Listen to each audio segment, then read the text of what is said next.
Lazarus with control for Team Ellie. Pokes it up to the zone, but that's not going to help as Paramus is going to be able to come away with it. Weinstein with the puck up to Mueller. Stolen away by Team Ellie in the middle. Here's an opportunity. Nice pass up in the front. Shot on goal. Oh! We're going to count it. Lazarus with the goal as he poked away the goal net. He scored the goal. Unbelievable. Unbelievable when you're watching this. You're watching the net being moved and by bodies on the ice, and it is just something to see. That was an impressive play by Team Ellie. Finally able to get some teamwork going.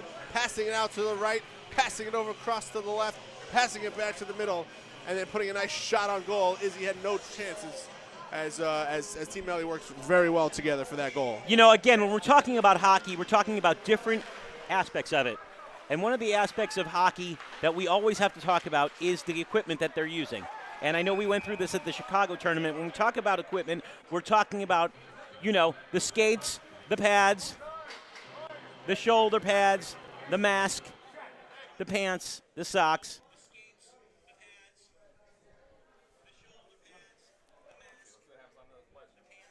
And these teams, they put those pants on one leg at a time as Moshe Eisenberg got distracted and forgot to finish his thought. But we've got penalty here for Team Paramus. You know, the bottom line is when you're talking about this, Daniel, we're talking about a hockey tournament that is basically made for one thing, and that's to win.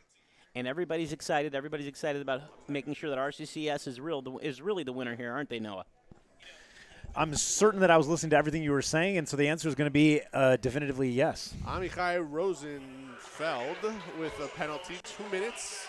He'll be in the box of shame as Team Ellie now has a 5-on-4 advantage to be able to try to cut this lead in half.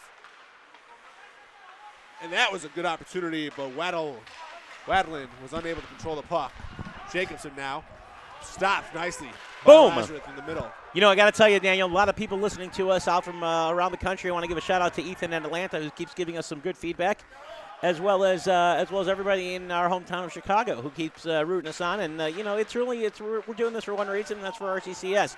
Okay, we all like watching hockey, or at least some people do. And the bottom line is, this is what we're about. We're about good hockey in a good, clean game with minimal bruising. Absolutely. Paramus still able to keep control as they are short-handed here in the penalty. Team Ellie's got to get a nice power play opportunity to be able to cut the score from 4-1 to 4-2. Minute 14 left in the penalty. You know, it's a 3-goal differential here, Daniel, if you think about it. The way I figured that out is because Paramus has 4 and the other team, Team Ellie, has 1, and I just did a little math. Checks out. Math is your strong suit. It's good to have you here, Moshe. Thank you. Comes out to Paramus. Mueller controls, looking to set up a short-handed play, and instead just feeds it up the line. As Team Ellie now forms the box. I think it's important to know that we're upstairs in the Ice Lane restaurant area, and the different teams are coming in right now, different games. Everybody's grabbing some lunch. It's fantastic. Those that are playing and had breakfast, and then they'll have some lunch. It's really a very festive environment here. Really, really some good stuff going on. And there's a shot. Oh. You got Zimmerman, Lazarus, Team Ellie working the puck in the middle, trying to get something going. Paramus able to come away with it as Michael Rosenberg kicks it out into the Ellie zone. For those joining us now on the live stream or in person, letting you know, home team today for this game is Paramus, and the away team is Team Ellie. Team Paramus in the blue jerseys going left to right on your screen. Team Ellie in the red jerseys going right to left. Paramus up 4-1 with 1 minute and 32 seconds to go in the first period. We play 3 periods here at RCCS Hockey. Is that opposed to the NHL? That is very, very similar, exactly the same as the NHL. I understand. Okay. The main difference here is we will not have an overtime. No overtime. In the seeding round, there's no overtime. It goes straight to a shootout. Playoffs will be 4-on-4 overtime. Okay. So we'll see if Team Ellie can get back in this one and force one of those fantastic shootouts as they control the puck here. You know, this is 2 full days of hockey, and we are ready to rock. On 2 full days of hockey, it's going to be amazing. Paramus again coming in hot. with another shot on goal. Stopped by Team Ellie goalkeeper. And Ellie able to come the other way. Little break here, but not going to happen. And Mueller's able to break it up. Wow, see, there he goes, slip sliding away. It's hard to stop on ice.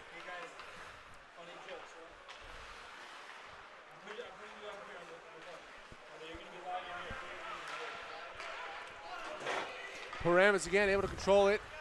Stick save. 40 seconds to go here in the first period. You're at the RCCS Hockey Tournament Play Fight Heal. This is exciting. We are in Westchester, Pennsylvania. Westchester! Weak pass there in the middle as Paramus was able to control and then broken up into Team Ellie. They're now in control with the puck. Coming up the left side of the screen. Nice pass in the middle. Shot. Oh! Lazarus unable to. Everybody in that restaurant wanted to see that happen. And alas, Lazarus nobody with some did. Nice stick movement there, but unable to control the puck and put a good shot on goal. 11 seconds to go. This is a good time to talk about some of our sponsors for today's wonderful event and for this weekend of this tournament for RCCS. Sponsorships today by Optimum Properties. Optimum Properties want to thank you very much for your wonderful sponsorship for team-branded backpacks. These are wonderful, wonderful backpacks. Great swag, elevated to a whole nother level. We appreciate it. Everyone appreciates it. And everyone who benefits the wonderful services of RCCS appreciates your support. Newman able to control the puck, but Ellie with the steal. And now Newman with the steal. Newman. Paramus just lets the puck, flips it up as the first period comes to an end. Wow, this was an exciting, adventurous period of play. I got to tell you, goalie Izzy has been fantastic. I guess I'm just calling him goalie Izzy. I believe it's Izzy the goalie. Izzy the goalie, which I believe is a book available at Eichler's. But anyway, Izzy the goalie has been doing a fantastic job keeping Team Ellie at bay. Meanwhile, Paramus on the offense is already up to 4 goals. Now, the important thing is, we talked about this before, guys, and we'll talk about it throughout the next 2 days of the tournament. When you're talking about scoring goals, when you're talking about how you're going to win, there's 2 things you need to focus on. Number 1, the offense scoring goals, and number 2, making sure the other team doesn't score goals. It's that simple, and if you can do that, you're going to win. Now, that's very interesting that you say that, both scoring and keeping the other team from scoring. Which would you say is a more important discipline? Well, you know, they teach us in hockey it's always a balanced thing, and you have to make sure that you keep it balanced. I mean, you know, you can go this way, you can go that way. Either way, it's a W, is the way I see it. That's right. That's right. Well said. W is very important here, especially in the seeding round, as each win is worth 2 points. A shutout loss, that's going to get you 1 point. And a regulation loss, that's going to get you 0 points. You're going to need those points to be able to advance to the championship. I got to be honest, my eyes are glossing over. There's a lot of little numbers going on here. Now, Noah, can you tell me, you looked this up, is this the ice rink where Michael Scott learned to skate? This is the very same one. They got in the car. I believe they drove here. This is where he, I believe, also sponsored all of his little players. Ah, yes, that's right. I think this was it. I think that was it.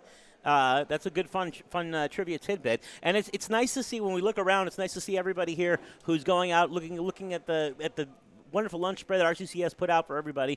And there's going to be some serious hockey coming out on Rink 1. We are going to be focused on Rink 1. Rink 2 is playing now, and the score is what the score is. But Rink 1 is where we are. It's a 4-1 Paramus lead, and the excitement around this game is palpable as we start the second period. Unbridled. Here we go. We're going to go back onto the ice. Teams switching directions here. Again, Paramus in the blue jerseys. Now going right to left on your screen. Team Ellie in the red jerseys going left to right. As Lazarus able to pass it up to Mueller. Now Ellie on the break here. Gets a shot on net, but Izzy the goalie able to kick it away.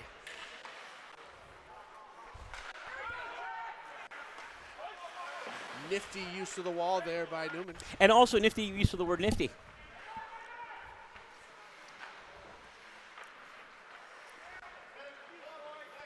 You know, Noah, we talked about the RCCS different swag that they put out for everyone that's players and jerseys and obviously the hockey equipment, but also wonderful hats and high-quality T-shirts. Yeah, it's funny you should say that. I was actually just going to bring up Rosenfeld with a nice few moves, making people fall all over the place, but unable to complete the goal. Sorry about that, Noah. That actually brings me up to, I want to talk a little bit about these hats.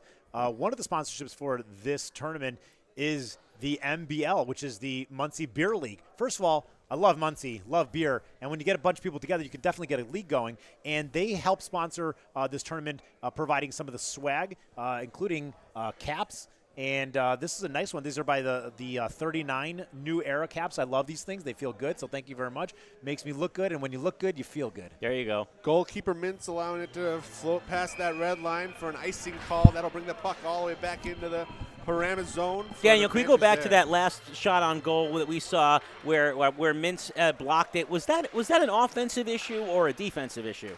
That was a great offensive play and a nice stop by the goalkeeper. Understood. Team Ellie now coming out far more aggressive in the second period, putting more shots on goal, which typically lead to more goals. Well, they are losing.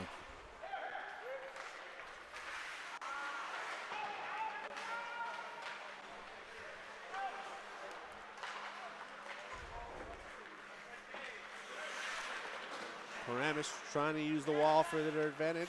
Unsuccessful. I was talking to some of the players before the game, and they were telling me that they carry multiple hockey sticks to the game, and I'm not sure why. I guess in case they want to do a trade, like a tradesy night or something. Oh, do they do that? Do they do swaps, like maybe sign it, give it to the other opposing team? It seems like they might do that. I wasn't sure if it was for trades or for some sort of hobby or, look how many I got, ha ha ha ha, something like that. Sometimes the hockey sticks do break, and then they just need to use one of the other ones. Ah, so it's a breakage issue. Now, are these made out of fiberglass or wood? Wood. Interesting. Or fiberglass. I want to give a shout out to one of my friends who's listening out in Houston, Sammy Susan's listening. He was in the tournament actually recently, and is a hockey player, avid hockey player. He's listening to us on YouTube. Sammy, we love you and we miss you, and we hope to see you on the ice soon. Team Ellie with a couple nice shots on goal. Izzy's better be careful. You got a player coming right up the back, and Izzy just takes him out. Decides you're not going to get the puck. I'm just going to knock you to the floor. This is legal. Unbelievable, and it's interesting because if you get knocked on this ice, you are going to get hurt. The thing is, though, about the ice, if you do get hurt, the ice is there. You should just stay there. It's good for you. It keeps the swelling down. I'm no doctor, but... Yeah, we're going to have to talk about that later, about your different techniques here, but I think you're right, and also elevated. Maybe if when you're on the ice, you can actually sit on the ice and keep a leg up or something. It's always important to elevate and hydrate. One of the things my father always says is stay hydrated no matter what the illness is. Could be the flu, it could be, coronavirus. God forbid. But it could also even be Ebola. Just keep hydrated. All right, on talk of plagues, here we go. No, we're just past Pesach. True. We're hearing a lot of things, Daniel, out of the bench is saying D. What does that mean? D is for defense. You got to play good defense. Okay, I thought it was for something totally different, but that makes a lot more sense. Weiner trying to break some ankles, ends up slipping himself as Ellie's got a nice blocked, but blocked by Izzy the goalkeeper. Izzy the goalkeeper. Izzy the goal. There's some pushing going on. I don't like what's happening here. What I'm seeing here is friendly banter, but Izzy the goalkeeper can't keep his baseball mitt off of the other player. I don't like that, but that's okay, Izzy. You're doing a great job. Why does he have a baseball mitt? That's a glove to be able to catch the puck as it comes flying at him. But this goes back to that last drive that Team Ellie was trying to do, and Izzy just didn't see the player coming until the last second. Was able to just knock him over. It's a physical game, but Team Ellie definitely trying to get back into it with 11 minutes to go in the second period, down 4-1. Yeah, it is a physical game, and the main thing you have to watch out for is, of course, the ice. It is slippery. As Team Ellie controls it. Here we go. They're on a drive now. Is that the flying V? Fast break, little overlap. Honig in the middle, broken up nicely by Walden. Ooh, Walden takes it away. He's now pushing it forward. Makes a nice move. Puts a shot on. Izzy able to keep it in front of him. Man, these guys really look like they know what they're doing. Where do they find the time to practice? I don't know. This is a sport that I will never understand. And I as you know, I played in one season of this tournament, and it was difficult, and I understand that the dedication that's needed on all levels, from their families themselves and their kids, their wives, their parents, everyone's family starts at the beginning, and there's just unbelievable dedication to the sport. What type of like heterim are they looking for when they're trying to figure out that balance between staying healthy and protecting your body, your goof, but also Bittelsmann? I don't know. They look like they spend a lot of time because they're really good out there. I believe that each one of them has a little AirPod going on with some Shiur. Oh, probably. Playing at all times. Shazpod? Something like that, yeah. Well, you can definitely tell who ate the cholent this weekend and who didn't, as Team Ellie controls the puck. Puts a pass in the middle, but broken up nicely by Paramus. Everybody trying to get that puck in the net. And the main thing is they're just going to have to try a little harder. Because if Team Ellie wants to take the lead, and Daniel, correct me if I'm wrong, they're going to need to score more goals. Right you are. As Team Paramus tries to control. A lot of turnovers here. I know this is the first game of the tournament. Would like to see them control the puck a little bit better. Wow. I don't know what he's upset about. He is banging his stick on the, like it's Hoshanas.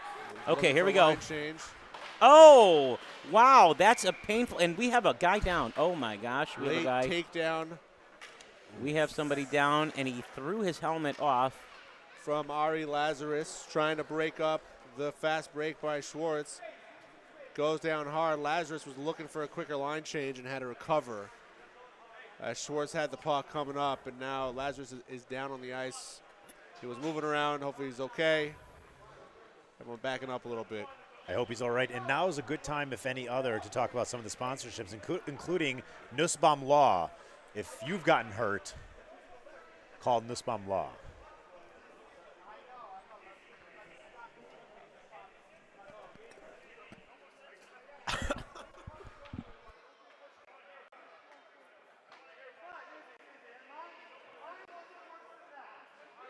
Member of the Lazarus, Ari Lazarus, member of the Lazarus family. Svi Lazarus was the highest fundraiser for this team. He's a member of the Calder Club. First year playing with Team Ellie. Yeah, they were previously playing with MBL, but some stuff was going down and things had to get moved around. I don't know if that's true, but we'll try to figure that one out.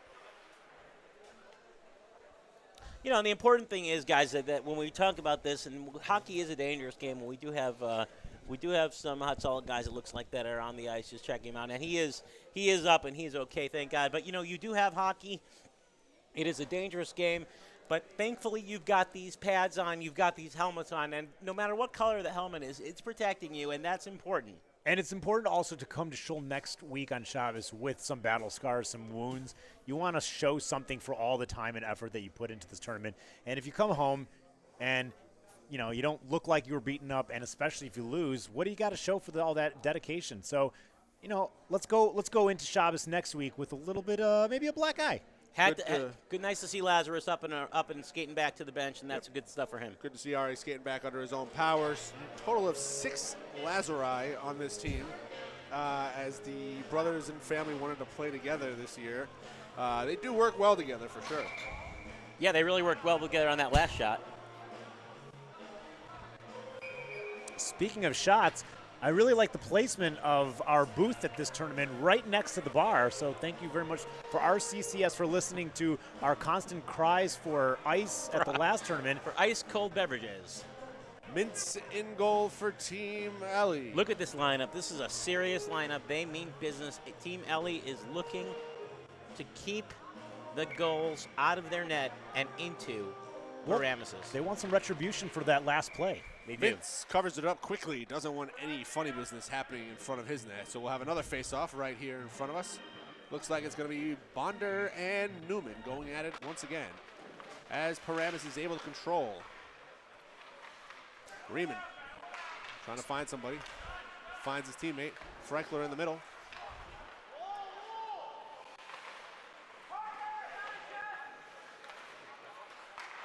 Paramus able to keep it in.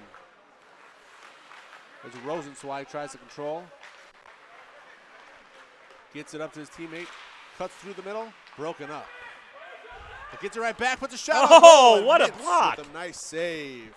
Bonder now controls, trying to skate and control the puck at the same time. And there's a line change I noticed again. Interesting. Interesting strategy, changing lines whilst on a fast break. I hope it works out for him. It did not.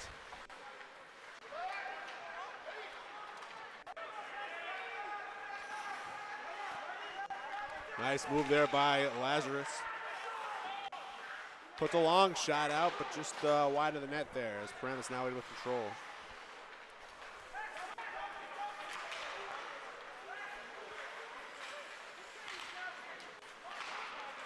Ball across the ice. We're getting some questions sent to us, Daniel and Noah, that I think are interesting.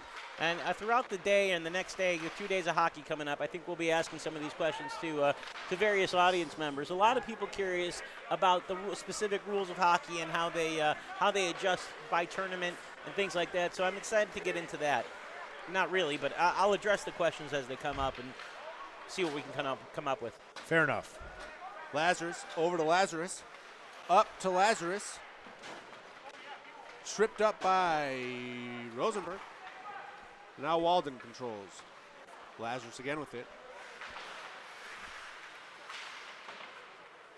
Team Paramus in the blue jerseys. Team Ellie in the red. 4-1 here with 7 minutes and 30 seconds to go in the second period. Swing and a miss. Oh, I did that in golf the other day. It is no fun to do that in golf. Nor hockey, because then you get a guy coming right up on you. And That's bashing right. you into I the think wall. hockey's worse. I actually feel better about my golf swing now. You could call it a practice swing. In golf, this, you just get somebody coming up and bashing you into the wall. Tough angle there on the shot. Skips all the way out. Ref does a nice job getting out of the way as the puck rolls instead of slides all the way to the far side of the rink. Crowley now under control. Interesting. He's hoping for an apple or some sort of barn burner, and I hope I think that's what we're going to get today at a 4-1 game here. Big Michael Rosenberg with the puck again. Broken up nicely by one of the Lazari.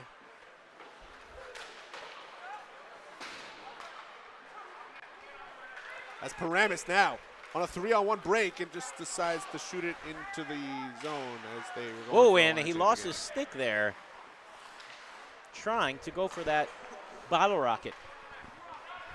Nice shot on goal there by Weinstein, number 44 for Team Paramus, as they take a commanding 5-1 lead. Somebody with 6 minutes just and got 24 seconds to go in the second period. that Schlissel biscuit in the net, and that's what we like to see. And that goal is brought to you by one of our wonderful sponsors for this tournament, Riverside Abstract, real estate and title service.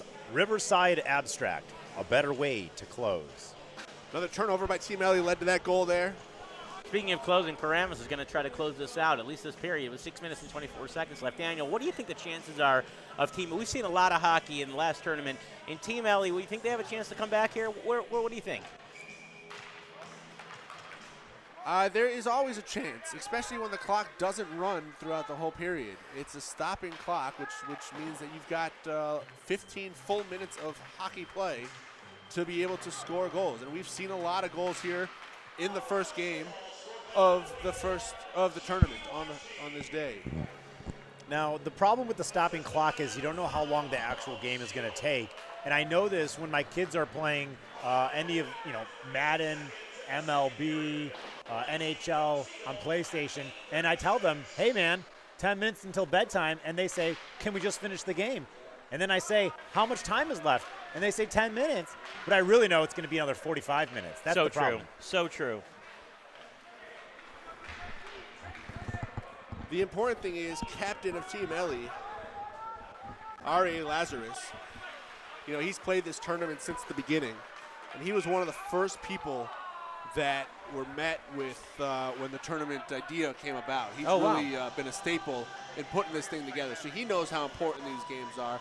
He knows how much he wants to win these games. Absolutely. The entire Lazarus family's on board. They all join together now. Well, they're a great family, and a family that cares about Klal Yisrael, cares about the community, cares about the work of RCCS, and also, of course, they like hockey, and they're good at it, and might as well combine some loves that they have together and get it going. And with a team with 6 Lazari on that team, there can only be good things happening.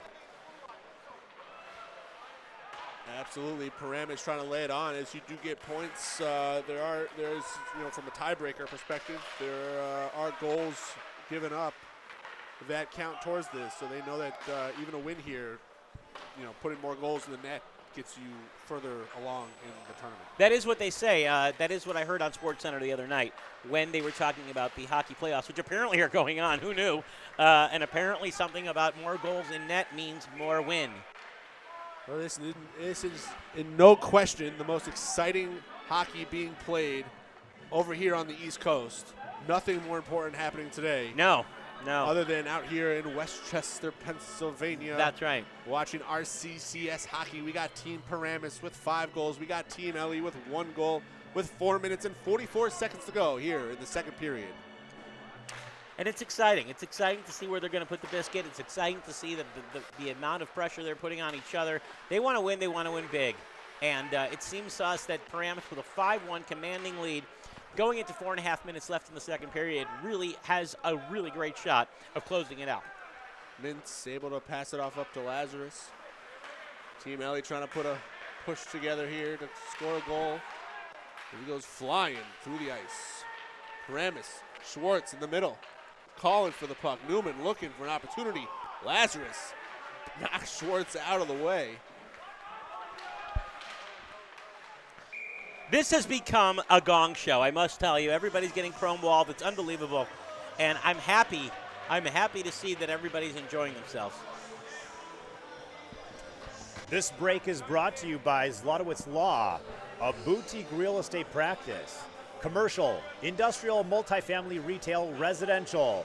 Zlotowitz Law prides itself on being a firm that focuses exclusively on real estate transactional work. Zlotowitz Law, a boutique real estate practice. When you're talking about hockey in general, I often think of Zlotowitz Law because hockey is a game of wins and losses, and in the law firm, you want to get wins over losses, and that's what each hockey team wants to do as well. Ruvain Lazarus with a sticking penalty for 2 minutes. He will be sent to the box as Team Paramus now on the power play. Why do they call it a box? It has 4 sides with 4 right angles, and it goes up in a 3-dimensional shape. You're an architect, Noah. Didn't you know that? What else would you call it? Well, speaking of abstract, one of our other sponsors is Riverside Abstract. Sorry I didn't lead you there better. As Paramus looking to be strong on the power play. But Team Ellie doing a nice job so far breaking it up. A lot of people in the lunch area here getting ready, and I hope maybe we can grab a couple people during the next break and see if we can talk to some people, really interview them and talk about what the hockey tournament means to them. Slap shot blocked by Team Ellie.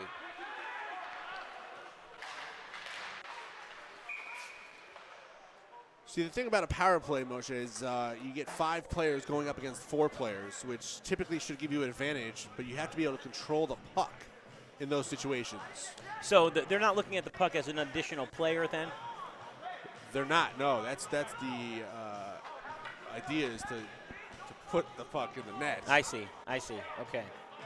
And I believe we have another penalty here for Team Ellie, which will send 2 players to the penalty box, giving Team Paramus a gargantuan 5-on-3 advantage for the next 55 seconds. Wow, I wonder what they're going to do here. I wonder if they're going to be able to score a goal. There's a lot of pressure on Mintz, the goalie here, and I think this is going to be something very interesting to watch. Well, the next goal means a lot for our betting public. Oh? That's all I'll say about that. Oh, okay. Good to know. I didn't know RCCS Hockey Tournament had a DraftKings page.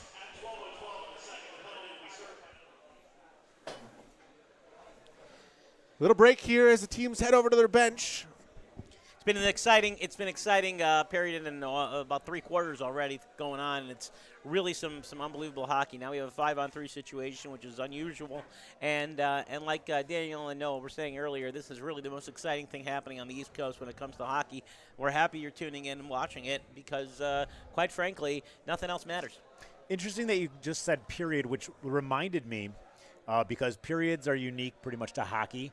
And when I think of a period, I think about high school, and you have all your different lessons and your sessions and your shiurim. And when it was done, what happened? Recess.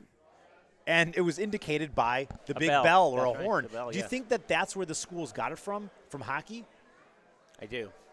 That's a puzzler right there. Whoa, what a Rosenberg block. with the puck, trying to push himself into the net. Quite the scuttlebutt. But Mintz was able to deny him. Man, oh man, the As plumber players- almost got it in, but thanks to Bracketology 101, they were able to keep it away from the sin bin. That downspout was clogged. Another Caught in the face-off here. P-trap. Again, we are on a 5-on-3 power play.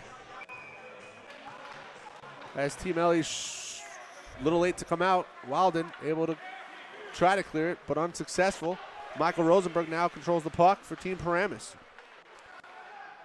Walden, Crystal, sorry, unable to control. Gets it back out to Rosenberg. Up to Rosenzweig, shot saved by Mintz. Good save. Mueller now with the puck. Walden trips him up. Across the ice, unable to control. 15 seconds left on the 5-on-3 as the puck gets pushed out to the zone. This will bring in back Ari Lazarus and Ruven Lazarus to be able to make it a 5-on-4. Does Ruven have any siblings or cousins? Last name Lazarus, first name Laser. I feel like that would be a great alliteration if someone was a Laser Lazarus. Absolutely. We'll do some extensive research on that and get back to everybody. Once again, if you're looking to sponsor a player or make a donation, you can go to rccscancer.org and make a donation there. And obviously, there is a lot you can do. Unfortunately, no, I'll give you a little sombering news. I just heard that in the last couple of weeks, they had the most patients incoming that they ever had to deal with, and that is something that is sobering and sombering, and I know that at least people are turning to RCCS, and they're out there helping. Well, I can tell you that when I make a donation to important causes like RCCS and organizations doing worthy work, I want to know that what I'm giving to is an organization that's making real change for real people for really important work and matters, and this is a very important one. And you know, it's sobering to see these numbers growing, but it also means it's an opportunity for anyone who's listening here, or anyone that is not listening but would like to contribute, to feel like that the tzedakah that they're giving is really supporting important work and for really good people. And at that point, we also like to mention that we got a little stop there.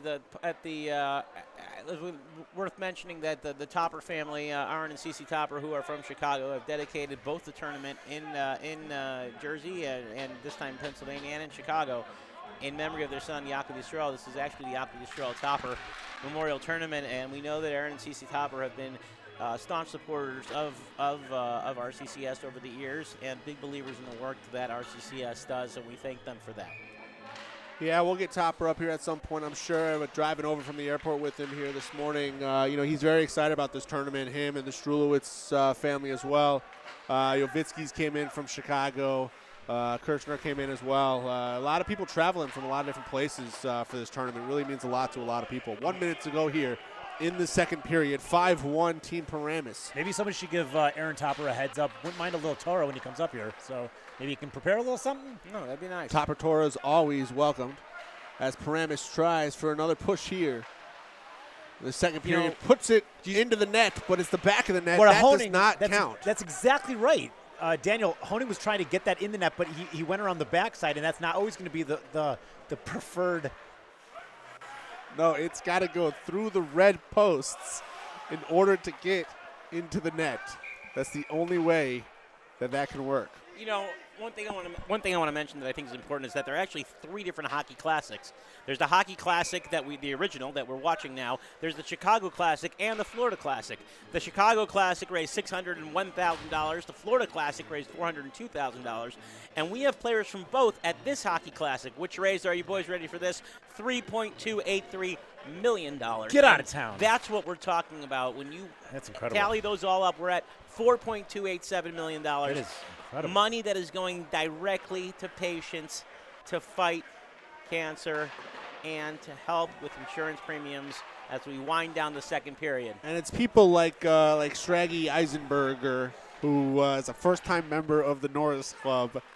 You know, which means that you're raising between $18,000 and $25,000. You know, he in his first year raised a little more than $2,000, and this year did that by over 10 times. You know, when we talk about some of the capital that they've raised at RCCS from charitable donations from people, viewers like you, that's not a small amount. Very important. And you know, there are two things that come to mind that I would say plague us and stress most people.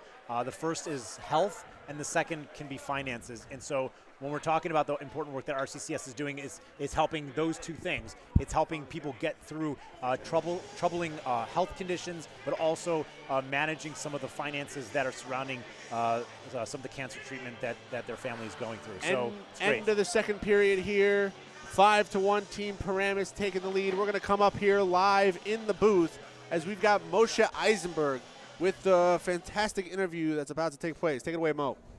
Thanks a lot, Daniel. And I know it's great to be here at the RCCS Hockey Tournament. We're actually here. I caught him a little bit off guard. Rabbi Chaim Rapfogel, Executive Director of RCCS. Rabbi Chaim, this is fantastic. This is an unbelievable tournament, the third tournament that you're running already this year. And an unbelievable amount of money. We were just looking at over $4 million raised. Can you tell us something about the success of the tournament, what it means to you to see so many people passionate not only about hockey, but about RCCS? It's super exciting to see. I'm going to hold that mic. It's really exciting to see everybody so passionate. Thank you all for coming, anybody who's listening or watching. We so appreciate all of you. We so appreciate everything that everybody put in to make this event a success. I remember having a conversation about this event when there were $0 raised, and the question was, do we do it? Do we not do it? How much risk is it? You know, how much risk is it financially? How much risk is it physically? And there was a lot of back and forth. And obviously, Baruch Hashem, the decision was we're going to go ahead with it. And what's been built is just amazing, and it's everybody coming together. And you just see how we went from $0 to $4 million in 1 year was raised from this hockey tournament for the patients of RCCS. And you just see the Rabbanu Shalom just taking care of Klal Yisrael, taking care of the cancer patients that come to us every single day, every single week. Nebuch, 45 to 50 new patients a week. That number, I continue to see that increase, unfortunately, year after year. But at the same time, you see the Rabbanu Shalom taking care of them by building a tournament like this, which has raised $4 million. Rabbi Rapfogel, I tell you, the work you do and the work your team does is just outstanding. And as we go into the third period, I'm going to toss it back to you guys. But Rabbi Rapfogel, thank you so much for joining us. Thank you both. As we're just underway here in the third period of Game 1 of this tournament. There are two other games going on right now as well. We're coming to you live from Rink 1 here at Iceline Arena in Westchester, Pennsylvania. And for anyone who wants to check in on some of the updates for the games, you can do so at rccsclassic.org. We'll try to bring some of those scores to you also. Why not? We got Wi-Fi. Multi-sensory. Izzy's been solid behind the goal so far this game, only allowing one to get passed up when Team Eli had a nice play. You know, he's the goalkeeper, has been for a while. He's played since year 1 of this tournament, so he's been around. He knows the rink, and you know, a lot of these guys have been around for a while. Avram Siegel been playing since year 1 as well. You know, Michael Rosenberg, also on Team Paramus. He's coming in from Israel for this tournament, traveling in. That's how important this thing is to a lot of these guys. And Avram Siegel, actually, haven't seen that guy in a long time, maybe a decade or so. We met in college in Boston. He's a great, wonderful person. Fun fact, trained in the Culinary Institute of America, trained certified chef, knows what he's talking about. Nice. Great tidbit. Michael Rosenberg, speaking of, puts another shot on net. Hasn't seen a shot he won't take.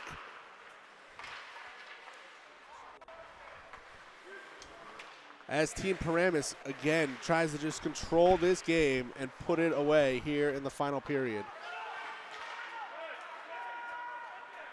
But Team Ellie with the opportunity here. Fast break by Walden. I'm sorry, that was Winehouse. but knocked away by Izzy the goalie, and Team LA still under control, but turns it over there in the middle of the rink.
live stream will be focused on the rink during the game breaks in between, or will we have some sort of transition we'll try to get on?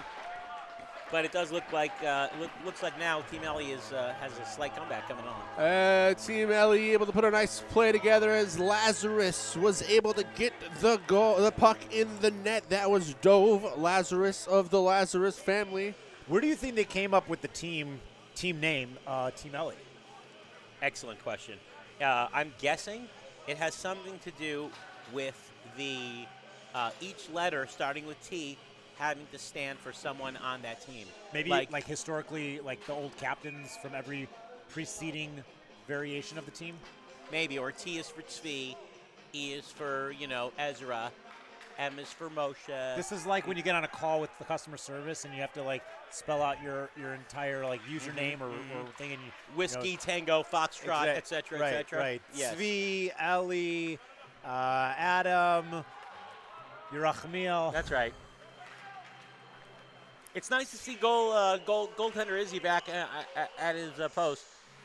He has not left, which is typically a good strategy in hockey. Oh. To have the goalkeeper stay between the posts. It's important to just show up. I wonder why they call it posts. I think I'm going to do that, by the way, from now on. When I'm giving my like user information, I'm going to be like C as in Cholent. Yeah, exactly. K as in Kugel. P as in password. Whoops. And there it goes. This could be the final line change of the game. Paramus is still giving it his all, and Team Ellie is clinging to life. But hopefully they're going to be able to get through this and go on and beat the next team that they're playing. Hey, who do we have coming up in Rink 1 for the next game, guys? Can I toss it to either of you to give us an update? For Rink 1 at the next game, it's going to be MBL versus the Outlaws. Okay. Looking forward to that. MBL versus the Outlaws. Is it a coincidence that Team Paramus, that's their name, and also where they're from? It is not a coincidence. That is interesting. That is a puzzler. I wonder. I mean, how often does that happen? I think yeah. I mean, I'm just thinking like the Blackhawks in Chicago. They don't go by the Chicago Oh, wait. I guess it's often. Play, Fight, Heal, the RCCS hockey tournament. We already heard from Rabbi Chaim Raffogel, executive director of RCCS. We're going to be hearing from more people throughout the next 48 hours. This is like a telethon going on, Daniel, don't you think? Absolutely. We're trying to raise some money here. Last 35 seconds of this shellacking of the Paramus over Team Ellie. If you haven't donated yet, you can go to rccsclassic.org, make any donation. Just do it in honor of the announcers today, and we'll be happy. This is an important win. You got to get that first win and then keep winning, and then you can advance. So you're saying, winning. Daniel, the secret to advancing in this tournament is actually winning the game. That is correct. That's the best way you could do it. In theory, you could do it via ties. Okay. Because it's hockey. Okay. But that's likely not going to happen. But if you're losing the game, okay. Wow, this was a game. And look how they're all congratulating the goaltender here. Goaltender Izzy did a great job. This is just fantastic. They really they did a shellacking on Team Ellie. Paramus did, and I'm happy that it's everybody's okay, and that thankfully we had a couple spills early, but everybody's doing great. What do you guys think? Yeah, we got the first game out of under our belts here at the RCCS Classic here in Westchester, Pennsylvania. Fantastic game all around. Team Paramus over Team Ellie, 5-2 after 3 periods. They win the game. Noah, what did you see and what did you like? Well, interestingly enough, I'm looking at both of these teams right now. One of them looks defeated, but I'm not sure if they're the ones that lost. They both put in a lot of effort. They went up and down. But when I'm watching this entire game, it's hard for me to see what the difference is between the players out there that are just beat down and tired and the ones that are just confused and lazy. In general, it's been a great game, great opener for the tournament. I think what we're really seeing is people trying to save some of their energy for the long road ahead in this tournament. Absolutely. Nice to see the players congratulating each other. You know, a lot of these guys haven't seen each other since last year's tournament. They keep in touch for sure, but you see the Lazaruses talking with the Rosenbergs and the Rosenzweigs, and it's just it's great to see it and have that here as at the tournament.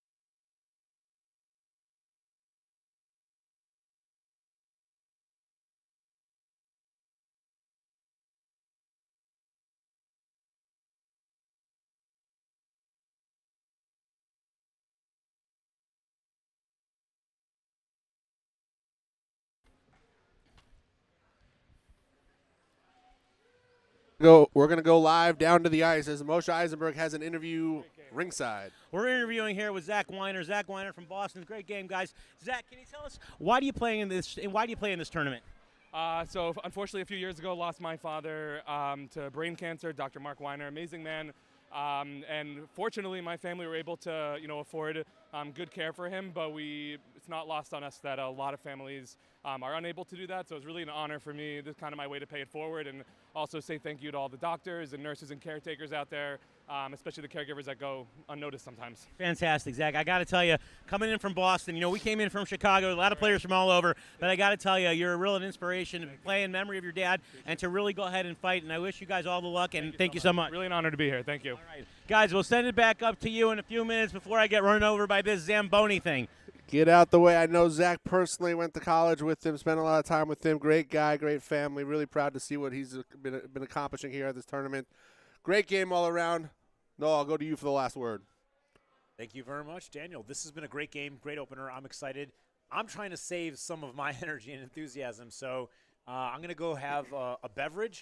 I got to get carved up. I got to get replenish my electrolytes, and we will see you back here for the next game.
Good afternoon, ladies and gentlemen, and welcome back to the RCCS Hockey Classic here in Westchester, Pennsylvania at Iceline Arena. I'm Daniel Rosenthal.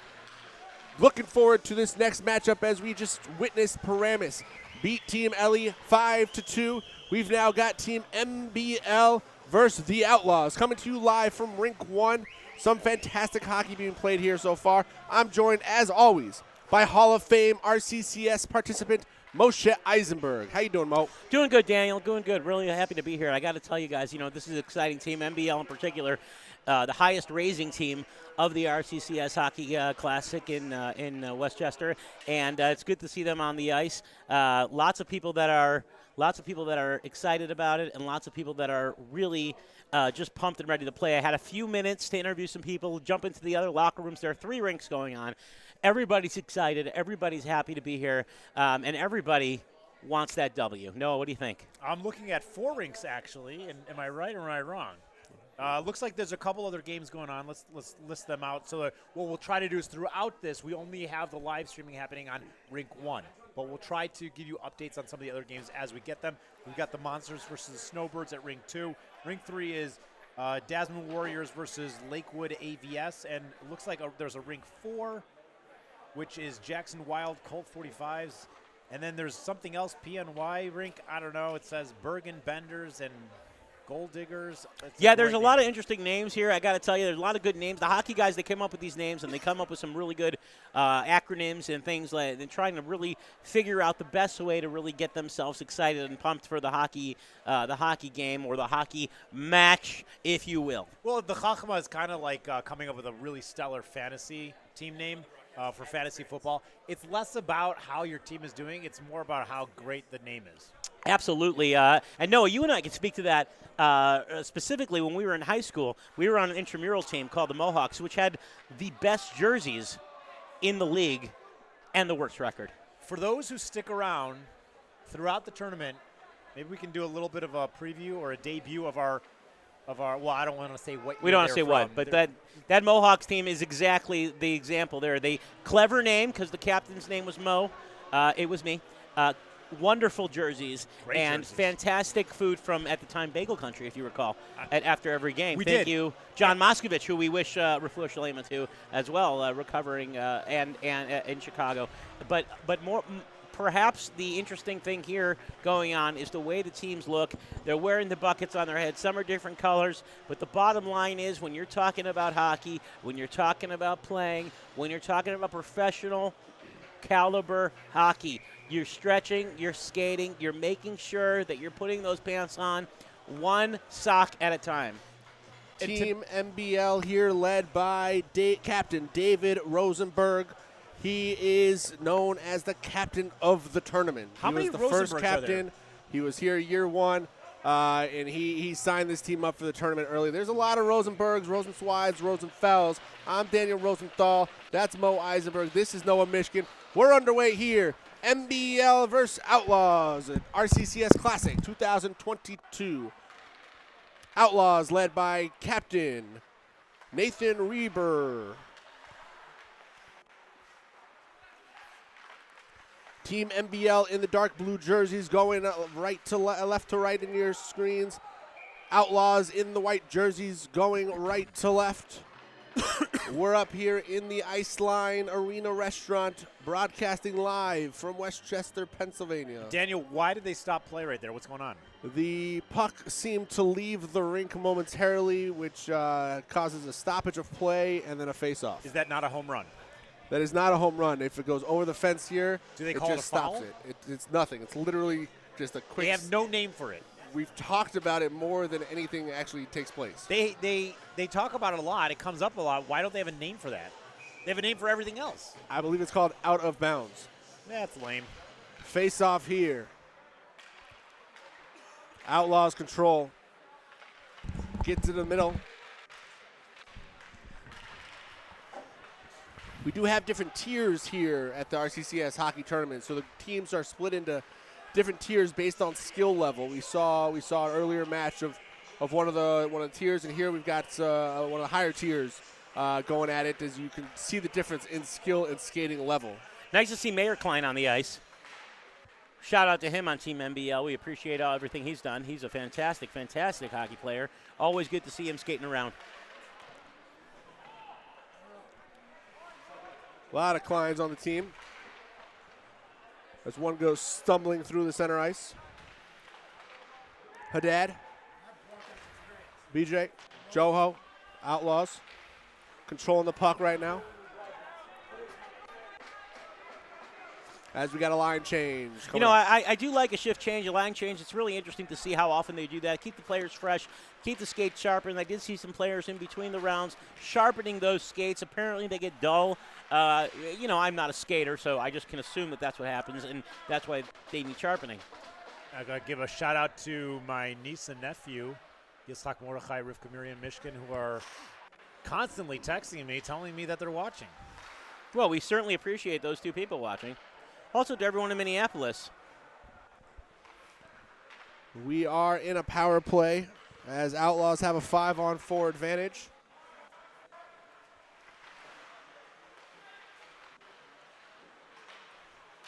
Both teams coming out super aggressive, trying to get an early goal. But NBL able to get the puck out. Outlaws back on the attack. Feed it to the middle. Nice pass. Shot on goal just wide by Harry Burr. What was that name? I believe it was Haber. Sounds like a name you just made up, Daniel. You can't be adding syllables to people's names. The Kleins come back onto the ice to play defense for NBL as Outlaws are back on the attack. Drop off the puck. Schwartz now under control. Feeds it up, but no one's there. I'd like to give a shout out to the Osina family listening in Lakewood. Always good to hear some families who are listening from all over the East Coast, the Midwest, and the West Coast as well. It's always nice to hear people. Oh, well then.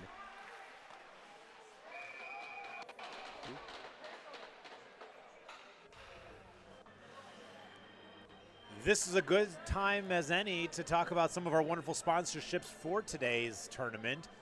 Optimum Properties. They are a wonderful sponsor for the tournament, but also specifically they helped sponsor, among many other things, the branded backpacks for the teams. Beautiful Super backpacks. awesome swag. Beautiful swag going on. I got to tell you, it's one of the nicest swag things I've seen. The amount of things that they're giving out with the shirts, the hats, the shorts, just everything. And then there were different tiers for people that are that raise enough money, and there's a lot of money being raised. Thank God for RCCS. It's a tremendous organization, really a tremendous opportunity to help the Cholim in Klal Yisrael. NBL with an early goal here as they pass that puck right on up the ice, able to score it and then knock each other to the ice in celebration of that goal. Unbelievable. When you talk about getting the puck in the net, this is what we talked about all day. This is what I've been talking about since we've been here. NBL taking it to the net, but not only taking it to the net, putting the puck in the net. Gloves on, pants on, socks on, skates on, jersey on, pads on, helmet on, all not in that particular order, but then grabbing the stick, throwing it in the net. So you're saying it's on? It is on like Donkey Kong. Moishi Kern, Leslie Weiss involved with that goal there.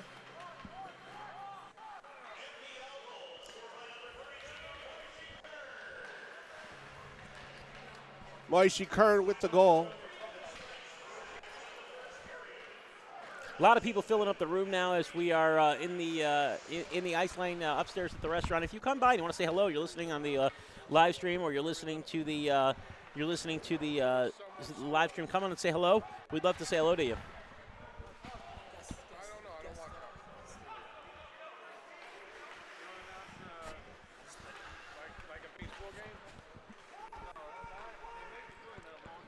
NBL trying to clear that puck out of the zone. You're listening to the live sounds of the game. While we're up in the booth, you're listening to the live sounds of the game, and everything you hear is live. You are not missing a beat. Now, the ice is cold, obviously, so they got to keep the temperature in the arena pretty cold. I'm curious, why is it so cold over here? We're not on the ice. I'm freezing. Yeah, I believe it's because the glass seems to be filled with condensation and leaking through. I wonder if we should call someone about that. I'm sure it's fine. Yeah, it's got to be fine. You know, you talk about cold ice. Interesting, Noah. Interesting point. When the ice melts, they cannot skate on that ice anymore. Is that true? I believe that is true. I read that in my Google research. In Wikipedia? Wikipedia said ice will form to water. You will not be able to ice skate on that water any longer. Strange. A lot of sushi being eaten up here. If you're in the RCCS Classic, if you've come on down for the family carnival that's going on now, it's a lot of fun stuff, a lot of interesting stuff happening, and we'd love to see you. We'd love to have you there. We'd love for you to come up and say hello. Give us a WhatsApp or a shout out on Instagram or something like that, and we will go ahead and give a shout out. It will be amazing and maybe the highlight of your day. I don't know. Joined in the booth here by member of Team Ellie, who just played here on Rink 1. What's your name here? Yehuda Zagam, hi. Really, I just wanted to talk about the player to watch today is number 11, Yosef Gestenner. Used to be a part, I play with him a lot, and he used to be a Division A player, and he got bumped down to Division B to play with his boys. So he's really, really skilled player, and he's got a lot to offer to Team NBL. So what goes into those skills to make him a really skilled player versus just a skilled player? Well, obviously growing up in Toronto helped. The stick handling ability of him and the positioning. He just knows hockey so well. The hockey IQ is just really there. Ellie, can you tell us something about what you're talking about for those of us that don't understand anything you said? Well, the positioning part about it, basically, he doesn't not always chasing the puck, right? Everyone thinks, oh, hockey, you chase the puck, get the score. But when he sees the puck move around, he really knows where the puck's going to end up in the future, and then he gets those open ice spots. Wow. Gets the puck and gets a lot more opportunities than most other people would get. Thank you. That's helpful. How long have you been playing hockey? I'm playing hockey for about 8 years now. That's about 8 years more than I've been playing hockey, just so you know. And tough game that you guys just played. What'd you see out there on the ice? Yeah, we got off to a rough start. We were down 4-0 in the first period, but we won though. We're improving, right? Last 2 periods, 2-1 total, and hopefully we're going to come out stronger in game 2. Unfortunately, they do count the whole score. Obviously. Yeah. So 2-1 in the second 2 periods. Can we something not, to look forward to. But can what we do you guys? Count it two periods? No, they Two- got to two count the whole thing. Oh, okay. So All what do right. you guys have to do going forward to make that championship round? We got to skate hard, and we got a lot of players on our bench. We got to be very coordinated with our shifts, know when to go, and really get those opportunities in the offensive zone. Moshe Eisenberg over here is a Hall of Fame RCCS participant. He knows the keys to the game of hockey. What do they have to do to be able to make the championship Well, round? I think it's very simple. What you have to do if you want to really, get down to it is focus, and make sure that the players who know what they're doing are on the ice, and the players who aren't on the ice. But it looked like your team, for example, everybody knew what they were going. They were skating hard, and I just wish you continued success, and you should continue to grow, and you should continue to go in everything that you do. Lots of atzlacha. Thanks for being here, Ellie. Appreciate it. Thank you, man. Appreciate you, man. Good stuff. Tell your friends to listen up as we've got hockey going on here at Iceline Arena in the RCCS Classic. 1-0 MBL over Outlaws with 6 minutes and 15 seconds to go here in the first period of Rink 1. Now is a good time to talk about some of the wonderful sponsorships of this tournament. Today, Red Hook Real Estate. Incidentally, they sponsored one of the 4 rinks available to be sponsored. So that's a really huge sponsorship. We want to thank Red Hook Real Estate very much for the sponsorship. It enables us to have not just 1, not just 2, not just 3, but 4 separate rinks for a bunch of different games going on simultaneously, which is what makes this a tremendous tournament. There's so much action, so many games to watch Unfortunately, you're going to watch this game if you're on only on Rink 1 if you're watching the live stream, but we will try to fill you in and get you an update on some of the other games going on as well. Absolutely. We're also going to update you on some of the food that's around here because it's really unbelievable. There was sushi, there was different pastas, there was different danishes and cookies and whatnot. Really is an outstanding opportunity for people to just come, and after the game they're able to eat something and really enjoy and watch from up here in the booth with us. Outlaws doing everything they can to try to get one through the post. Haddad with a nice try in the middle of the ice, but unsuccessful as the puck now goes for MBL. And there's a scrum in the middle. Another shot on goal, but kicked away. Moshe, you were telling me earlier today that something I was unaware of. On the East Coast, when you're talking about some nice Heimische food, we were talking about Brekas, and you said that it's very customary. Knishes. Oh, it's Knishes? Yeah. You said Actually, it's little known fact, Noah. It's actually pronounced niche. The K is silent. But yeah, we were talking about Knishes. and you were telling me that it's customary to dip them in mustard? It is a very popular thing to do out in the East Coast. I didn't know that. When we had knishes at my house the other day, and we had some East Coast folks over, they said, "Do you have any mustard?" And I said, "I'm sorry, did you just say mustard?" And they said, "Yes, but understand that these are also some of the folks that put ketchup on a hot dog." So, you know, to each their own. That's Daniel, true. in Kansas, do they do mustard on a knish? We're typically on the barbecue sauce side of things. That's This right. is, That's true. what That's we true. do here. We got Bergman, Strauss, MBL.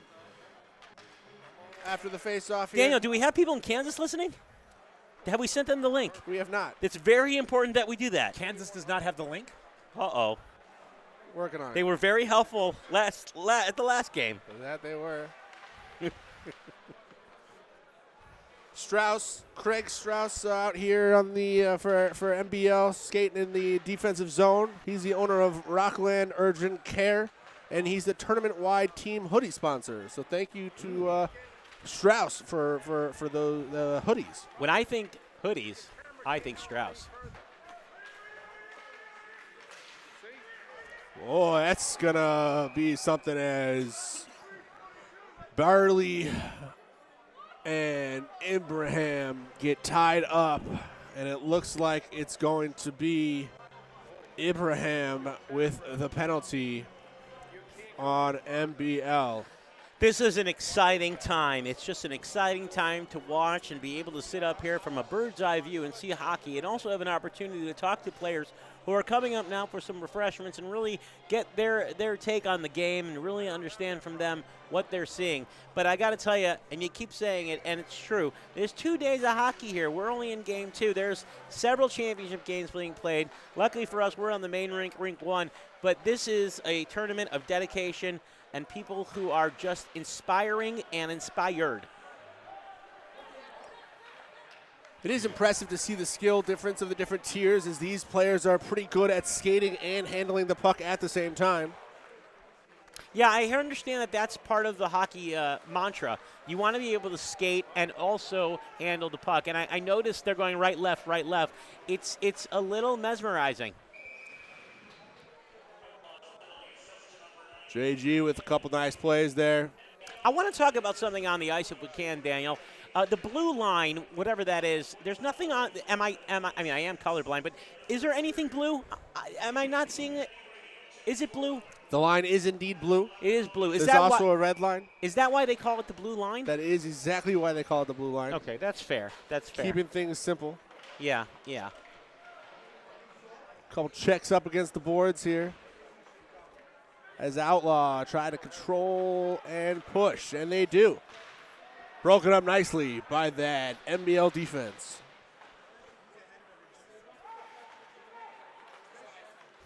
You know, Noah, we talked before about RCCS and how much money they raised. It's $4.287 million. Part of those raisers have to do with all the different teams. Team MBL raised $320,000. And, you know, there's a lot to say here, a lot of stuff going on. We heard from Rabbi Rapfogel before about how many patients are being helped every week. They're getting 15, 20, 30, and higher patients a week that are being helped, and it's unbelievable. It's wonderful, meaningful service that RCCS is providing to all these families in need. Mayor Kleiner and Team NBL with a couple opportunities there. Considering how much NBL has brought in sponsorships for this tournament, they're the Muncie Beer League. Did they do any kind of fundraisers about and for every beer chugged, we'll give you $1,800 or something? How did they raise so much money? A lot of that money that's raised is just by going to their people that they work with and their companies and different vendors and different family members and really understanding what it means that they're doing something that they're passionate about, and it's something that is unbelievably inspiring. When you talk about people who are just simply interested in figuring out exactly what it means to be a hockey player, but also to be doing a hockey player for a cause, for a mission, for something that is just really important to them, people just give. Because when you're talking about passion and when you're talking about fundraising in general, something I know a little about, you have to understand that it's about passion, it's about the cause, and people get behind it. So they are able to just knock those dollars in to the net. 1 minute to go here in the first period. NBL leading Outlaws 1-0, as it's been a great back and forth game so far here on Rink 1. The referee just did a quick hop, skip, and a jump to get out of the way of the puck. How often do you think the referees get hit? I would say fairly. Do you think they ever get fairly checked? Often? Like hard? Do they get checked hard? They're not wearing a lot of pads or gear. That was Outlaws there with a shot on goal, just tied it ricocheted up. off of Gordon, the goalie, and then that was a spicy meatball with some spaghetti on there. That was something to see. Morris Bajo able to score that goal for the Outlaws, tie this game up with 40 seconds to go in the first period. Are they the Outlaws? Do we know exactly what it is that they are? Allegedly the crimes that they've committed. Was it things like talking in shoal? Oh, having that's a good kiddish question. club? That's a good question. I don't know. We'll have to do some exhaustive research on that. What kind of outlaws are these? Not staying in for the Rabbi's Drasha? Oh, yeah. I wonder how they get the name Outlaws. They picked it, and they push again on the attack.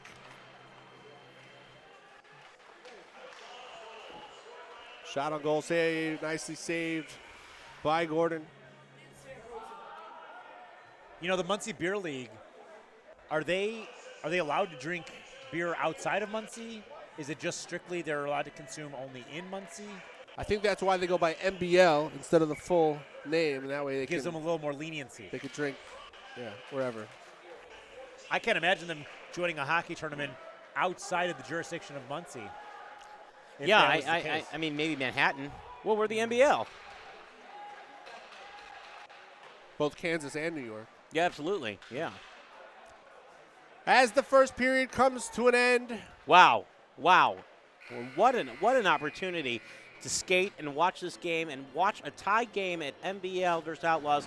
When the game is tied, that's when you know you're in for a good hockey game, and really a low-scoring game doesn't mean it's a poor playing game. It means just the opposite. It means it's a tough game, a game really full of exciting shots on goal, and a game really full of a lot of passion.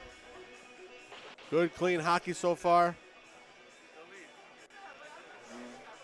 Here in period one, NBL versus Outlaws, 1-1.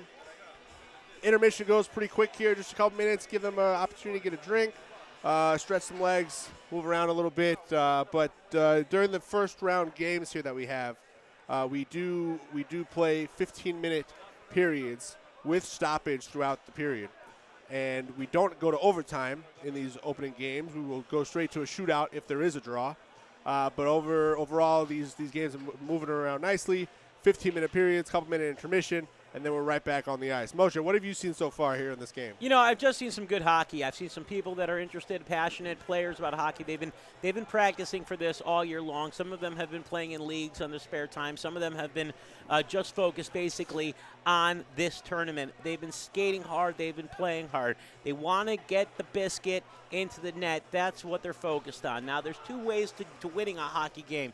There's offensively and there's defensively, and you really got to have that balance of both that we spoke about before. score if you want to win. This championship game comes with a lot of pride that we're going to see tomorrow. There's a lot of pride at stake, and to be able to win the RCCS Hockey Classic with so many players, so many different rinks, really, bragging rights is just the start of it. Noah, what do you think? Daniel, Moshe, this has been an exciting start, and I'm curious. I want to first of all thank RCCS for supplying all the rules for the tournament, which include just general rules about hockey, and I'm curious to get your guys' take.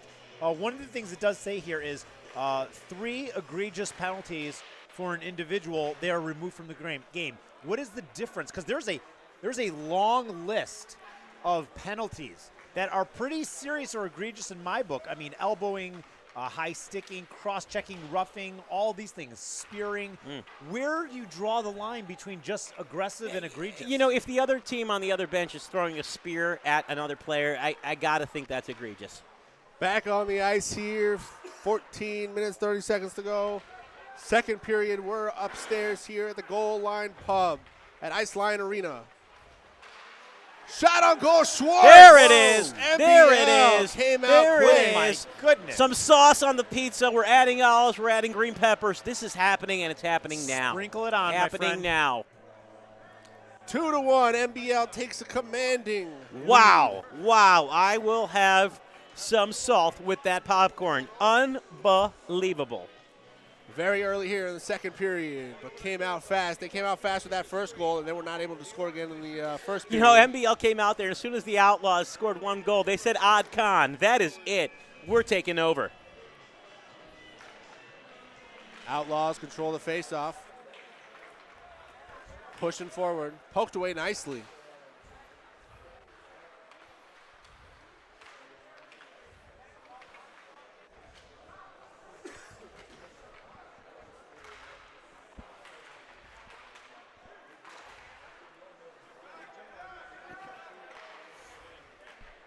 These two teams have a lot of history, played each other multiple times.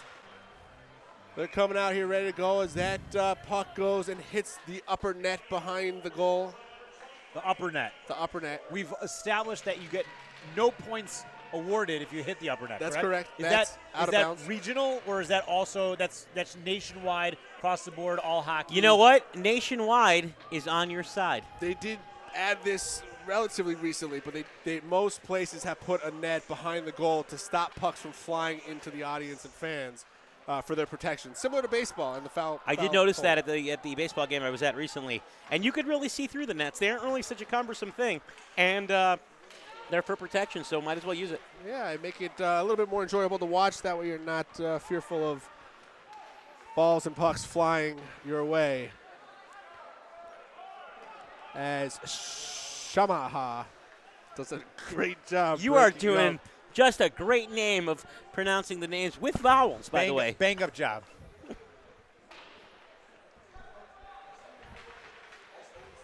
Outlaws in the white jerseys. NBL Dark Blues leading 2-1 currently with 13 minutes to go in the second period. As Outlaws look to come out on a break.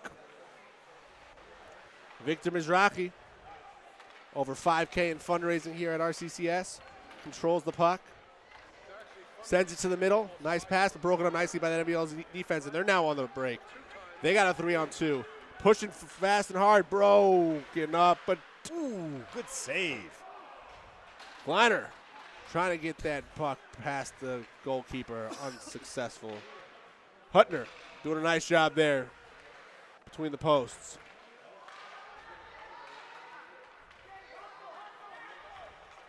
Jamal for Outlaws, feeds it out nicely. What a save Wow. by Gordon, flying across the net. He did a good job going back and forth, covering both sides of the net.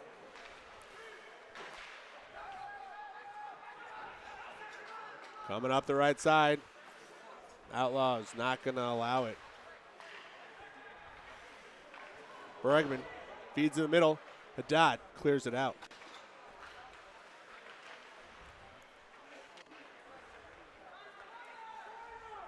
We're watching hockey. They're skating.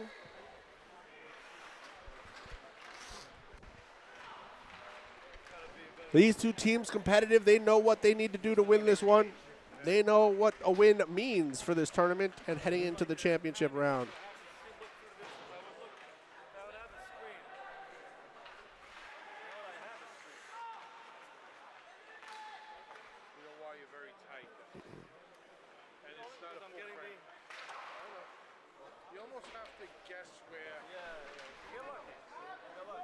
If you're watching this game right now, we want to remind you that if you go to rccsclassic.org, you can see a rundown of all the games, the teams, the players for this tournament. And most importantly, you can also click the link there to sponsor, donate, and support RCCS, supporting families who are fighting cancer. Play, fight, heal, RCCS. Huttner able to swallow up that shot on goal nicely. Face off. Controlled by MBL. Stolen away by Jeho. Outlaws now coming up the left side. Puts a shot up in the middle. Back behind the net. These guys are good at hockey. You know what? That's the bottom line. They are good at hockey. And, when I was playing the hockey tournament myself, I realized that there are just different levels of hockey that you have to be at. This isn't Pee Wee hockey, although the truth of the matter is Pee Wee hockey players are quite good. These are adults who are going at it, and they are fighting hard, and they are playing hard to play, fight, and heal. They're playing hard, and their skills are showing all out there on the ice. And I just want to say, more importantly than the skills, they are showing a lot of Menschlichkeit. These are really nice gentlemen. They've come up here. They've said some nice things. We had an interview from somebody who played in the last game, came up earlier before. These are just really nice people, and I want to say I'm looking at the overview of the tournament, and one of the things is you can be ejected for having poor conduct and deemed detrimental to the game or the safety of individuals, and this is where it gets really important. I think I like this line here. Or you can get ejected if your behavior is detrimental to the safety of himself or other players, or a travesty of the game. I like that, the travesty of the game. We're not going to see that. We have yet to see anyone ejected from a game, let alone the tournament, and that's because these are wonderful people here at the RCCS tournament. Travesty of the game would be a good team name also, if you think about it. Travesty alone, that's a great name. It's a great name. We should put that in the notes for next year. Maybe maybe we'll suggest it to Team Ellie. Somebody is, yeah, maybe. Hockey has been called a slow game. And the truth of the matter is, I don't think it's a slow game. I just think it's a game that, it's a slow scoring game. And so people equate that with the game going slow, but it's not. It's a quick moving. Oh my goodness. Wow. That skipped was right in something. there. Look at that. Weiss is going to get credited with that goal as it went off of his stick. That was But amazing. Harris was the one that checked himself into the boards, got back up, controlled the puck, put a shot on net, and Weiss was able to trickle it in. That was like stone skipping on a pond, except this pond is frozen solid. Yeah, and it's not a stone, it's a puck, but MBL really means business. And I think MBL means business could be a slogan. Means business literally. I think MBL, means business literally. Mm-hmm. As they take a commanding 3-1 lead. Just under 9 minutes to go here in the second period. For those of you sending me voicemail messages, I want to explain to you how this works. I'm on the live stream right now talking, and I can't possibly listen to a voice message. So please do me a favor and just send it in text, and that way I can hear it. Thanks. Additionally, that group sitting right there watching us live here in the Gold Pub Arena restaurant. Be nice if they can get a shout out. I'm not even sure they can hear us. No, they can absolutely hear us, and a strawberry banana smoothie would not be a disappointment over here in the booth. I'd like to second that, but make mine with hold the banana. As the Outlaws are able to put one in the back of the net here, getting that score 3-2. We've got some other people here. Let's color commentators with the color commentators. Nice goal there by the Outlaws. This game's getting back and forth.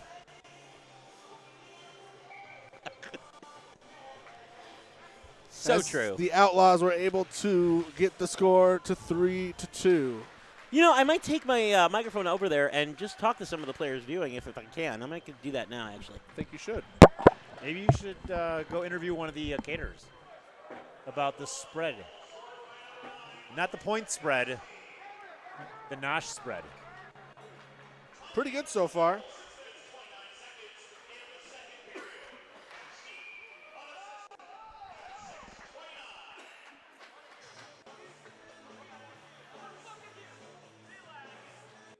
as the Outlaws and NBL look to move and switch lines up here. We're going to go over to Moshe Eisenberg doing an interview with some players. Yeah, Mo Eisenberg here talking to a few people up in the restaurant area. We've got some hockey players here. What team are you guys on? Beitler hockey team. Also Beitler. Are you guys all We're all on the same. Okay, how'd you do at the last game? We won a little bit. You won a little bit. Just by a little bit. Well, that's okay. A win's a win, right? It doesn't really matter. Yeah. Where's the next game? 3 o'clock. 3 o'clock. And where are you guys all from? West Hempstead. West Hempstead. Is that on the West Coast? No. Long Island. Chicago guy. All right, very good. Near the 5 towns. All right, I don't know what that means either, but it's good to see you guys. Tell me something. What does it mean to you guys to be able to play for the RCCS tournament? It's very nice to be here. It's a beautiful event, and it's good hockey here. Yeah, it's always good hockey. Is this your first tournament? Yes, it is. Anyone else played in the tournament a little bit longer, or is this everyone's first tournament? Second official time here, but third year that I've been raising money because it was canceled 2 years ago.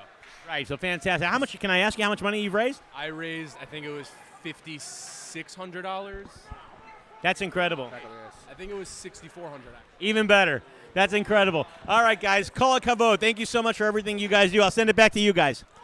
Appreciate that. Great to be able to talk to these players as they've, they're playing a lot of hockey over these days, and they, come up here to watch their friends and colleagues play as well. It's good to talk to them.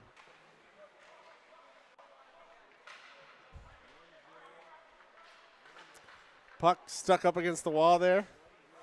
Far side of the rink. As Outlaws trying to even it up. Control the puck in their zone. Push it forward, slap shot from outside, just wide of the net.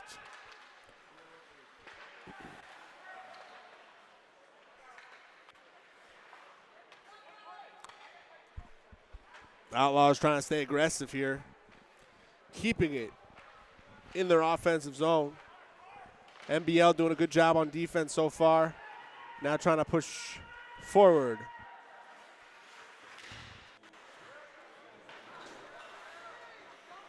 Quick line change as the puck goes behind the net. Outlaws out of the rink. J-Ho with the puck, middle of the rink, puts a shot on goal. Stopped nicely, swallowed up by Gordon. Talking about RCCS and the wonderful work that they do, supporting families who are going through cancer. Somebody in the family who is going through treatment of cancer, and that is no small cost, both emotionally and financially. So some wonderful services offered by RCCS supporting those families, and just talking a little bit about what it takes to support families, the tons of families around the country that they're supporting. So this classic tournament right now, $3.2 million supporting RCCS. That is going to go straight towards those families in need. So thank you very much, Yasher Koach. Outlaws really being aggressive right now on the offensive end.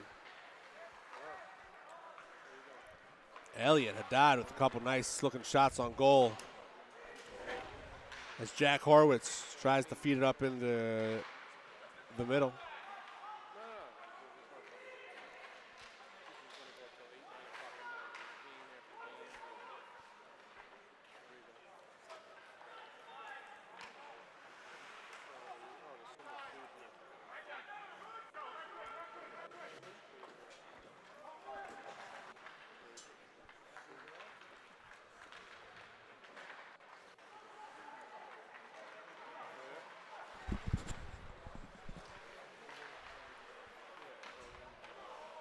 Welcome Moshe Eisenberg back to the booth, who is out there grabbing some fans and grabbing some players. Man of the people. I'm a man of the people. What can I say? And it's always good to talk to people, and always good to really get down to business and really hear from the players and from the families and from people in the stands why they're here cheering on. Because to tell you the truth, guys, we all woke up early to fly here this morning from Chicago, but lots of people drove several hours to be here too, and woke up early. So call kavod to everybody who came out and supporting a good cause out in Westchester.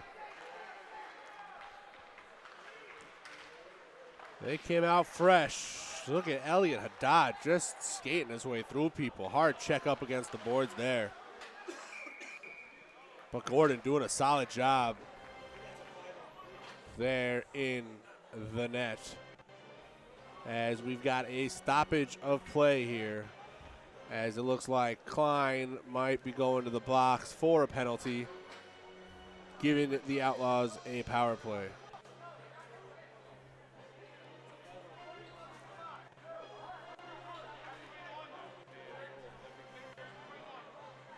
Refs making the call here. NBL coming out. Daniel, do we have a 5-on-3 at this point? Waiting to hear what the final call was, but that's what it looks like it might be. Thank you.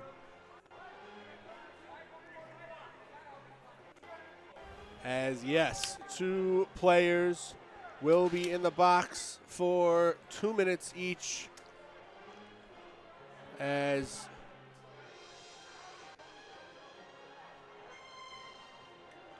they have it listed as Sean Gordon, but he's in the goal, I believe. Moishi Kern sitting in the box as well. Got to verify who the first penalty was on.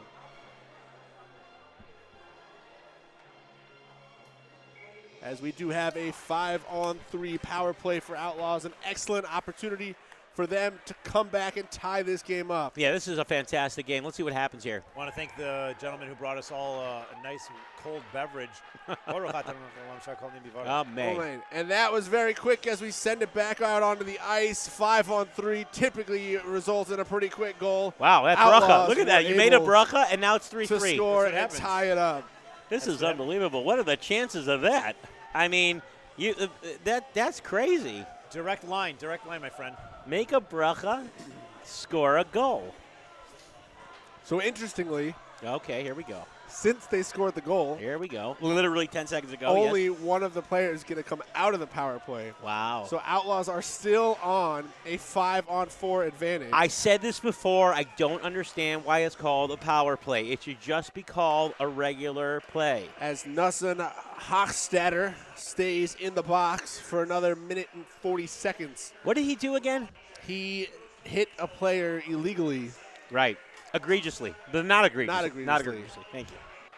Respectfully. Got it. He did not spear a player. But shorthanded. Whoa, is the goalie even allowed to come out that far? I don't like that. that. To break it up nicely was Huttner in the goal. Can you imagine? Saw NBL on a shorthanded break. Can you imagine if the referee couldn't skate backwards? What that would be like? As Gessner is just relentless. He'll get it. He'll get it, Noah. We got 48 hours left of hockey. He'll get it. JG, just relentless out there shorthanded trying to get a goal. Outlaws trying to set up a play here. Oh, but fumbles Here we away. go. Here we go. It's a 2-on-1. Oh. Schwartz unsuccessful. Oh, look at this. This is relentless and unbelievable in every way, except the way where they score a goal. I want to thank my nephew, Yitzhak Mordechai, who gave me some piece of feedback here. He says goalkeeper is a better word. Better word for goalkeeper is goaltender. Whoa. Oh, no, because when I think tender, I think chicken tender. That's chicken exactly tender where is I was actually. going. Should I be calling it chicken keeper? Oh, God. These Why are don't you- things why to don't think you about. Text that and see what he has to say about that. I mean, All I we want appreciate right now all are chicken feedback, tenders. but now all I want is chicken tenders. Thank you very much. They're a little I spicy can go for mayo. some chicken tenders. Although I am milking. It's too early in the day for flesh. Although, no. It's 5 o'clock somewhere, Noah. East Coast. We're 2/3 of the way through the day. That's right. And ironically, only 2 hours of the 48 through hockey. After scoring quickly on the 5-on-3, Outlaws unable to do much more on their power play, being a little bit lazy with the puck there. Yeah, you know, that syndrome is called lazy puck syndrome, and the problem is that they just get lazy with the puck, and they just assume that it will find the net by itself. And let me tell you boys something, it won't. It just won't. Speaking from experience, our Hall of Fame analyst, Moshe Eisenberg. Yeah, I appreciate that. And, you know, like I said before, when you're playing Hall of Fame hockey, you got to make sure that you stay focused. Stay focused, yeah, because otherwise that puck's never going to hit the net, okay? I want to give a shout out and highlight team captain Menachem Katz, who this year for this tournament has raised the most amount of money of anyone else for the tournament, surpassing $475,000 for That RCCS. is wildly impressive. You know, I had a black and white cookie up there, and I must tell you that the black and white cookie is an unbelievable melting pot of flavors. It really is. Both sides are fantastic. I'm really happy to be able to eat such a cookie. And Black and white cookie is the great equalizer. It is. It is. It really is, and it's a good cookie. And quite frankly, you know, in Israel they have this black and white cake, which is always interesting to see. Less popular. Yeah. NBL in the dark blue jerseys, Outlaws in the white jerseys here on Rink 1. 55 seconds to go here in the second period, tied 3-3. There's a lot of pointing and yelling. There's a lot of players on the ice. A lot of should things not are be happening right now which are confusing to me. First of all, there's a puck floating around. It isn't getting in the net. And I thought the point was to get the puck in the net. Second of all, there's a few guys who look like they're just showing off skating, but actually not playing hockey. Let me ask you a question. When it comes to sports, there are some, quintessential positions that are known for, certain things, like, for instance, right field. Place to space out. Yep. In hockey, is there an equivalent of right field where one of the players can just sort of lollygag and not be fully invested in the game? That was every position that I played.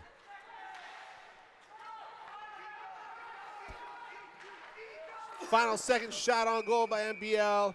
Huttner able to stop it between the legs. I love when they stop that clock with 0.3 seconds. I mean, this is some incredible stuff going on. Very dramatic. Very dramatic. I mean, come on, guys. Let's just run the clock out. Well, they listened to you and they ran the clock out. There you go. You are welcome all.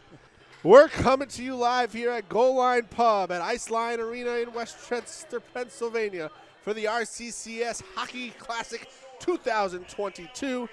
Fantastic hockey we've seen so far. If you're listening to us live in the pub, welcome to join us. Tell your friends to join the link and listen to us over the airwaves as we're bringing live hockey to you. The most important hockey being played here on the East Coast today.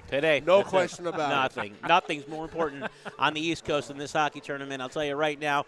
And it's really a tribute not only to RCCS but to the players who gave their all and really understand what it means to play for a cause. Noah, what do you think? Agreed. Excellent. You know, it's fascinating. We broadcasted, the three of us, the Chicago tournament this year. We did. Just a month or so ago. And that really was a great tournament as well. A lot of great players happening in that one. But we've got tons of teams here now, over here in Pennsylvania, playing from all up and down the East Coast and throughout the country and Canada as well. Yeah, you know, it's hard for me to wrap my head around the amount of players. Like we said before, there's 3 additional rinks besides for this one. So we're talking about 4 rinks, and each one has games going all the time. And when you think about it, you're looking at hundreds of players here. This is really an unbelievable thing. Who would have thought? I know I wouldn't have, that there are so many people interested not only in hockey but interested in playing in this tournament at a championship level and ready to win and ready to help play, fight, and heal. And you talk about all the people here on all the different 4 rinks playing simultaneously, the sheer number of people involved in making today happen. Moshe, Daniel, this is no small feat. This is a big operation, a lot of planning goes into this. It's a big effort, and we just want to thank everybody who helped make today happen. Speaking of feet, as we head back to the ice for the start of the third period, we know, Noah, that you are a big marathon runner, and we're going to watch the ice now on the screen. At this point, Daniel, I think we talk about it more than I actually do it. No, I know, but people watch different, so we can talk about it multiple times. But what do these players have to do to get ready for the games? Well, it's important for them to stay hydrated. You want to carbo load the day before. That means taking a few extra slices of challah. You want to eat as many potatoes as possible in your cholent. Potato kugel. Okay. That's potato, not potato.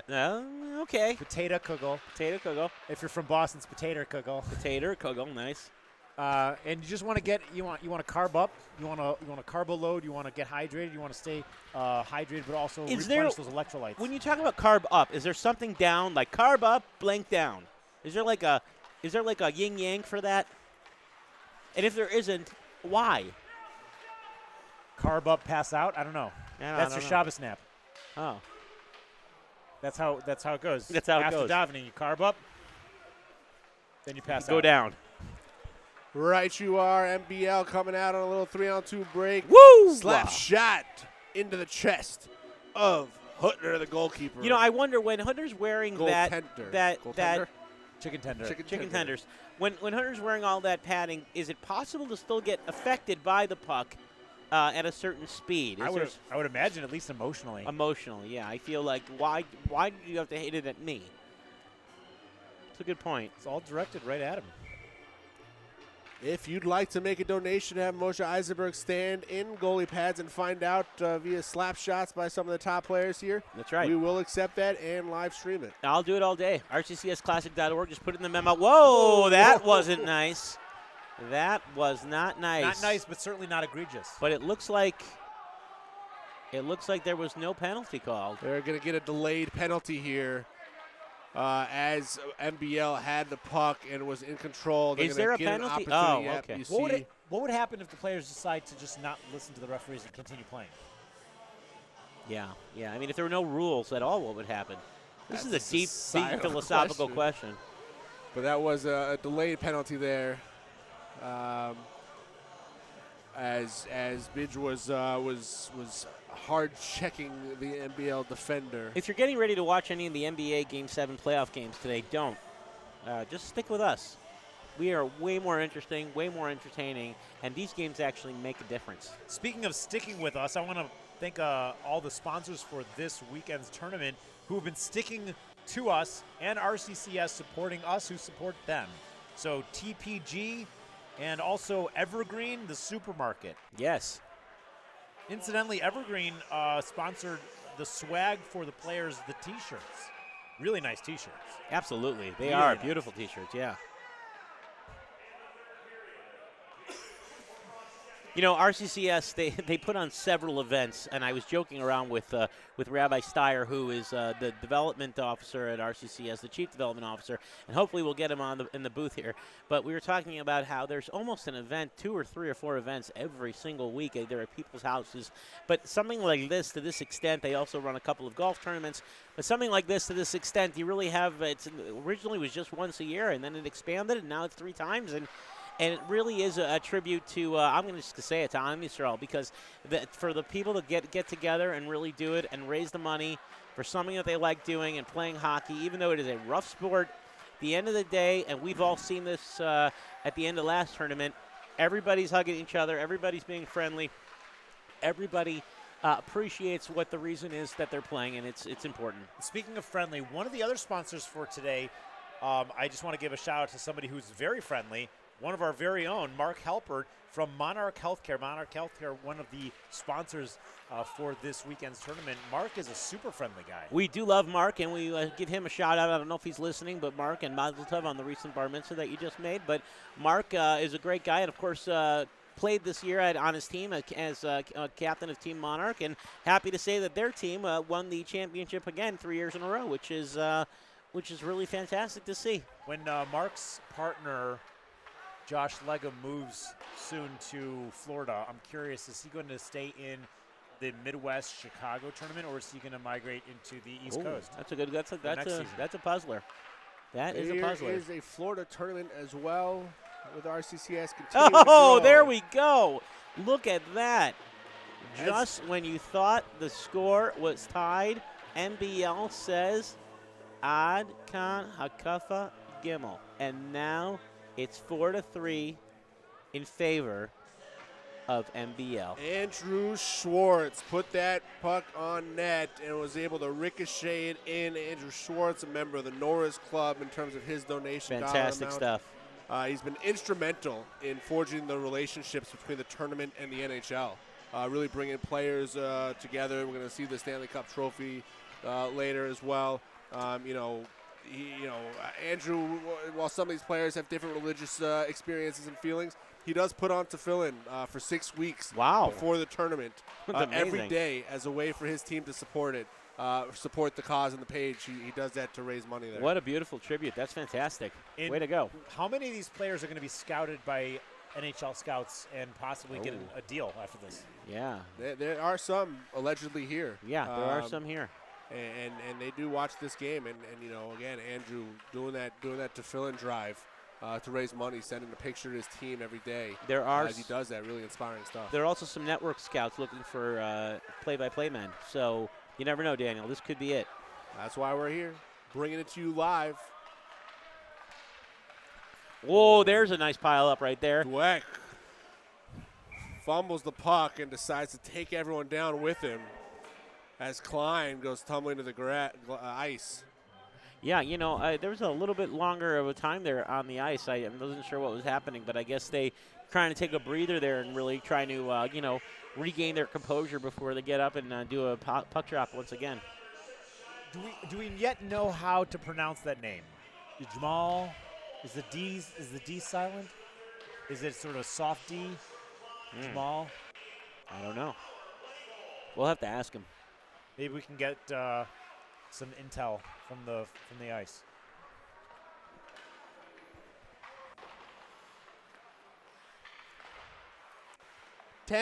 Just under 11 minutes to go here in the game. As MBL leads 4-3 over the Outlaws. MBL in the dark blue jerseys, Outlaws in the whites. The very nice thing about this glass, guys, behind the broadcast booth, is you can't smell the smell from the hockey players. That's which one is of the biggest upgrades since the last Yeah, tournament. this is great because last time the whole place stank, but you know this time we're safe in our little cocoon here, and it worked out for us pretty well. At least down there it smells like victory. Yes. That's not victory. Gordon staying loose, skating back and forwards as the face-off happens in the Outlaw zone.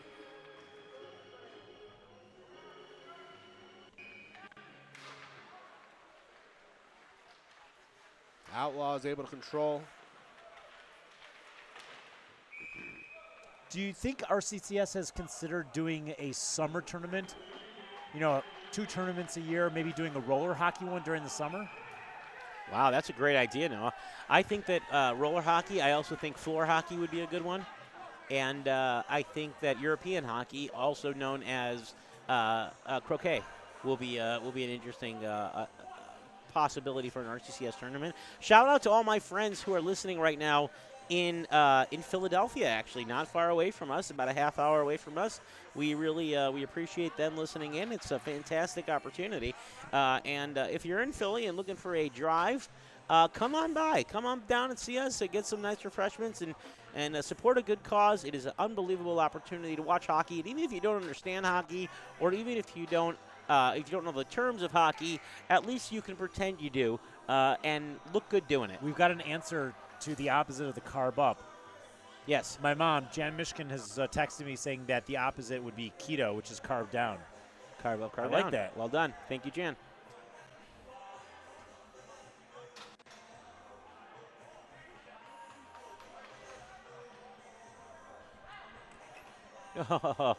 Shmili, want to thank you. Maybe we'll just jump to you real quick if we can. I just want to jump to one of the great volunteers of RCCS is Rip Shmili. Shmili, how long have you been working for RCCS? 8 years. 8 years, beautiful. And what can you tell us about working there? What's the nicest thing about working there? Team effort. Love it. Team effort. Shmili, thank you very much for your time. I appreciate it. Team effort is an important thing. Enthusiastic answers by Shmili. Just really excited to be part of the team. And the main thing is, who else is to be part of the team? These hockey players. There's nobody more excited to be part of the team Schwartz than the hockey steals players. it on a break, puts it on net. Nice save by Hutter.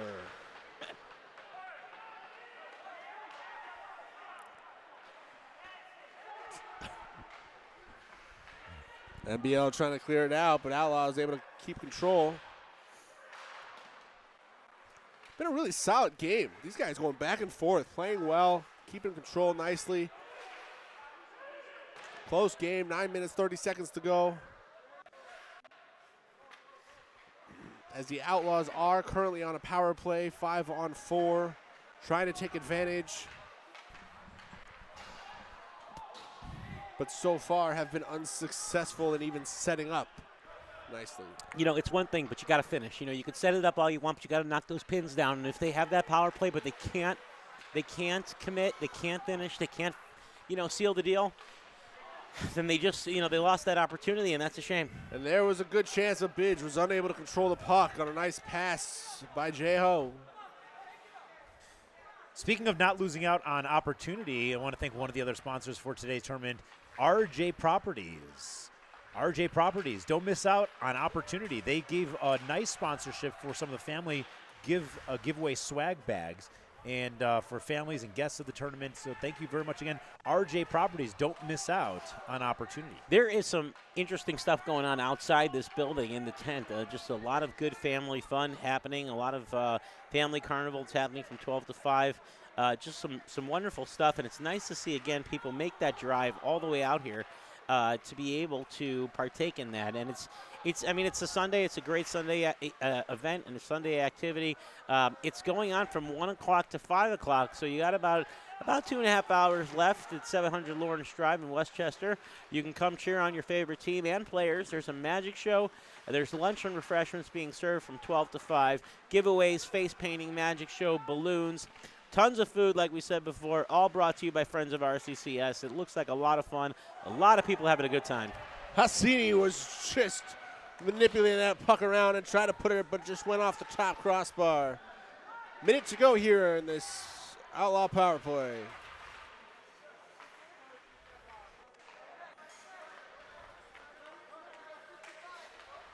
Silvers with the puck.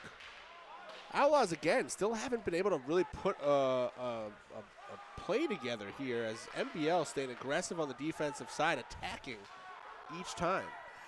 When you are out there on the offense, you also have to worry about defense. And Klein has a heck of a power shot out there. But if it isn't gonna convert into a goal, if the Kishka isn't gonna make it in the Cholent, then what are we even bothering for? What's the point? Outlaws really need this one here. As FT Whoa! gets it to Jamal. What a block. Sliding save that there was by Harris. Quite a move. Hochstetter now with the save. Outlaws trying to keep it in. Did Jamal sitting there, middle, waiting for it. I don't like that. There's Loses a slide. his puck. There's a stick gone. That's actually a stick, not a puck. Thank you. No problem. And it seems like there's a line change happening. Oh, that got intense. That was like the circus. You know why that was like a circus, Noah? Tell me. Because it was intense. Speaking of intense, I've got 3 boys myself, currently 13, 11, and 7, and things can get intense. And when they do, I want to remind you one of our sponsors today is Rockland Urgent Care. If you find that Shabbos afternoon is getting a little intense, don't forget Rockland Urgent Care, providing all the safety measures, even precautions if you need them. But Rockland Urgent Care, there when you need them most for intensity. NBL captain David Rosenberg talking to his team on the sideline there as they will now have an advantage during this power play for the next 2 minutes, saying we need to score another goal because the Outlaws are going to get one on us. We got to get that extra goal to take a more commanding lead. And, David really does a lot. He's the commissioner of the NBL, the Muncie-based hockey league. He sponsors, the tournament throughout. He's part of the Stanley Cup Club, raising over $100,000 towards this fantastic event. As NBL just misses a goal there, and David, he really wants this because he is still looking for his first championship. That's so interesting. We've got a lot of players that have been playing this since the tournament's been around for a few years already and haven't won. And unfortunately, some of them haven't held that cup up high yet. And yet at the same time, they're still there and playing. It reminds me of camp. I never won Color War, I must tell you. And I always gave it my all. But sometimes that's what it's about. And look at that. Look at that. Just as I speak, all of a sudden, they now have a 2-goal lead as NBL scores again. This is just some exciting hockey. It really is amazing how often while you're speaking something exciting happens to where I can't call it with excitement. But NBL with a fantastic goal there. I almost feel like my speaking causes the goals. Sometimes it may, sometimes it won't. But I believe that might have been Klein involved in that one. JG, obviously, as well, as he brought in the most donations tournament-wide. exceeding over 200 different donations. Always good to see a friends guy and family. who was able to solicit 200-plus donations from different people and then score some goals. And you know what? He's actually a member of the Collab Music Group. I believe that's how it's pronounced. And that's the a cappella group that's going to be performing at the awards dinner later tonight. Well, I know so I'm he's excited playing about hockey that. here today. He's going to be singing later tonight. Wow. Wow. And that was Shia Klein with the goal.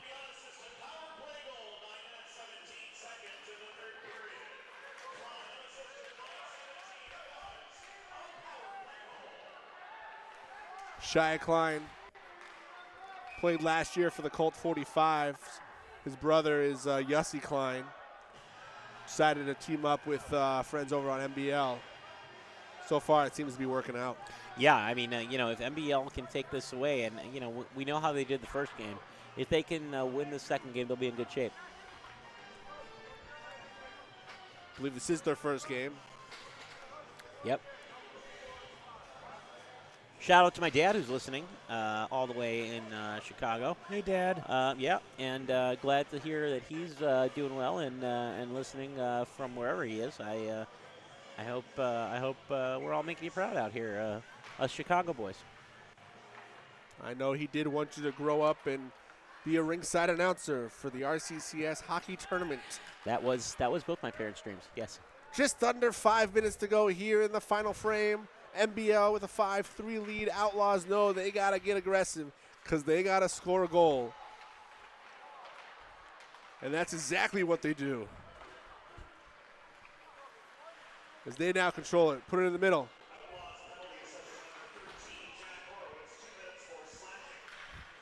Outlaws are probably feeling like their gameplay is cooling down a little bit.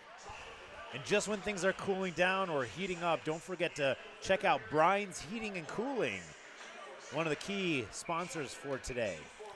Absolutely, and speaking of cooling, we spoke about this before. You really got to keep that ice cool and that whole rink cool. If that ice melts, you're dealing with a lot of skating issues. And I noticed that when you're talking about ice in general, you're talking about a hard surface, slippery, but also painful if you fall. And that's the reason for those pads and the helmets. And I think that it's important that you realize that if you're going to be going into hockey, which we all recommend that you do or don't, it's really up to you. But if you go into hockey, you understand that it's a commitment, both the skating commitment, but also a commitment on the equipment, because there's a lot that you need to stay safe on the ice. Scenario.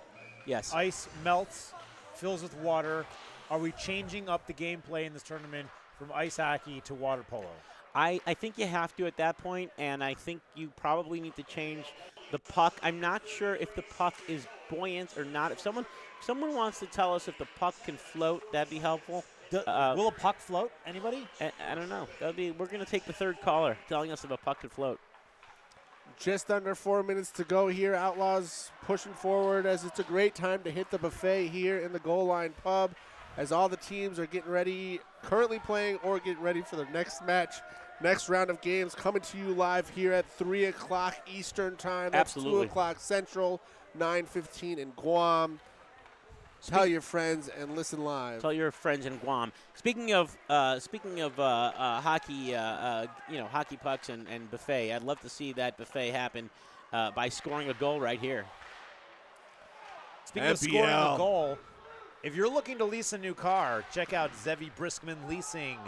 Zevi Briskman Leasing for all your car leasing needs. How is that, speaking of scoring a goal? You know. All right. Andrew Schwartz staying super aggressive down there on the offensive end, trying to get another one across the line.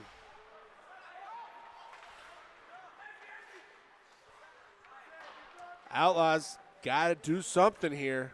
Can't let these games go early in the tournament. Do people still say tourney instead of tournament? They Sometimes do. say tourney. I They don't hear do. people saying that anymore. Is that a thing? That's one for the kids. The kids say that? Kids, you got the ship and the tourney. As Outlaw is able to break up that drive. You know, the thing about That Moshi hockey, Kern. and we talked about this before a few times, is when you're talking about the cold of hockey, hockey is cold. And those with a natural warm climate and perpetuance for warm places might not like playing hockey. I'm just thinking about that now, especially when you go down on those skates and you get hit, because it is a physical game, and NBL is really trying to put some icing on that cake right now. Is that why Canada is so well known for their hockey? Just a little cooler up there? That's exactly right. By the way, interesting to note that a hockey puck weighs 5.5 to 6 ounces. It's not just a static. And it's 1 inch thick. And weighs, that's right, between they don't have regulated, like it has to be between exactly 5.5 and 6 ounces. Yep. That doesn't make any sense. Can't trust it. All right. NBL trying to take advantage here. Get some goal differential to help them later in the tournament. Coming up here, NBL controls the puck as Shia Klein brings it into behind the net. You get a preview of the next game coming up at this rink. You guys have that info handy? Of course I do. Okay, we'll just with 1 minute left. We've got in the period an NBL with a commanding 5-3 lead. It looks like they are going to be able to take this one home, and we'll be able to move on to the next game at some point. We got Daniel's going to try to go down and see some of the players and get some interviews for us. While Daniel walks down to get an interview, I'll go over the 3 o'clock Eastern Time series that are going to be happening right now. PNY, it's going to be Toronto Chiefs versus Sub-Zero.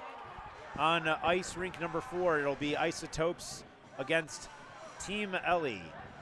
Ice rink number 3 will be Beetler Hockey facing up against Paramus. Rink number 2 is going to be Jackson Wild against Outlaws, which you're watching right here. And on this rink, we will be live streaming and commenting on Pigeons, who will be the home team, facing off against Lakewood Kraken.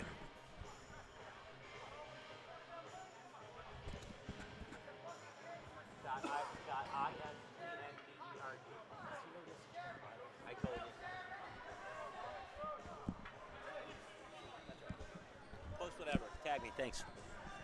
Tag Noah, you got a good one? Okay, here we go. The bottom line is when you're talking about hockey in general and you're talking about the different systems here that have to work for a stadium to go, there's a lot that takes into consideration.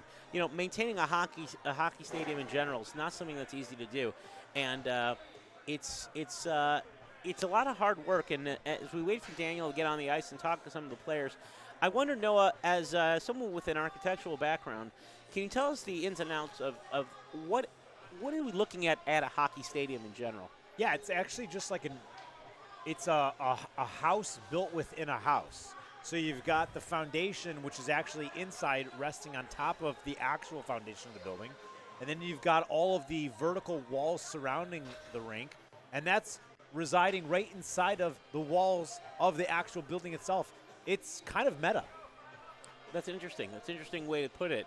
I also wonder if there's a way that possibly that ice can be maintained where you have an opportunity, even no matter the weather outside, and yet inside, I imagine that to maintain a rink of this sort, you from a financial standpoint, you just need to have constant games going on all the time, constant players, constant kind of hockey lessons, et cetera, et cetera. I know my son, Eliyahu, is taking right now ice skating lessons at a rink, a local rink, and I always wonder, if there's one kid or two kids, is it worth it?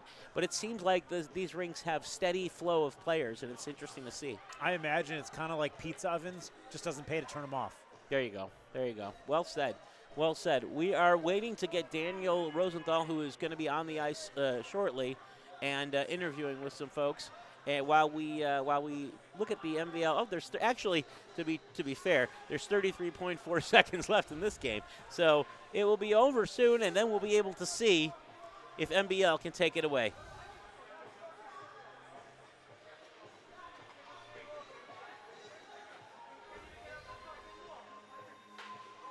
There's a lot of nothing going on right now. I'm not sure what I'm looking at. Well, at least they look like they're having some fun.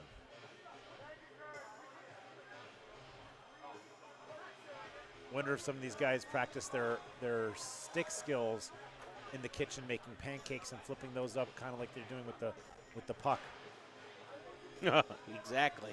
Well, I mean, you gotta do it somehow, don't you? Something like that. We're getting a great live stream of our cameraman's ear.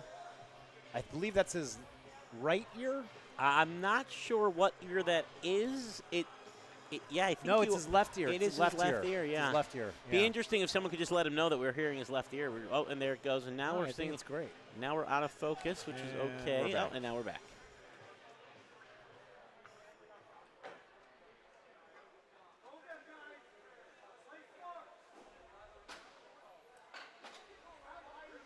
This is a good time to just talk about a few of the other wonderful sponsors that we have for this entire day or 2 days of this tournament for the RCCS East Coast Hockey Tournament. I want to thank player David Rosenberg from MBL. He's one of the players, and he's helped sponsored one of the rinks in memory of Jerry Rosenberg, who is his father. So thank you very much, David Rosenberg. Your donation means a lot to RCCS and all the families that are supported by RCCS. Your father's Neshama Shehav Aliyah Amen. and Tizkor Mitzvah. Thank you very much. Also, one of the other sponsors we have for today is Nussbaum Law, as well as Sterling Risk Insurance and Howard Hughes. Interesting. And right now we're down to the final countdown as we face off. We're going to go to Daniel real quick, who's down there right now in the court. Daniel, out there by the hockey. Hey, Daniel, tell us what's going on. Yeah, that delay was sorting out a bunch of penalties here. What it's going to end up with is basically Outlaws are going to have a 5-on-4 advantage here for the last 30 seconds to try to finish this game off. Yeah, we were wondering why that was taking so long, but let's see what happens. Man, can they do it with 20 seconds left? Can they make up that 2-goal deficit? Ooh, barrels right over him. Daniel, how's the vibe on the bench right now? Looks good. Yeah, it's loud down here, I'll tell you that much, but MBL is going to be able to pull this one out and get the win. We're going to go ahead and grab an interview here ringside. But these guys, this meant a lot to them, no question about that. Excellent, Daniel. Go ahead and get us an interview, and we'll stay with you.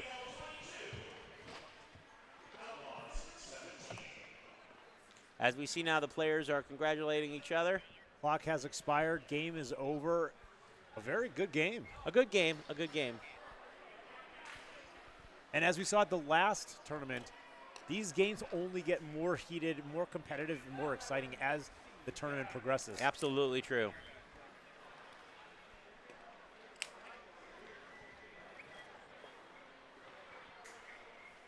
Almost like a fine wine, if you will.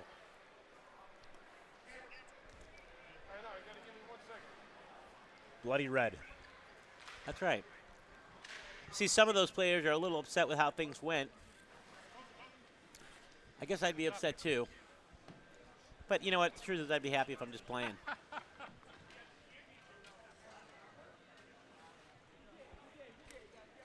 Well, here we got Daniel. Go ahead, Daniel. Here with NBL captain David Rosenberg. Great game. What'd you see out there on the ice that you were proud of? It was a hard-fought battle, a lot of physical play, tight game. Very exciting. Yeah, you guys played very well.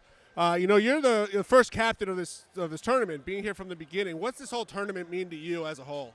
This tournament is everything. It's an amazing organization. It's an amazing cause. We've gone from raising, I think, $300,000 to $4.3 million.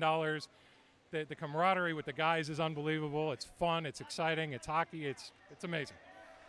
No, you're still looking for that first championship here. This squad, this tournament, how you feeling? What do you expect? It's going to be tight, man. It's going to be a hard-fought battle. Every game's going to be like this. The teams are all even. I hope we can make it. All right, great game. Keep it going. We'll see you later. All the best. Sending it back up to you guys for the final word.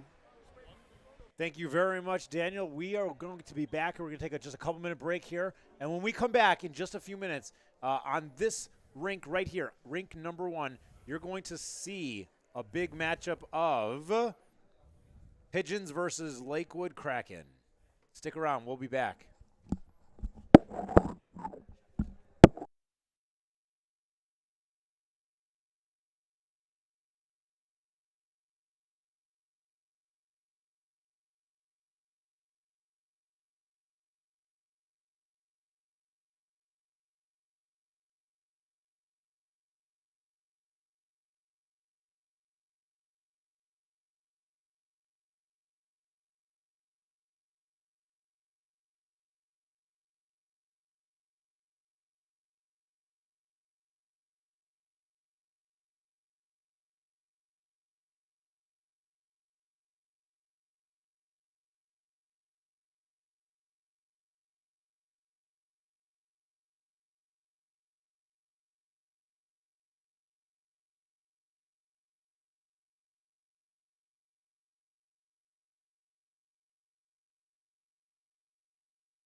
We're getting started now, ready for the Pigeons versus Lakewood Kraken on ice rink number 1 as they line up for a team picture, getting ready for a massive face-off.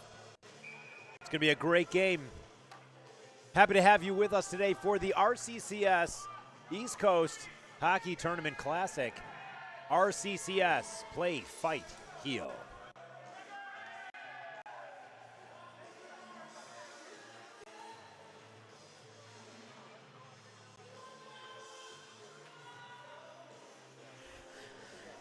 Getting ready to play. It's fantastic to see. This is game number 3 for us, and it is exciting. We're going to have a guest play-by-play announcer for a little bit of this game. I got to tell you, I'm pretty excited about these jerseys. These hockey jerseys are pretty flashy. It's a flashy team. When you're talking about these guys here, one of them from Lakewood. I mean, you know, Lakewood doesn't mess around. No messing around. They look good. Is there any indication when you look at it at the stylings of a jersey, maybe how well put together they look?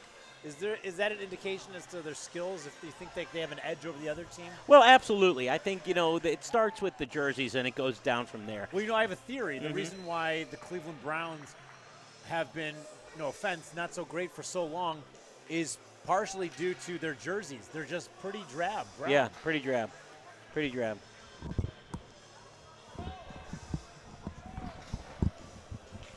Looks like.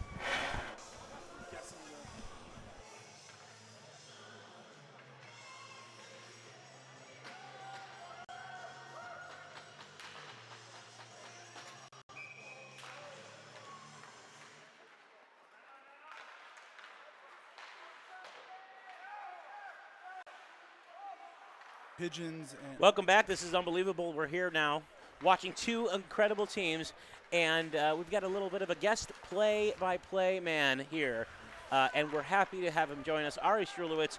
Ari flew in from Chicago with a Chicago contingent, a nice team. Ari, how you doing? Welcome to the booth. Doing great. Really happy to be here in Philadelphia. Just incredible. I don't know what it is. It might be something in the water. It just keeps me coming back every single year.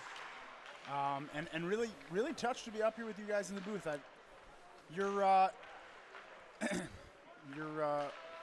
reputation precedes you. Wow, that's very kind of you, Ari. Considering. All right, here we go. Kraken's got it in the Pigeons zone. Pigeons take it back to setup number 49, front and center. And we're just tossing it back and forth. You commented on the jerseys. They are gorgeous. They jerseys, really are. Let me tell you. How did they get the name Pigeons, do you think? That's a great question. I'm not sure. Noah? It's probably the first thing they saw. Yeah. kind of like I love lamp. Right, right. Whatever's in front of you. When you talk about the different colors of jerseys, it is interesting to see. Now, has anybody from Chicago on this team, on any of these two teams? I don't believe so. Okay. Yeah, I don't believe so. Are you all on the same team? There's one, Eric Goldman, Rabbi Eric Goldman. Right. He's playing on a different team. Okay. Actually, funny you mention, I think he might even be on this team. I think he might be, but and I'm not sure. you knew that. You set me up for that, I didn't you? did, but, play-by-play's got to know. Yeah. No, it doesn't look like he's on That's this right. team. He's not.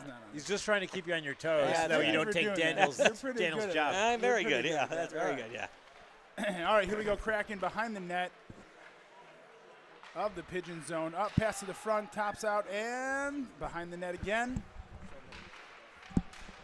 Just some kicking and slapping, and Pigeons try to clear. Couldn't get the clear.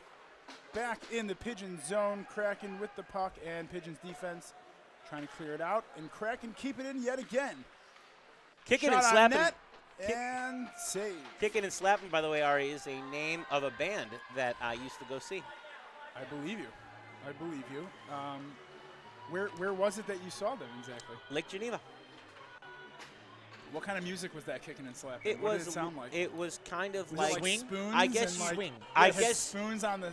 I guess you'd call it alternative rock. Alternative to music? That's right. Face-off won by Kraken. Fisher takes it back in his zone. Oh my gosh! 21 on the Pigeons, and looks like we've got a rush at the and just wide. Shot goes wide. Pigeons keep it in the zone. Throw it back behind the net. Oh, nice. Oh, trying to freeze it. Morris and Fisher fighting for behind the net.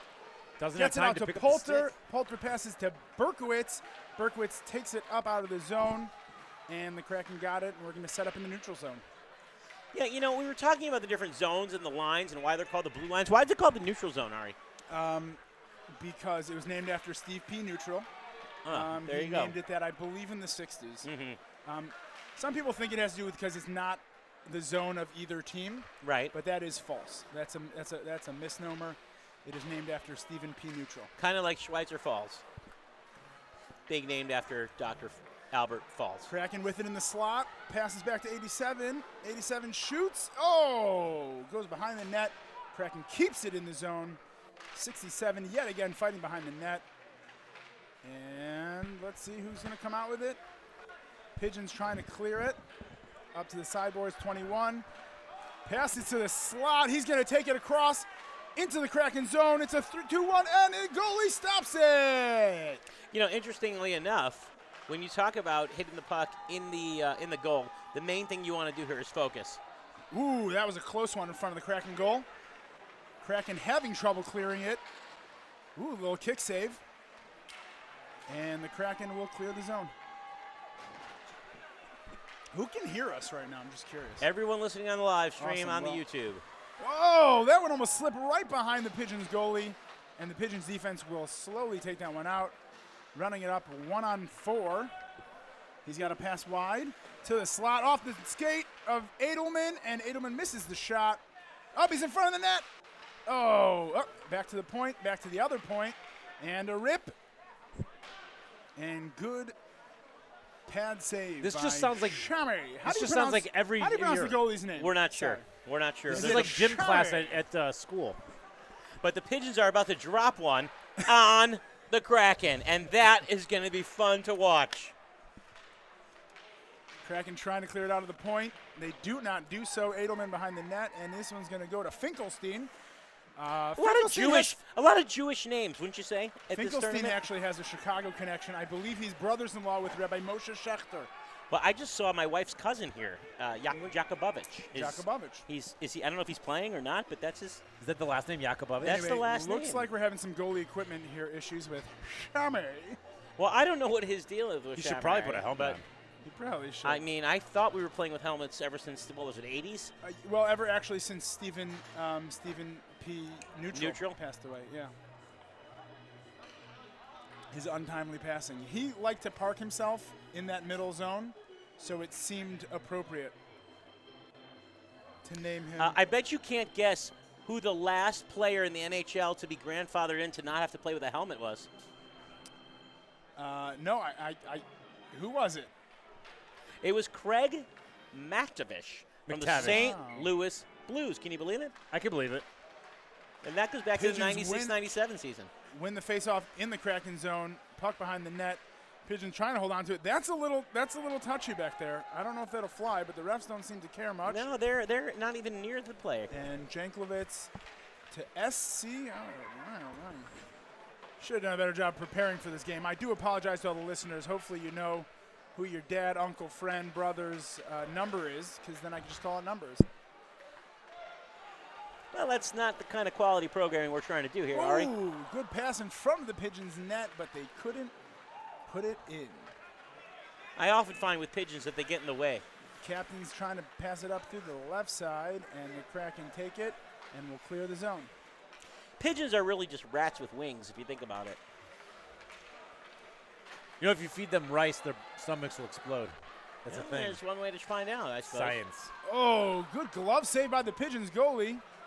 And the Pigeons will be on the offense. Here we go. Here they go. He passed it back to nobody. In the neutral zone, and we might get an offsides. There you go, offsides. I could have told them that. There you go. Should have gotten back on the zone. And he picked Levine up the puck. should have held it a little bit longer. It's really interesting to know the fans in the stadiums are really, in the seats, are really excited.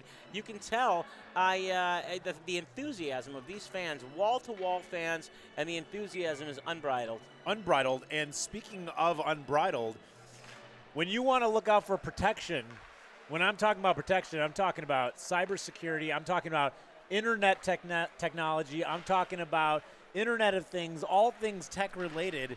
Think about Beryl Fine, who has helped get us a sponsorship from IB Tech. IB Tech, who gave us a wonderful sponsorship for some of the player swag of the sweatshirts. Sweatshirts, these were high-quality sweatshirts. Reebok sweatshirts, nice sweatshirts. Let me feel this. Yeah, that's nice. Yeah, that's actually not from this tournament, but it's still a nice piece. Either way, cop to feel. And I obliged.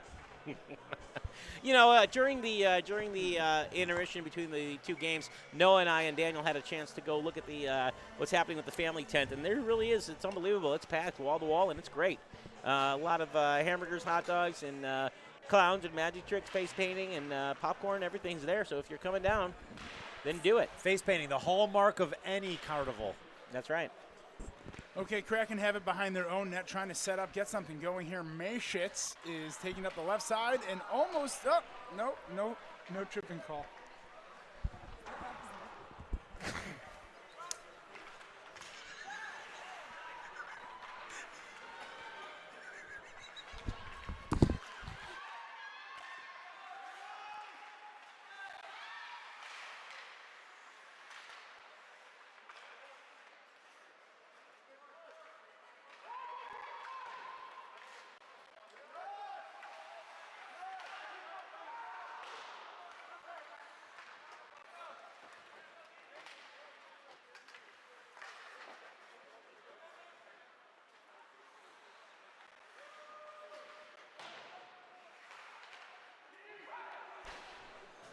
And the Pigeons have it back in their zone, and just trying to get things going here. It's unbelievable because it's a 0-0 game, and like we talked before, Ari, before you were here, the key to winning the game is scoring goals. There's actually two sides to every coin. In this side, there's offense, and the other side is defense. So what you really want to do is, A, make sure you score goals, and then B, make sure your defense is tight enough that the other team, your opponent, does not score goals. I don't like what's happening with this goalie here.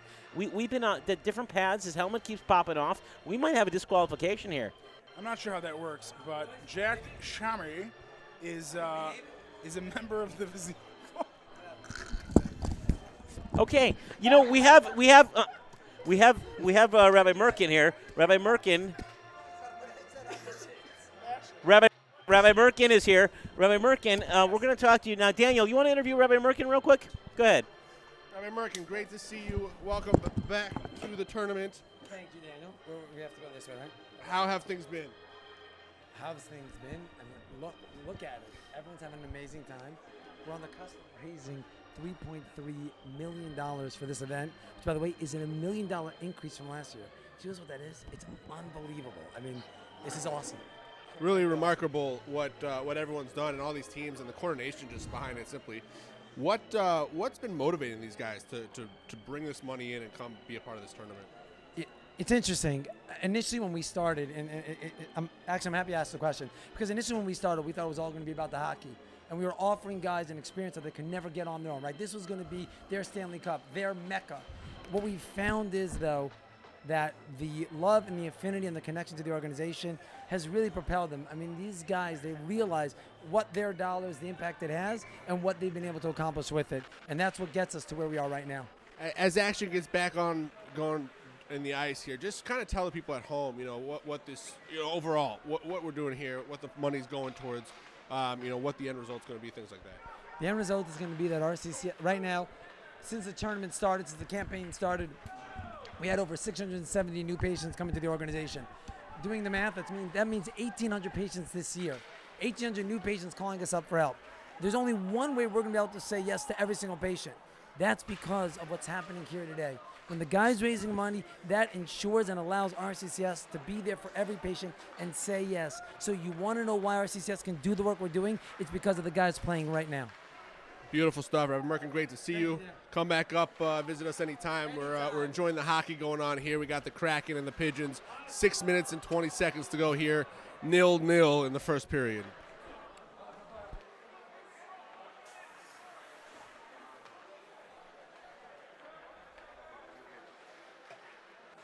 And the Pigeons with it behind their own net. Pass up to 25 on the left side, right side, then to the left side. Finkelstein, and he'll just drop it in, trying to get the change for the guys. Refresh as offsides was called.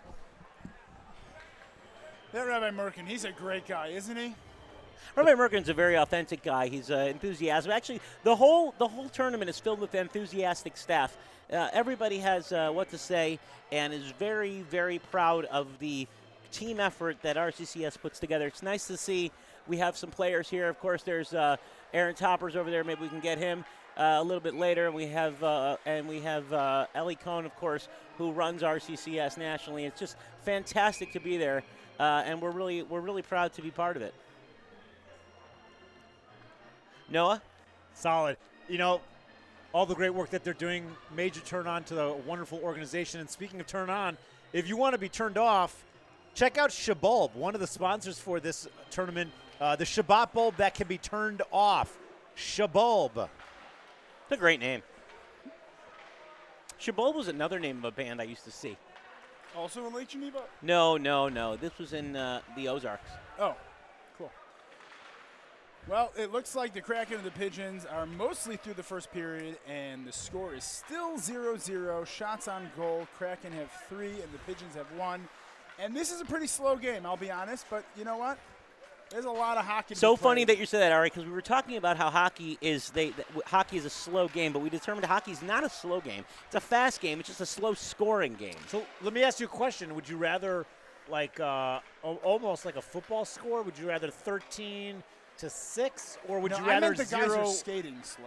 That's what I Oh, meant. you meant they're actually Yeah. physically slow. Yeah, like my wife likes to say when I drag her out for the men's league games.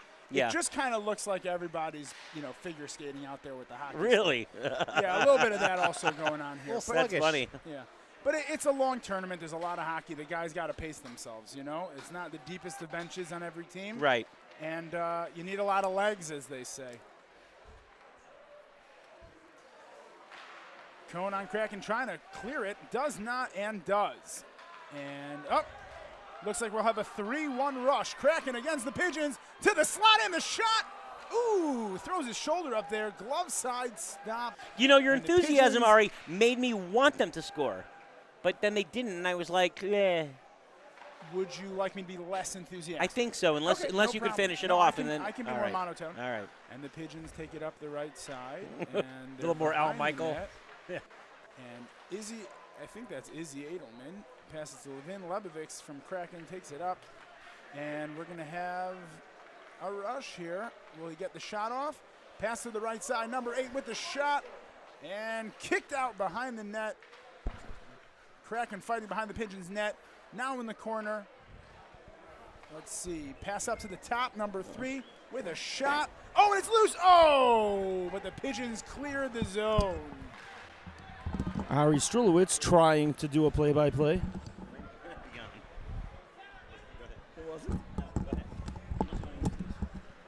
You're welcome to do the play-by-play instead if you'd like. What's that? I said you're welcome to do it also. Oh, heck no, I'm not even going to try. Okay, I want to thank Aaron Topper for coming into the studio. Aaron Topper and Ari Strulowitz doing this together. The best thing that Aaron Topper just did was put his mouth guard where my hand was. So thanks for that, Aaron. I appreciate it. You're on here. Go ahead. Oh, no, this is amazing. This setup Okay, so is so you're cool. going to do color commentary, and I will do play-by-play, unless you'd like to switch. I've only had one beer. Color commentary doesn't work unless I've had at least 2. Okay, so then you go play-by-play. Maybe not. Okay, here we go. And the Pigeons in the corner, trying just to clear it out of their own net, and they will clear it out, but the Kraken are right there to get it back in their zone. And Dave Schwartz. You know, I feel like Dave Schwartz is a common name in hockey. But how many of them have both their first and last name on the back of their jersey? Yeah, that's pretty good. Yeah. Full That's pretty name? good. I can't see anything from up here because Dave I'm blind. and Schwartz. You can Now imagine we're what it's deep like in calling the games. You can imagine what it's like playing the Pigeons games. Corner, and we'll get a frozen puck here. A good chance to catch So up. So Aaron, Ari how and was I the were first game? debating. Between the two of us, I think Ari would like to believe that he's been in more tournaments than I have. Oh. In truth, I don't believe that that's the case. Never what I said. And here comes the debate. We have played. we have played in equal amounts of tournaments. We have played in equal amounts of tournaments. I believe I've attended more We have tournaments. attended more tournaments than I. Okay. For those wondering how that works, I did not go to the Florida tournament. You did and played, but unfortunately, you were unable to play in the Chicago tournament of 2019. That's right, which was a great tournament because I played in it. How is your ACL these days, by the way? It was my MCL, actually. And my MCL is doing fine, thankfully. Baruch Hashem B'Yayin Hara. Are those the same thing? The MCL, the ACL? Do they do the same thing? They both have a C and an L. So they're However, basically the same thing. They're pretty And much they the both, same thing. and they both tear. And they both tear, yes. Mine was not torn. All right, Pigeons coming up on the right side. Looks like we might get a shot off the slot, backhand through. Up. Oh, I like this goalie. Good stick save by Shammer. You know, as I was coming in, I noticed that there's 2 Finkelsteins on the same team here.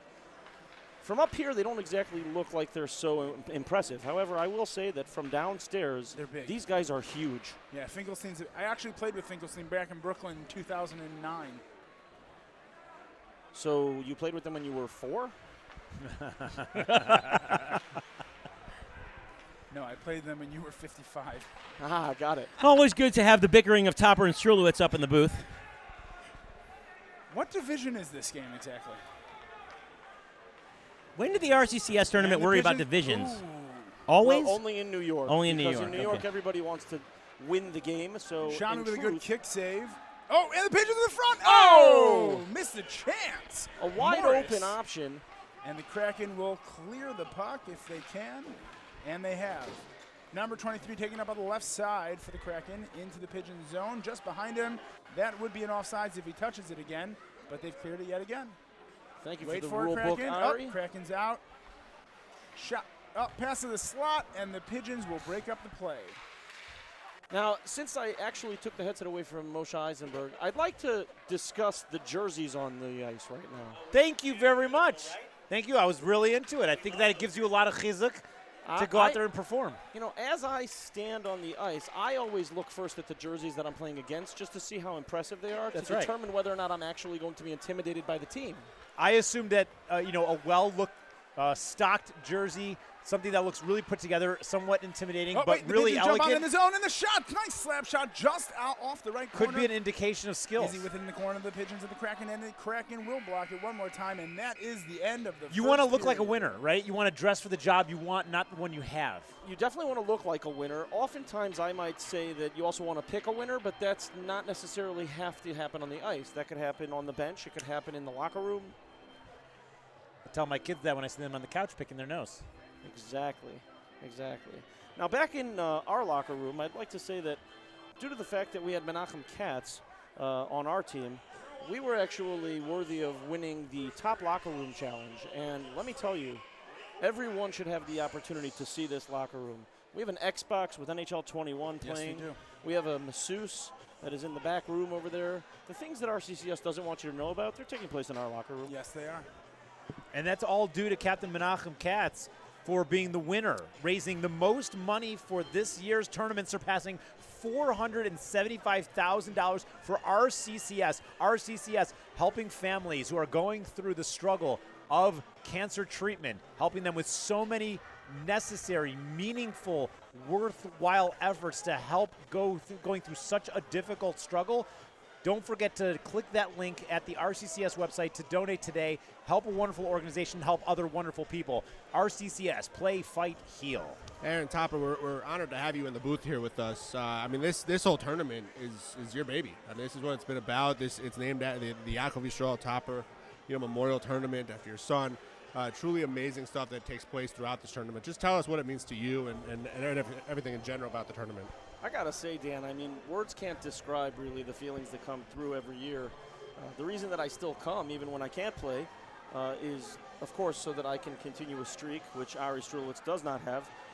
But in addition to that, because from our family's perspective, I mean, what this organization means to us and what they've done for us and how much they've actually reached out to us in love, compassion, just shows what the organization is all about.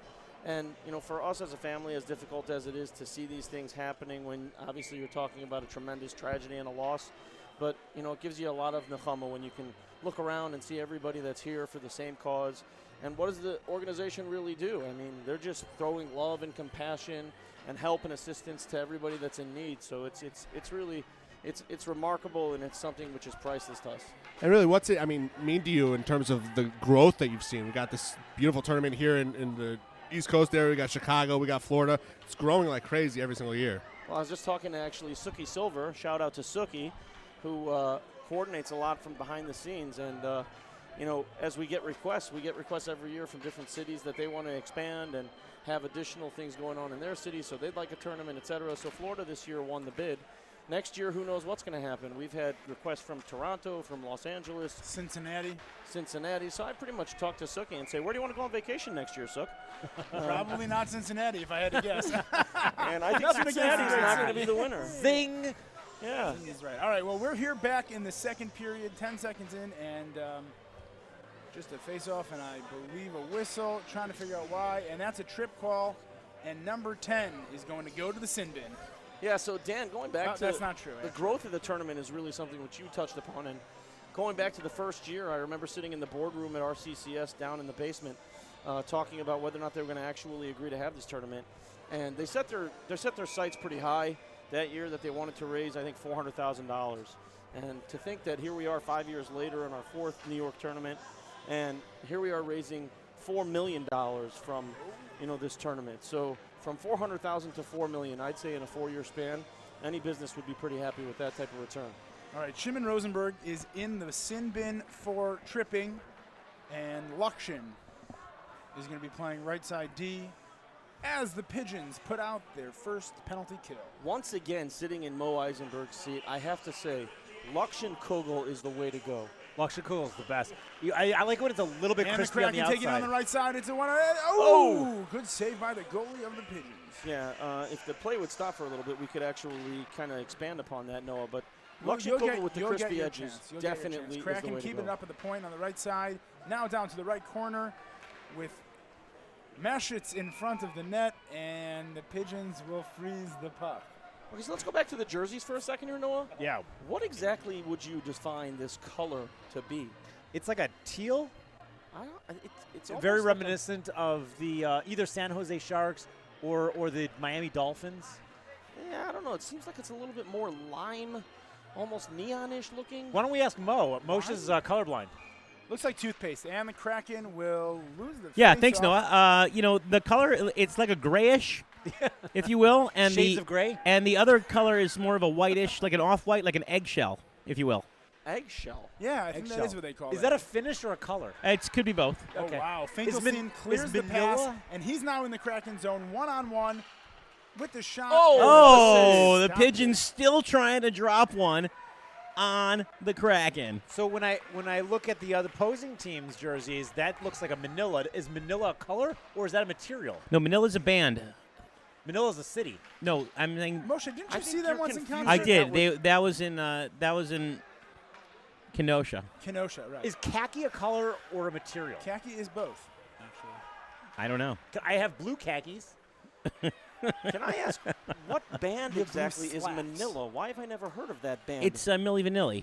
Oh, Kraken with the Oh, good glove wow, save look by at the that Pigeons. glove save. Good glove save of the Pigeons. Puck ends up right in front of the net, and a little bit. But of I sloppy suppose when you slap use a by glove, Ledovics, when and you use the a glove goalie that puts it big, away. when you use a glove that big, you're bound to save it. You would assume so. Then again, I mean, his stick is twice the size on the bottom, but yet things seem to trickle over those sticks. We had that conversation at the last tournament. What the hockey stick is called of the goalie. Yeah, now, interestingly enough, they've planted you guys on rink 1. Do we think there's a reason for that? Oh. We figured they couldn't count any higher. I assume that rink 1 is where the least significant games are being played. They don't want us to screw up the good ones. You know who the best skater on the ice is, right? The refs? That is correct. Yep. It's a lot of dodging and weaving. Well, I just watched that referee do an incredible job of skating backwards. A lot of backward skating. Beat the entire rush. Mo, Pigeons keeping it in the zone. Number 13 up in the slot, and the Kraken will take it away. Number 34 now behind his own net as he tries to clear, and the Kraken get it out of the zone. Mo, can you comment a little bit from a firsthand experience from your veteran career? Thank you. In your retirement now, what's it like to have to learn how to skate backwards? It's horrible, and it's everything about skating is horrible. And you couldn't have done it without me. Yeah, it hurts, and it's painful. And to be fair, I never learned how to skate backwards, so I can tell you that everything about this sport is difficult. And we know firsthand that as long as I could just get on the ice, I was happy to do it. Thank God. Shout out to 12 o'clock open skate at Robert Crown. That's right. What do you mean? No, shout out to Carlos. What was the late night guy at That's Heartland? right. The late night guy that we rented the whole rink from. That's right. All right, Cliff looks like we're going to Wells have a maybe giving you face-off some right outside lessons? the Pigeon zone, and the Pigeons will win the face-off but knock it down to the Krakens. Oh, so I see And a the puck ends Lazarus up here. right now behind the Pigeons' net. Many Lazari. There are Many Lazarus, right? there are There's many typically Lazarus. 3 Lazarus. I would really like to see the Pigeons drop one. I'm sorry. I think that would work. Favoritism doesn't suit you well in the press box. No, but saying Pigeons drop one is funny. That is kind of funny. Oh, You want them to dive bomb the other team. it's an interesting terminology as well. We have a phone call about to take live on the air. Let's see how this goes. We will do no such thing. What could be Kraken the worst? in the slot. Oh, just wide. What could the worst thing that happened be? He's I'm listening seeing on the shots. YouTube? So the Kraken right now have 11 shots on goal. The Pigeons only 3. Someone's going to have to score. Who will draw blood first, as they say? I'd like to ask you a question, Ari, from the last game. If the statistics have come up yet, how many penalties were called in the last I game? believe we had 5 or 6 Now penalties called someone's used. No, this is what we call using this platform to moan. And the puck drops. I'm in not the moaning. Pigeon Why do you zone. assume that I'm moaning? Pigeons Maybe win the penalties face-off, were called in our and favor. Weinberg goes to clear it. Kraken Wasn't keep the it in case, from the but point. nevertheless. Mashits behind the net. Mashits with the puck. Pass to the slot and a rip. But it is. Oh! Good kick save by the goalie of the Pigeons. Excellent Kraken keep it in opportunity. the zone. I got to tell you something. The Kraken right now are outplaying the Pigeons, and there's just no two ways about that. I'd have to say that as of right now, I think it's been a solid 2 minutes in the Pigeon zone. And finally, The Pigeons look to are be able to taking clear. it out. Clear. They get the icing call, though. And NHL rules Nope. on that icing call would not No allow icing. for a line change. So pretty poor change. Kraken Wholesale seem to be line taking change. it up now. Let's see if they keep the speed going here. And the Kraken with the puck in the Pigeon zone. Someone's having Setting up. trouble there in the neutral zone. Pass Cross-ice back to the pass. Kraken on the point. Whoa. Oh, good way to use your body to save it, Edelman. There's a couple Edelmans on this team, I believe. Oh, that's a different one. That's what I'm saying. It's a different one. And again, Edelman, number 34, taking it out of the zone on the right side. And the Kraken have kept it in. Nope, it's out. And the Pigeons now have a one-on-one rush. Can I ask you guys a question? What motivates someone to continue? Is it the thrill of the skating? What is it that everyone's excited about when it comes to ice hockey? I mean, I'll tell you personally, one of Yeah. the things I love about hockey Yeah. is because you spend most of the time on the bench, when you're out on the ice, you got to give it your everything, you know? So you think to yourself, listen, I'm going to be out here for 45 seconds, Yeah. maybe a minute, and I'm just going to give it my absolute all. Yeah. And you're not really thinking about much else other than that. And the Pigeons with a shot, and right in front of the net, point blank, and he misses Shoots the it net. wide. Is that goal regulation size or what? Seems to me like it might be a tad bit narrow. Just a bit outside. And M. Weinberg Oh. tries to clear it. but Landsman, he called it a hand pass. So the Kraken will get called for a hand pass. We'll see a face-off here. A forward motion on that You with his guys, hand. you guys are giving us a lot to think about, and I want everybody out there to think about one more thing. Thinking about RCCS and what they're doing to help support so many people. This is a record-breaking year. They have raised, RCCS has raised from the combined tournaments a total of just shy of $4.3 million. That is an incredible amount of money. But I want you to think about one more thing. The annual budget for RCCS, total worldwide annual budget, is currently at $16.5 million. So when you talk about raising $4.3 million, that is a wonderful, wonderful thing to celebrate, but we are far away from getting to the point where we can fully support RCCS, and we want to ask you to go out there. You've given already, and I want to ask you to just double down. Give a little bit more. RCCS provides so many important services to families going through cancer, and I want to ask you to just reach in a little bit deeper and see if we can get a little bit closer to reaching that $16.5 million to meet their annual worldwide budget. You know, considering the fact that there's so many. Oh, we got a different- goal. Oh, and we The have a Pigeons goal. Now we're score talking. Some tic-tac passing in front of the Kraken That- net, and it looks like can't tell you. I'll tell you in a second. Where is it? Number 15, Jankovic. Finally, been waiting He's all the day. one. The Pigeons just dropped a major one on the Kraken. There you go, Moshe. You got your chance. the drop The of all Pigeons, drops. With less That's shots right. on goal, have managed to put one up on the board, and they now lead the Lakewood Kraken 1-0 with 9 minutes left in the second period. Just dropped one on Lakewood's Black Hat. Still, Oh, my goodness. Aaron, you were about to say. You know, I think that when you're talking about $4.3 million and you're talking about doubling down, you know, there's so many different organizations in Klal Yisrael that do such wonderful things.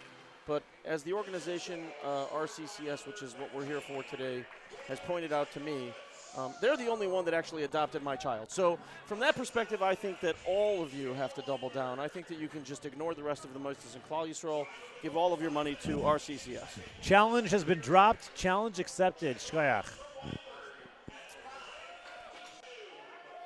So now, Moshe Eisenberg, I think we have one last thing that we have to say before maybe, what time is it, Ari? It's 3:51. 9 minutes. We're going to head down to the locker room and get ready. Yeah, we're going to have to get ready for our next game here, which is going to be on Rink 1. So get ready because we're going to be right here in the booth staring at you from the ice. Oh, wow. Look at that. Number 17 on Kraken threw his body in front of the goal to cover that last foot of open net, and he stopped the goal, or the posted, I'm not really sure. But that was a good effort on behalf of Kraken. They let one go in. I'm thinking they're not going to let two. Everyone who's tuned in to listen to this game on the live stream has had the pleasure of hearing Ari Strulowitz, who's about to – are you a captain of your team? We are both, We're both alternates. alternate captains. Not to be confused with Who's assistant captain. Assistant That's to the something else. captain. No, Right. we're alternates. And It's Aaron, different. so Ari Strulowitz and Aaron Tauber have been up here helping us call this game, and in about 7.5, 8 minutes are going to go down to the locker room because they got to prepare for the next game, which you will see right here if you stay around. Stick through this game and into the next one because we're going to be covering their game right here.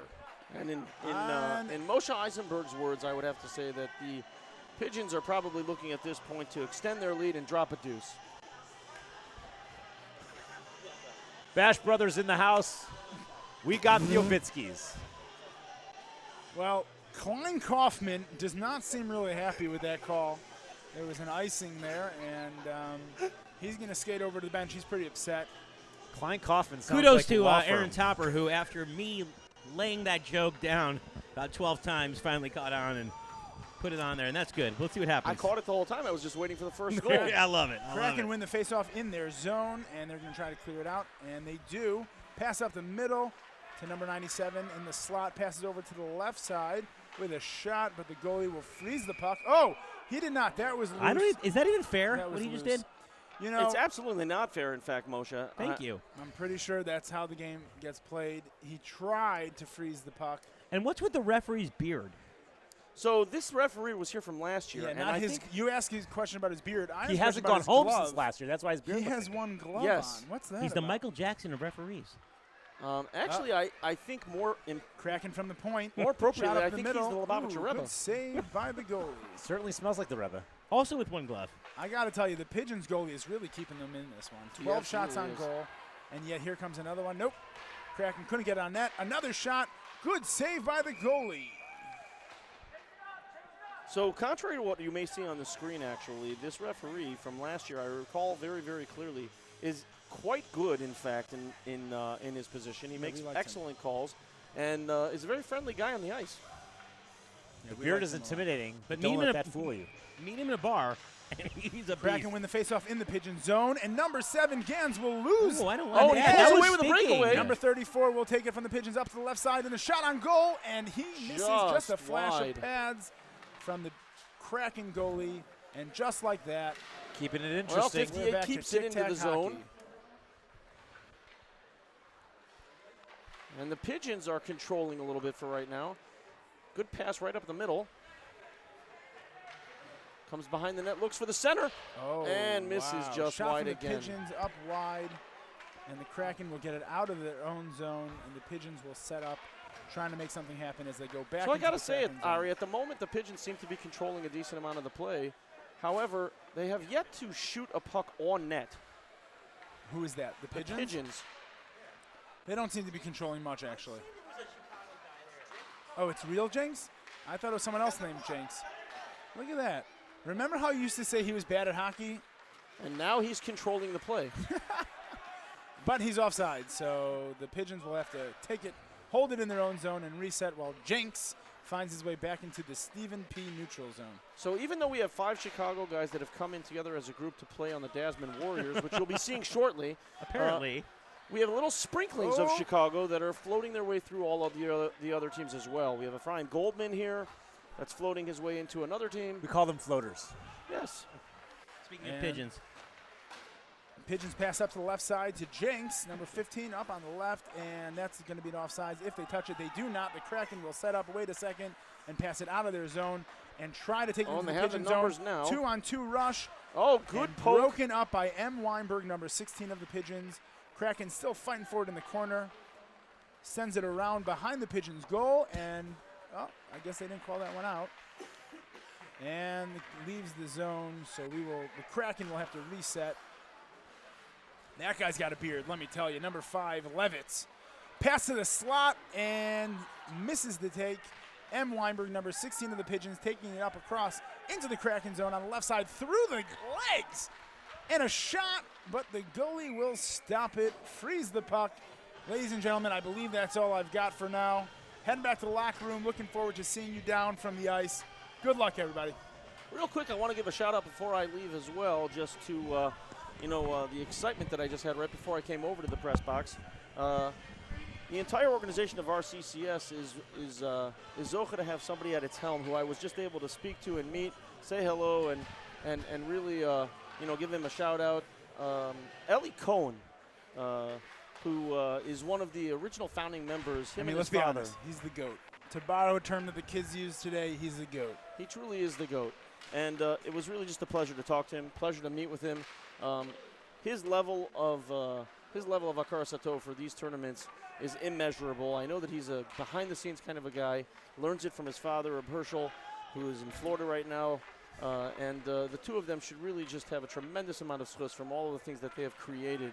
And it's just a miraculous thing that's going on over here in terms of how many people are helped because of one vision that takes place. And look what's created from that. So, Ellie, way to go. Reb Herschel, we love you. Yeah.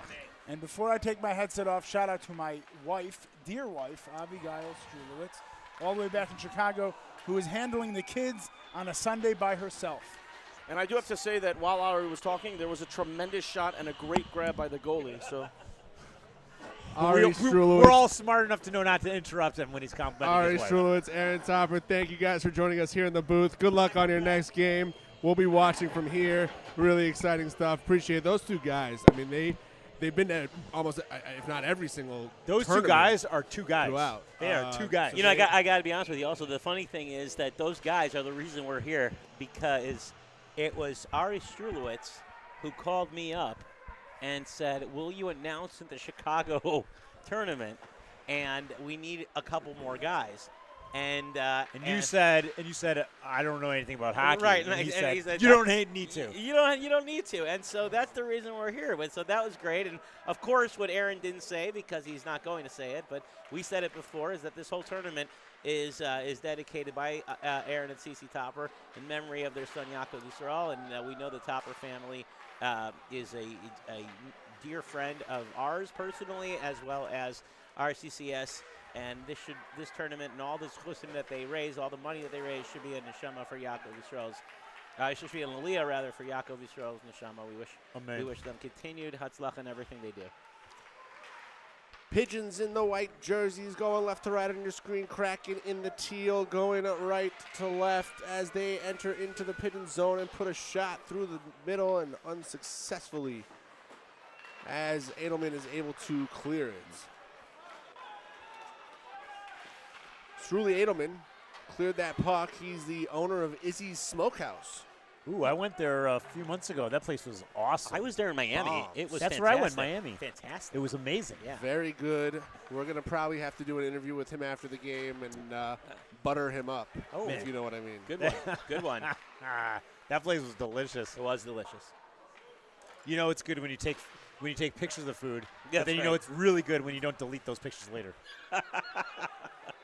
Just keep going right back to that. And things that you might go back to. Remember that hamburger? And then you start talking about it like it's an old relative that died? Yeah. Remember that hamburger? Fondly. Yeah. That was amazing. That a lot of hamburger nostalgia. was so great. Right. A lot of Remember emotional those ribs? connection. I miss those ribs. Yeah. Yeah. Remember the meat sweats? All night. Remember the burnt tips?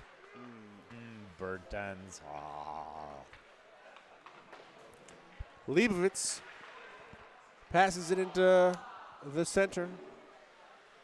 Levin trying to clear, taking too long. Speaking of burnt ends, if you're finding that you're in a situation and your ends are getting burnt, feel free to contact Birnbaum Law. They can represent you for whatever services they provide. Exciting match so far. Not a lot of goals being scored here as the Pigeons lead 1-0, just under 2 minutes to go in the second period. It's 4 o'clock here in the East Coast, 3 o'clock in the Midwest, and I don't even know what time in the West Coast, but we're happy that you're watching. And more importantly than we're happy that you're watching, we're happy that you're considering donating. If you go to rccscancer.org or go to RCCS Classic, you will have an opportunity, classic.org rather, you will have an opportunity to donate to this very worthy cause. Let's try to get that number even higher. A lot of things happening, a lot of teams playing.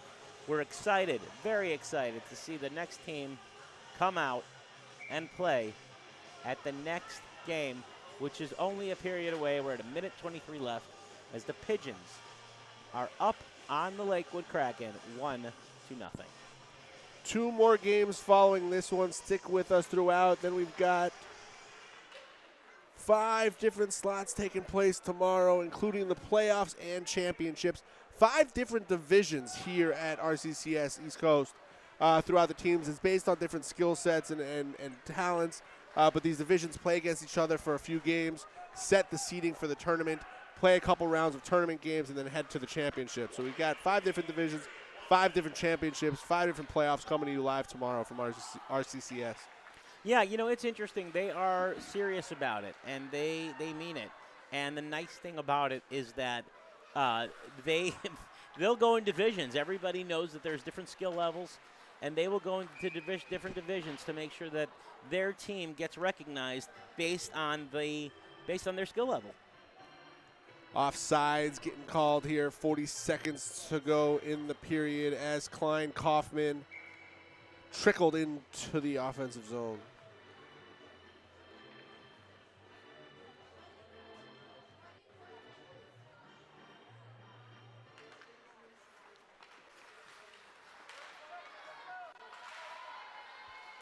Kraken, a newer team here, doing a good job on the fundraising. Have a lot of members of the 5K and plus Venetian Club membership level.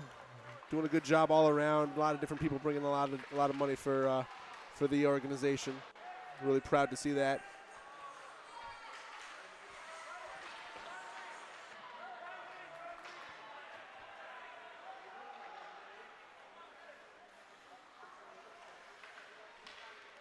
Five seconds to go here. Period 2 is going to wrap up with the Pigeons leading 1-0. We got 15 minutes of hockey left. They play 3 periods, 15 minutes each. stopped time throughout those periods. Yep. Short intermission here, only a couple minutes. Let the guys catch their breath, get some water. Yep. No overtime in the opening round games. That goes straight to shootout. So if the Lakewood Kraken are able to Lakewood? put a Lakewood Kraken? score I'm pretty sure you said Rakewood. in place, we might see one of those shootouts. There have been a couple here in the tournament so far. Not here on our rink, but there have been. And I wonder how they're doing time-wise, just based on their schedule. I think they might be running a little low. I'm not 100% sure. But there's a lot going on, and now there's something happening. The Kraken mascot is out That's pumping right. up the crowd. Pumping up the crowd on his skates. That's his skates. Nice. He is a Kraken. I mean, a Kraken is like a beast of the ocean. That's it. And this kid out here, absolutely. I don't know if we'll be able to get a camera on this or not, but he's out here pumping up the crowd here, and really doing a great job of it. Yeah, I'd love to put a camera on it, but no, it's not here, so I'm not 100% sure how. But yeah, there's a kid there, and that's really great. It's always nice to see the young fans. I've actually seen some players toss some pucks up to some young fans and things like that. It's always nice to see that going. I'm not sure what his sign says. I assume it says, go Kraken. No, we're trying to get a close-up, a live feed of the kid skating around. It must be a Berkowitz relative, and we're just trying to see if you can get him on there. He was skating around doing some cool stuff and, really rooting on the crowd. There he is, just skating around. Might be the beast of the sea, the son or somebody. And either way, it's nice to see the young kids there really getting into it. So, Mo, there's a lot of hockey being played here today, tomorrow. Well said, Daniel. The ice needs to get taken care of. Yeah. And a lot goes into that. That's right. I know you have experience in that department. Can you tell the fine people a little bit about what needs to take place throughout the day to keep the ice fresh and safe for the players? Absolutely. When you're talking about taking care of an ice rink, you have to realize there's a few things you have to really know. Okay, the first thing you have to keep it is ice rinks are actually kept cold and frozen with a process that's pretty similar to how refrigerators stay cool. That's an interesting point. They rely on a refrigeration system underneath the floor of the rink, which includes chillers and steel pipes. There's different types of brine water, which is an antifreeze agent, to really keep the ice at just the right temperature. And then in between rounds, although we haven't seen it here in between periods, but in between games, there will be a Zamboni, which will put a thin layer of water over that ice, which will then be able to freeze it and give it that smooth coat that we're all expecting. All that metal work reminds me of one of our sponsors for today, Illuminize. Illuminize makes metal prints, so if you're looking for any kind of signage or metal work, why don't you think about contacting Illuminize? You know what? I think I will. I am thinking about that. Pigeons trying to control the puck. They know they need another goal here. The 1-0 lead is not safe as the Kraken are going to be aggressive. Try to feed it into the middle of the Finkelstein. Unsuccessful. Finkelstein. Finkelstein looks like he might have spilled a pink Gatorade on his jersey earlier today. Mendelbaum. That's right. Puck slowly floating in the center ice. Shot on goal. Saved by Shimmy in the goal as he gets up off the ice. He's shimmying up that ice. The crowd is thinned out, and then it kind of heavies out again. Heavies in. What's the thins out? With thicks in? How does it work? What's the opposite of thins out? I don't know. The crowd's getting fills up. Fills up, yeah. I guess that works. The crowd's getting fuller, and then it gets thin. It seems to be a nice wave of people here. People coming in from outside and inside from their hockey games. People jumping over benches. There's a lot going on here. And if you're not watching every single minute of this game, then you are going to miss some action, guaranteed. You throw Klein Kaufman on Kraken. Puts a nice shot on goal, but goes just wide. Looking to do it again. Trying to control the puck, skate at the same time. Klein Kaufman gets it off the board, feeds it to the middle. Has Leibovitz open, but unsuccessful. Again, nothing. If you're following the NBA in Game 7 of the Bucks versus the Celtics, with 8 seconds to go, and I know Noah, are you still a Celtics fan? Or have you jumped to the Bulls? No, I lived in Boston for 6 years, never became a Celtics fan. Never, okay. No. All right, well, it's 26-18 Bucks after the first quarter. Thing is, though, in that game, I'm taking Celtics over Bucks any day. Really? Are you? You gotta do it because I don't know. Cubs Brewers, Milwaukee Chicago rivalry. I gotta take Celtics. I see. All right, that's fair. Don't think that's going to happen, but we are watching the most important hockey taking place on the East Coast today. That's right. There is no at the RCCS tournament. You are right, Daniel. There's nothing else going on in hockey. I've checked the NHL schedule, and really, no bigger game. No bigger game. This is it. No bigger game than Pigeons versus Krakens. Yep. Two animals, beings, beasts that you would typically not see in a fight are battling it out here on the ice tonight. Such an interesting name for an enormous mythical sea monster said to appear off the coast of Norway. It's mythical. Mm-hmm. It's up there with the Yeti and Bigfoot. Bigfoot. Yeah. Right. And the Loch Ness monster. Well, that's real. Oh. I know Seattle because Kraken actually named after the Lakewood Kraken.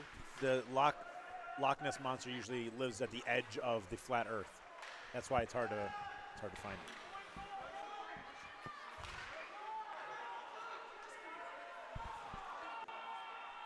At the end of the day, this is a hockey game and a charity hockey game. And at the end of the day, everybody wants to win, but aren't we all winners in a way? Everyone's a winner.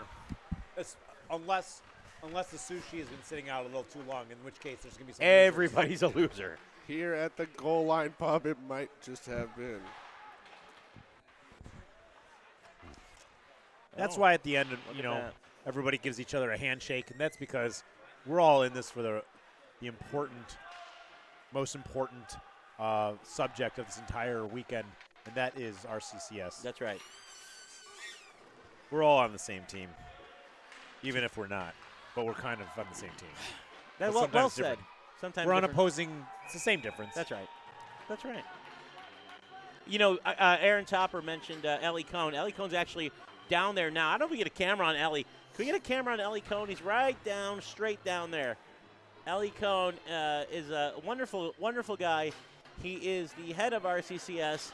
He's right down in the cave right there. Oh, we're not going to get that shot. I don't know if you can get that shot or not, but it's always good to see Ellie. Maybe we can get him up here for an interview or something. Point of the matter is there he is. Ellie, there he is. Ellie Cohn is, there he is going back in. It's always great to see the head of RCCS here. And he's gone. And that just like that, he's out there, meeting the people. Man of the people, meeting the people. That's right. Just under 11 minutes to go here in the final frame. Pigeons barely holding on to a 1-0 lead as the Kraken have stayed aggressive, trying to make a score, but the Pigeons come out on a break. Nice move here, but sails it just over the top of the post was Finkelstein. Daniel, who is the Kraken? Is it the green or is it the brown team? The Kraken are the greenish teal. Oh, okay, team. got it. Yeah, okay. Just want to make sure. I knew that. As did I.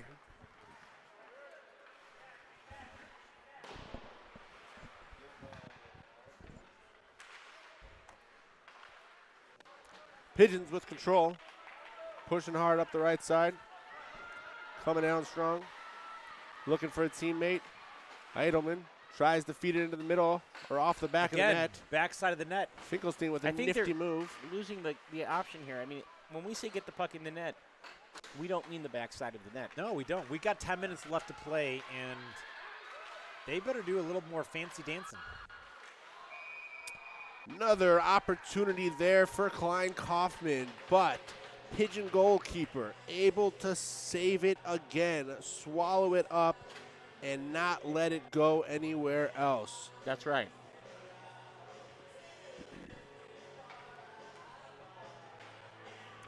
Another wonderful sponsor of today's event. Playing in today's game, Ellie and Avi Berkowitz, I have to assume that those are brothers playing on the same team for the Kraken, helped to sponsor by their company, Berkowitz. I hope they're electricians. That's a great name, Berkowitz. 1.21 Berkowitz. That's right.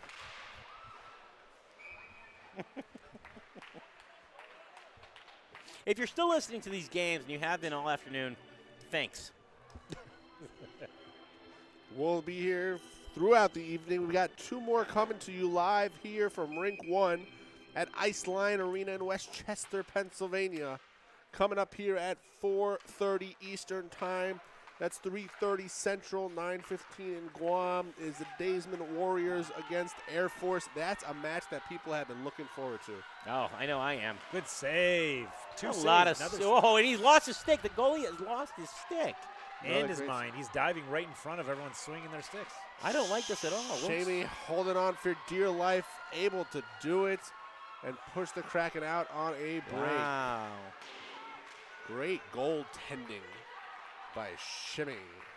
Great goaltending. Shimmy.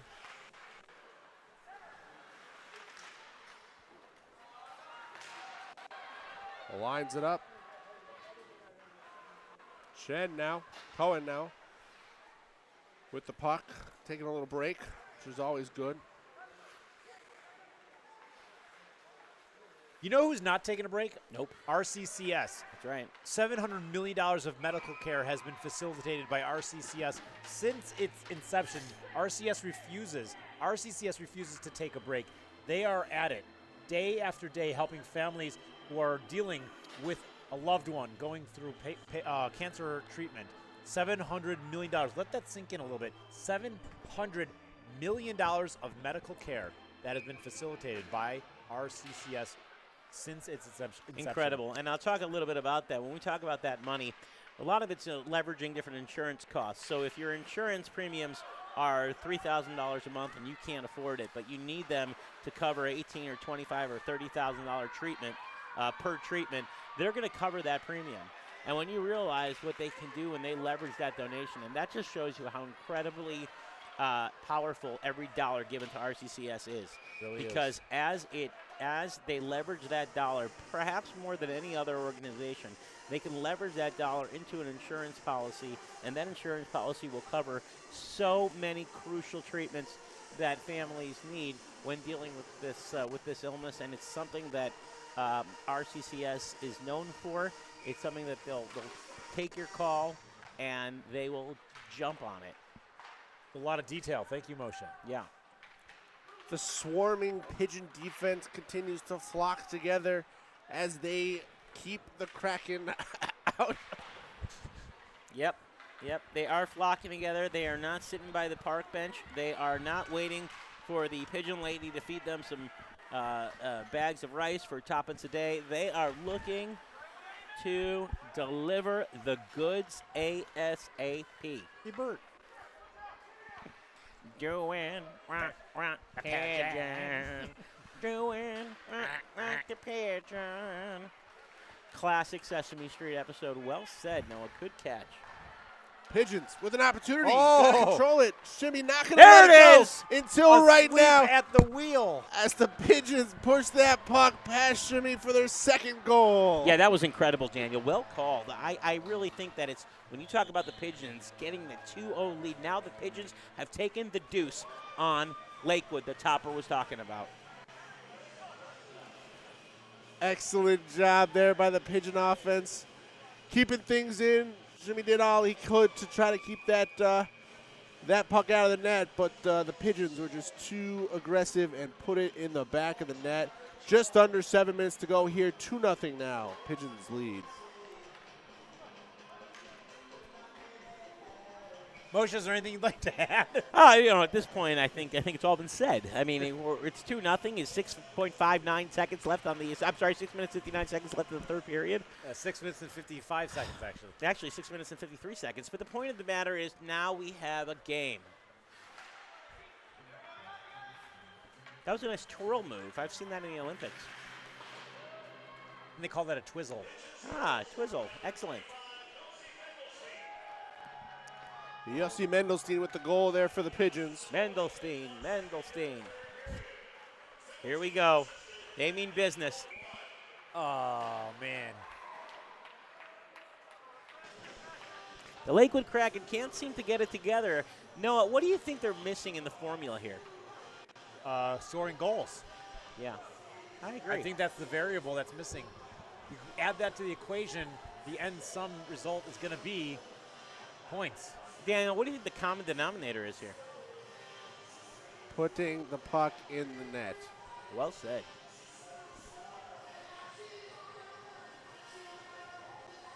When we talked a little bit before about the $700 million of medical care that RCCS has facilitated since its inception, it's also worth noting that since RCCS began, they have helped people from 25 different countries, 50 states within the United States, 604 cities. That's a lot of territory that they're covering.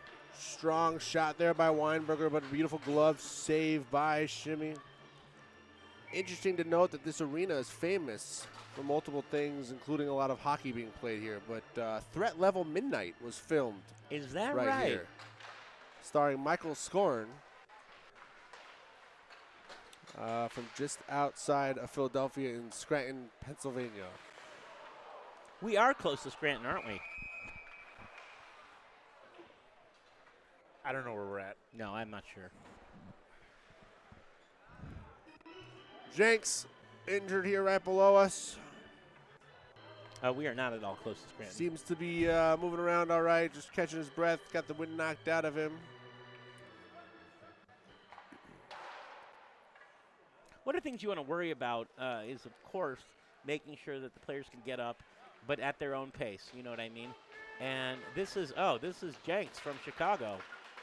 Good to see him skating off under his own power here. That's right. Kelowitz? Yeah, not being held up by anybody. It's good to see.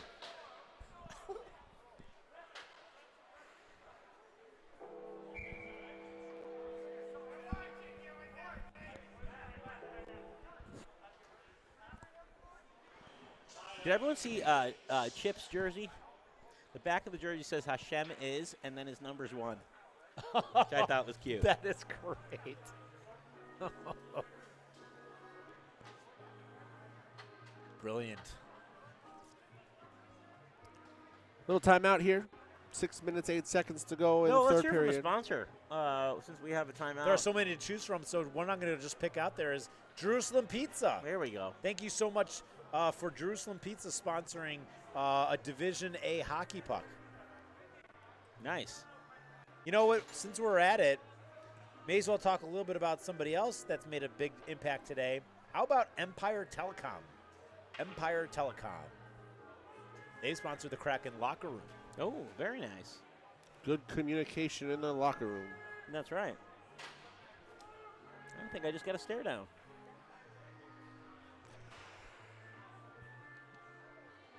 Noah, what do the Kraken have to do here to get back in this game? Well, you know, it's the ABCs of hockey. You know, always be skating. And the bottom line is when you're talking about the ABCs of hockey, you got to get the puck in the net. We talked about it 1,000 times. It's real simple. They can still pull it off. 6 minutes, a lot of time in hockey. And to get 2 goals, all they need is 1 and then 1 more. And we're talking about a shootout. So we heard from Strulowitz that their team lost on a shootout before. You know, that's anybody's game. Then it's just a one-on-one. But at this point, we are just waiting to see if the Lakewood Kraken could finally make a dent in the Pigeons' wing. Now, that's a fact. I'm going to throw another fact at you. If Lakewood just gets 3 goals, they win. That's it. That's all. Just 3 more goals. Assuming that the Pigeons don't get any. Correct. Right. That's the offense-defense thing. Math so checks you know what? out there. Let's put in some insurance in there. Yeah. Add some insurance. Let's ask them to get 4 goals right now. Yeah, You've let's got do 5 minutes and 10 seconds left to play. You know, average a goal per minute, and they're fine. That is interesting. Another interesting fact about pigeons in general is that they're incredibly complex and intelligent animals, and they're one of only a small number of species to pass the mirror test, which, of course, is a test of self-recognition.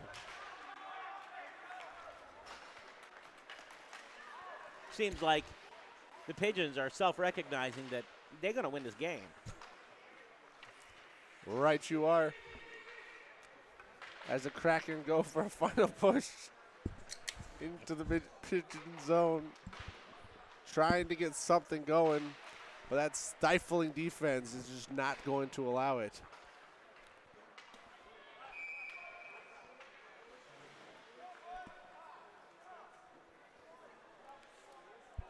You guys been up there and see the food that they have serving? Anybody want to talk about that? What do they got up there? I just pounded a plate full of sushi. Oh, wow, that's nice. Interestingly enough, Yeah. it looks delicious. I think the caterers are doing a great job. They are. But we're now in our third game, Yes. and that sushi has been sitting out all morning. Now, I did check this out. They are replacing it pretty often. Okay, good. Yeah. Yeah. I was All right. afraid of that as well. Anyway, it was delicious. It looked delicious. That's Good for sure. food, good drinks all around. They're doing a good job. The key to Pigeons a with winning a day is good food. 2-0 lead. 4 minutes to go in the third period. Pigeons really flying under the radar in this tournament so far.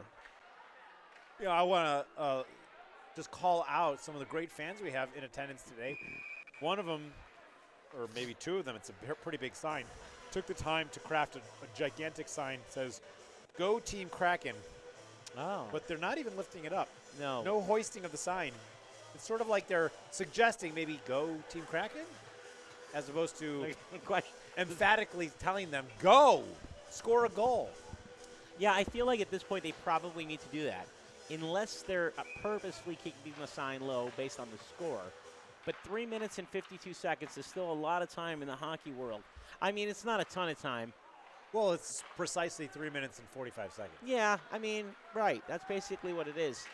I mean, I think it's literally what it is, not just basically. At the end of the day, time is time.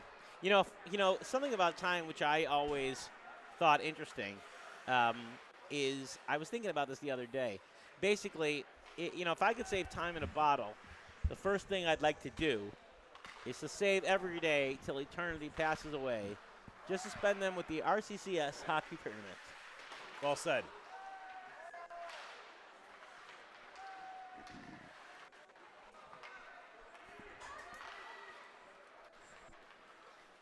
This is a wonderful crowd. Even though there's another like a half hour left to the carnival, I think a lot of people are going to stick around, get in the stands, fill those stands, get ready. It's always nice to kick off your week, especially before the holiday of Shavuos that's coming up. Always nice to kick off your week with a nice sporting event, family event. You know, sporting event and family event combined, I want to give a car to my wife who is at home with our 3 kids.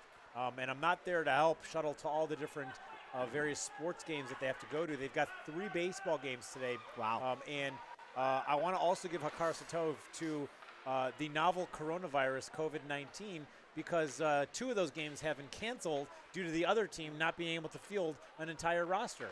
So therefore, makes my wife's life a little bit easier not having me home. Always looking at the positive. That's Noah Mishkin, and I love it. I'm going to take that positivity bias with me. And, of course, with your shout-out to my wife as well, Devorah, who's home with the 3 kids and a lot of stuff going on. I'm missing my daughter's aerial show, but I'm told there will be a video link. And I'm looking forward to seeing that, as well as my sons and what they do, which is, different various ice hockey and the like. So, guys, we're all rooting for you at home, and we will see you, God willing, tomorrow after this is all said and done. Rudy Tooty, fresh and fruity. Berkowitz and Weinberger set to face it off here with 2:05 left in the third and final frame. Rosenberg fighting for it. Kraken come away with it. Opportunity here for the Kraken. Open net. Puts it on goal. Stopped and blocked away by the Pigeons. Just stifling defense.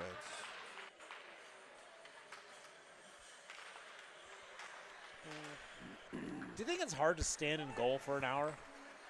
You know what? I think we talked about this the other time. Goalies in general have a water bottle, and they have one of the hardest jobs because they're staying there. They're here, there, everywhere. That's where they can be found. Exactly right.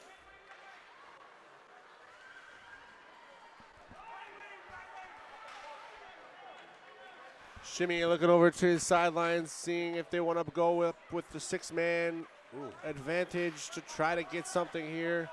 Minute to go. Looking over, not sure if they're going to do it as the Pigeons keep control of the puck. Just under a minute left. We're going to get a penalty. Seems like something was called. Yeah, it's always difficult to understand what's being called when you really don't know the rules. But it looks like the next team are getting ready to play. The next team we have playing at this rink is going to be who, guys? Do we have that information? Yeah, I handy? got it right here in front of me. Yeah, okay, super. So 4:30 Eastern Time, which is now, so we're running just slightly behind schedule. On this rink right here being televised is Dassman Warriors are the home team playing against the away team Air Force. Air Force, I believe, is the team that Chicago guys were on, I think. Do you know anything about the spelling? That's what the spelling in Air Force? Pardon me. AIIR? Yeah. Yeah, I think it's done on purpose. Not 100% sure why. And that looks like we might have it at 12.2 seconds left. As we just about end this game, it looks like the Pigeons are about to say, we gotcha. See you later. Nanny boo boo to the Lakewood Kraken. 12.2 seconds coming up. Here we go.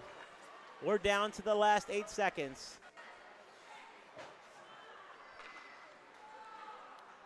And my friends, as we end this game at a score of the Pigeons 2 and the Lakewood Krakens 0. Daniel Rosenthal will be down interviewing some of the players shortly. The final score, Pigeons 2, Lakewood Kraken 0.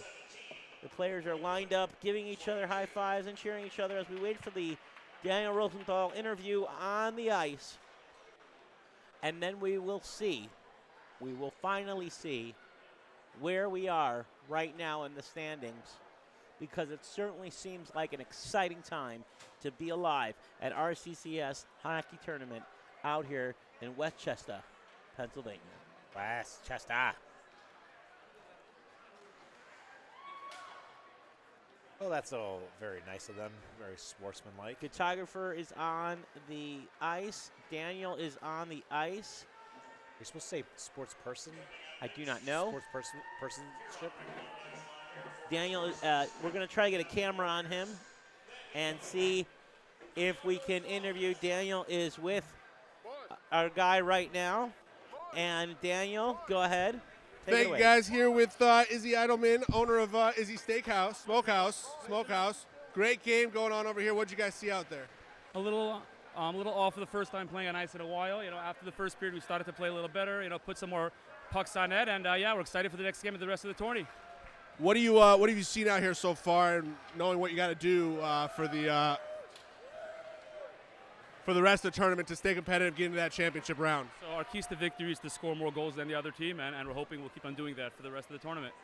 That's all it's about. We're sitting right up here in the booth. If you got some of that Smokehouse specialties, you bring it on over. We'll be more than welcome to get it. All right, guys. Thank you for having me.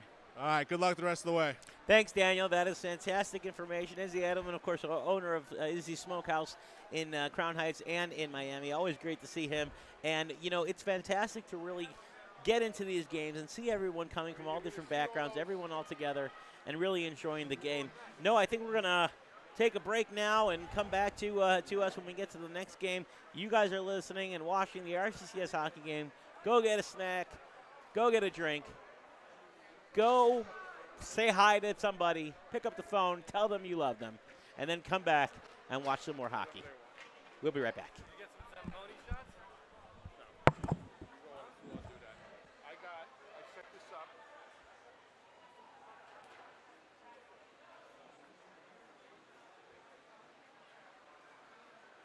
Hi. I think I forgot to change.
you're being your thing is being shown on the screen in the hallway. Where? There's a big screen in the hallway. Oh, really? All right, I'm shutting it off.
There's a lot of activity happening right now on the rink, getting just set up a little bit. Teams out there stretching, doing some calisthenics, getting themselves ready for what I expect to be a huge matchup, probably one of the more exciting games so far of the tournament. We're walking in right now to Dasman Warriors facing off against Air Force on rink number 1 right here on the live stream. Look, you can see them getting loose, getting stretched out. This is not something we saw a lot of in the previous games. I'm not sure if this is something that these teams just take a little bit more seriously, but they are really getting down and getting out there.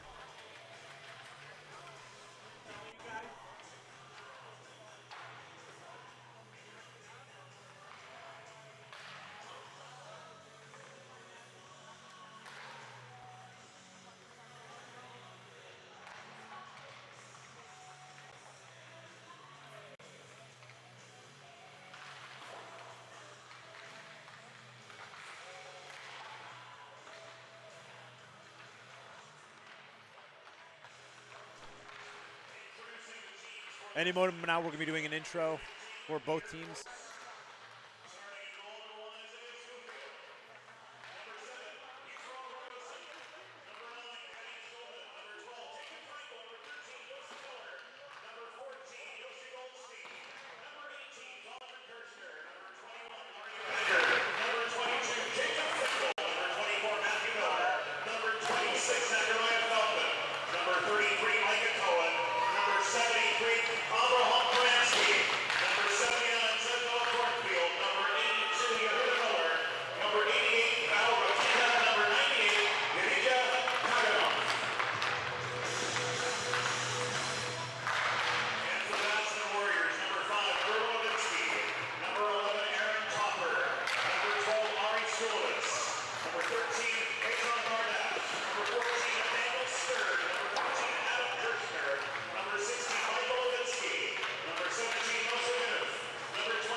Welcome back, ladies and gentlemen, to Iceline Arena in Westchester, Pennsylvania for the 2022 RCCS Hockey Classic. It's been an incredible day of hockey so far today, and we are here on Rink 1 with the prime time matchup of Dasman Warriors versus Air Force. This is the game that people have been looking forward to. This is the game people have been talking about. These two going at it each other, a couple wins, a couple losses, getting ready for the tournament. We're here, we're excited. We're up in the Hockey Club pub up here in the Iceline Arena, coming to you live from the RCCS Classic. With me, as always, Hall of Fame announcer, Hall of Fame player of the RCCS tournament, Moshe Eisenberg. Thanks a lot, Daniel. You know, thanks a lot, Daniel. You know, it's interesting because we've got a few players here that I think are really worth watching. Sammy Susan coming in from Houston, flew in today, drove to the tournament. Sammy's been playing in all the RCCS tournaments. We've known him for a while. He's a big man, and he can handle himself on the ice. Then, of course, we have the Chicago guys, the Ovitsky brothers, who we've spoken about before, and we've got Aaron Topper, and, of course, Ari Strulowitz and Adam Kirshner. And there are quite a few players on this team. The last game that Air Force played, they actually lost in a shootout. And so this just tells you the intensity of the games that they're playing. It's an exciting time, exciting game, certainly a primetime matchup, and it'd be fun to see what happens, especially with our hometown boys mostly being on Air Force. Noah? Well, we're going to take you through some of the great plays, some of the great players, and also some of the great players outside of this game in this rink and arena altogether. But supporting us from all near and far, the wonderful support from the promotional brands that have come out to support RCCS, all the teams, the entire hockey, some of the swag, just all the stuff. Wonderful contributions made by individuals and companies alike. Team Dasman led by Captain Jonathan Weiss, member of the Caldera Club, raising a lot of money. Also on the team, Michael Katz, top fundraiser of the tournament, raised over $400,000 on his own. He's been the top fundraiser since year one. He's the owner of Dasman Residential and Return Queen, and this guy, he himself is a Zamboni. That's a good point. Also, I mean, it goes without saying, Aaron Topper, who came up here earlier and who has named the tournament together with his wife Cece in memory of their son Jakob Yisrael is on this team, and you know it's always fun to watch them play. When Aaron gets on the gets the skates laced up and gets on the ice, you never know what's going to happen. It's always fun to watch. Team Air Force led by Captain Jonathan Kirshner. He's the highest raiser combined over the last 2 years. His company's Air Consulting, they sponsored the team. That's where they get that name, Air Force. Just a great name, intimidating name coming out here. Absolutely, but they spell it AIIR, which is interesting. You think that's a copyright thing? Think it's dealing with his company, similar spelling there. Got it. Goalkeeper Isaiah Schofield getting ready in the Air Force net. Groomley in the Dalesman net. These two are solid keepers, goaltenders. They do a great job. Air Force in the white and blue jerseys. Dalesman in the yellow and black jerseys. Getting ready at center ice.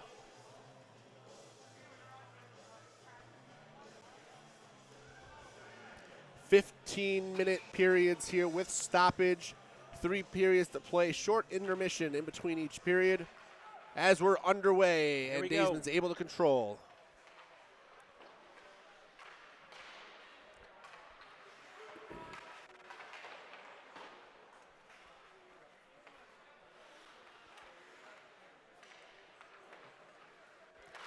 Dalesman in their offensive zone with the puck.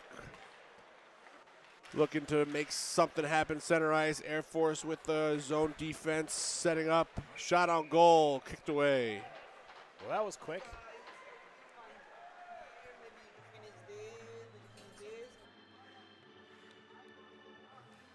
Here, just underway here in the first period. Strulitz making his first appearance on the ice, along with Moshe Ovitsky. Ovitsky brothers, known as the Bash Brothers. By you, mainly? Mostly by us, and now everybody else. Yep.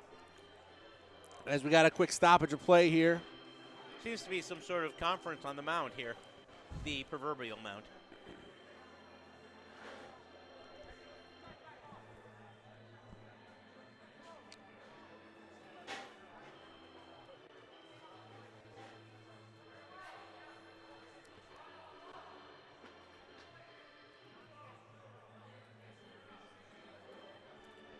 Ari Strulowitz set to take the face-off.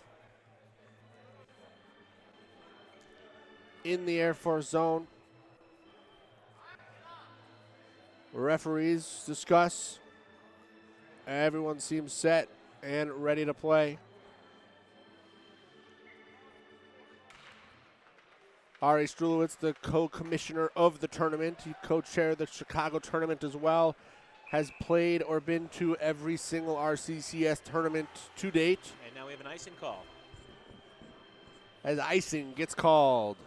Moshe, please explain icing to the fans at home. Oh, absolutely.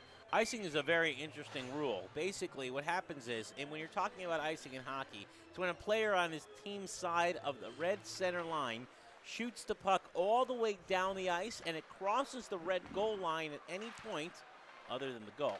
Icing not permitted when teams are at equal strength or on the power play. And this time, of course, they were at equal strength or on the power play. Icing is not allowed. Cohen with the puck for Air Force. Passes it up the middle. Misplayed as there was a collision with Kirshner and Rexon on center ice. Air Force in the white and blue jerseys coming up on the offensive side. Dishes it off to teammate. Unable to control it, though. Topper looks to get the puck and clear it. Val gets it to the center. Raxon with a shot on goal, Whoa. stopped by Grimley. Quite a Gormley. Gormley. Right. It's the folds in the jersey sometimes. Yeah, quite a save by Gormley. Not sure who Grimley is, but Gormley with the save. That's a beautiful save. And they're switching the lines. The Ovitskis are out. We're getting some fresh legs here. Sussman, Stern, Markovitz for Dasman, Miller, Here's Sammy. Mueller, and Feldman for Air Force. Pushing forward.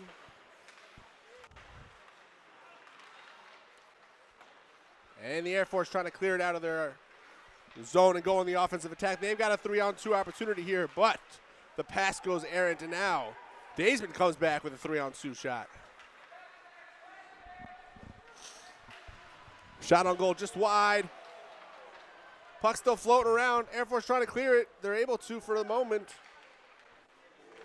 In just a couple minutes that they've been playing so far in this game, I can tell already this is going to be heated competition. Oh, yeah. There's no question about that, Noah. I think that they've been waiting for this game all day. I mean, that makes sense, right? Yeah, I mean, they got here early. Isaac looking to reset, bring it in. Line change here. Isaac takes advantage, puts a shot on goal, but saved. Just underway here in the first period. No score yet. Air Force now on the attack. Broken up.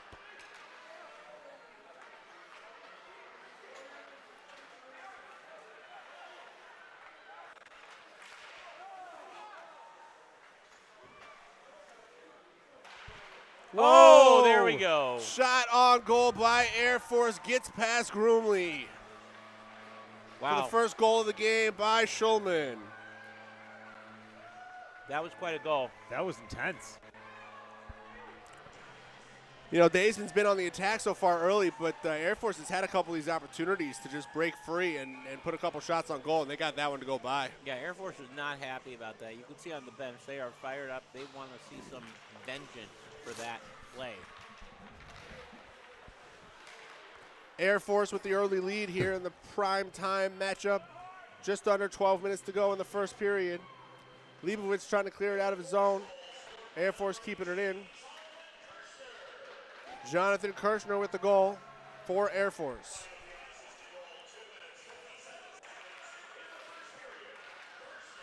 Lifshitz clears it out. Air Force kicks it around. Schulman gets control, brings it up the boards. Oh, looks for a boy. teammate. Solid defense there by the team Daisman. He's not letting him by. He tried to go one way. He said, I don't think so. Denied. There he is. There's Jonathan Weiss with some Wow. nifty moves. Captain of Team Daisman, able to skate around the defense and put one in the back of the net. Finally, some kugel goes in the oven on that one, and looks like it might even be Yapchik. Hugs and handshakes all around as we have two quick goals here in the opening minutes of this one.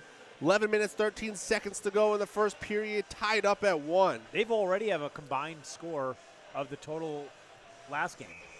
Yeah, well said. Good math. Thank you. I'm not a numbers guy, I'm more of a letters guy. Right. Math does check out there as the final score of that game was 2-0. You know, when you talk about hockey in general, we talked about this before, about skating. It's about skating well. You know, you want to stay on the ice and skate well. It's not so much about skating fast, it's about skating well. Obviously, the faster you skate, that's always an advantage. But, you know, if you can get a shot on goal and you can make it happen, then you're in, and you're set. Shula Wittentopper, assistant to the captain, doing well. Erwin Ovitsky and Ragnar getting tied up there. Looks like we're going to have a penalty on Erwin as he heads to the box, the penalty box. Power play advantage for Air Force. 5-on-4 for the next 2 minutes. Air Force quickly puts a shot on goal. I thought that was going to get deflected in. Val pushing the puck around. Some nice handiwork finds there. Cohen. Oh, yeah. This is a team that knows what they're doing. That's a good-looking power play right there. Get it to the side, get it to the middle, put a shot on goal. If it doesn't work out, you'll have another shot. Good job clearing it. As Moja Eisenberg explained earlier, no icing during a power play. That's correct. Raxon flies in, loose puck in front of the goal. Seemingly a whistle as Val Recta flies into the goalie. Batting 1,000.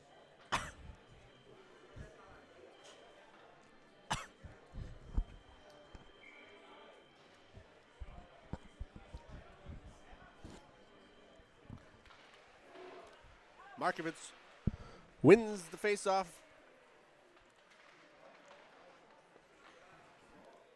Do they ever do like a, like in baseball, the hidden ball trick to try to pick somebody off unexpectedly? Do they ever do something like that in hockey? Well, I think that they have, and it just doesn't work. A lot of places to hide the puck if you wanted to try it, though. Yeah, oh yeah. In this tournament, you have to wear a mask with a shield on there.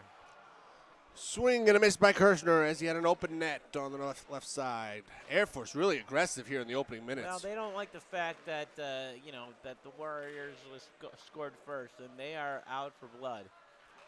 Well, Air Force scored first in this one. Air Force in the white and blue jerseys. Warriors in the black and yellow.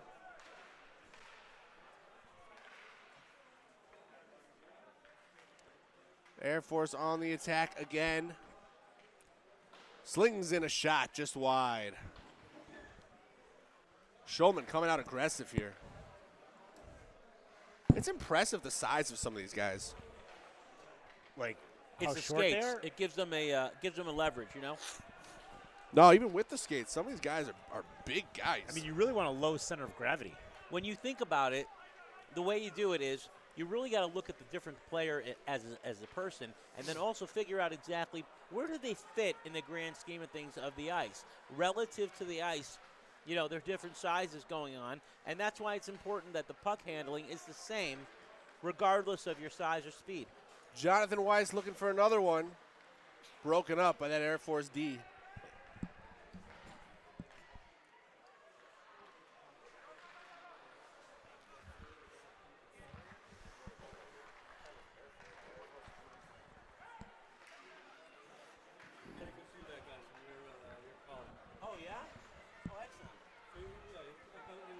Air Force on the attack once again. Have an opportunity in front of the net. Blocked by Groomley.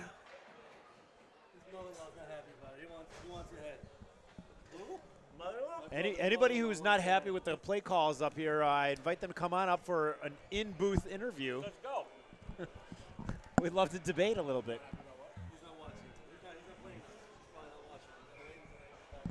How did they hear us? On the YouTube. Oh, nice. Beautiful. Oh, never.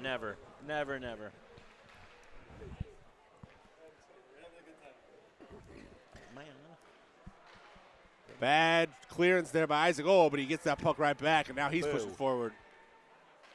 Shot on goal. Saved by Air Force. Goalkeeper, Isaiah. Schofield.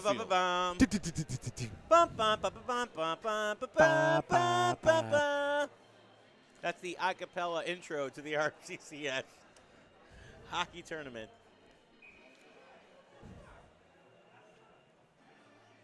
Interesting point, Noah. Daniel, I don't know if you know this, but Noah was, I don't know if you still are, was actually part of an a cappella group. I've been in a couple. I was actually in an a cappella group in Boston at Boston University. Wow. And actually, fun fact, Avram Siegel, who's here playing on one of the teams, was also in the same a cappella group. Really? That's true. And then I was in one in Chicago called Listen Up. There is an a cappella band that's performing tonight, I think, Daniel. Maybe you could join in. Rather not, but thank you for offering. Fair enough. Look, it's we call us. that being voluntold. See? Nathaniel Stern with a shot on goal, but blocked again by Schofield. He's a solid goaltender. Interesting point about Schofield. In the TV show Prison Break, Correct. the main character's last name was Schofield. Right you are. Thank you. John Schofield, one of my favorite fusion jazz guitar players. Oh, nice. No relation to either. Oh. Nice pass up with his foot. Shot on goal. Puts Hey, it there in. it is. That What a was- beautiful play by Schulman. You know, I think that Schulman saw the net, saw his opening, and took it. He decided to go for it, and it paid off. It did. It did pay off. And when you're confident, like Schulman is, and you're able to put the goal and the puck together as one, you're going to get a point. It's synergy. Holy It's synergy. matrimony. It's synergy. Synergy all the way. Mm-hmm.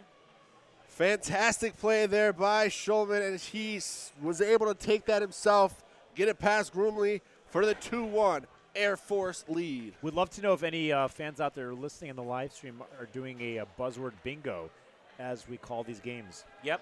And every time that Daniel mispronounces Gormley's name, you win a prize. I thought it was an angel gets its wings. Oh, one of those.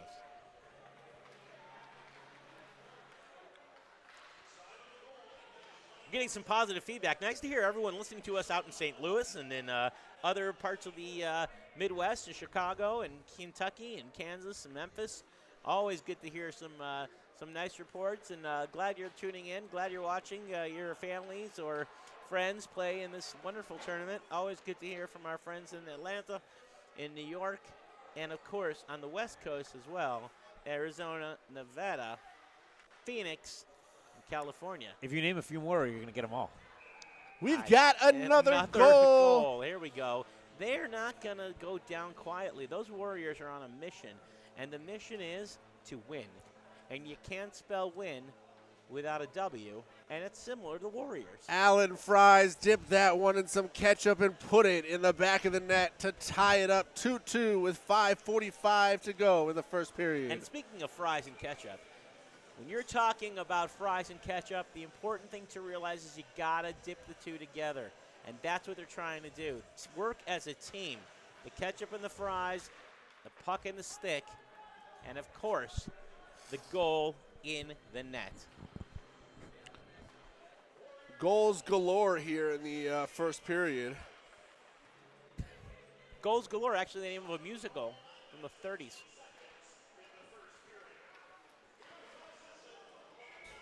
Wasn't that who played Wonder Woman, Goals Galore?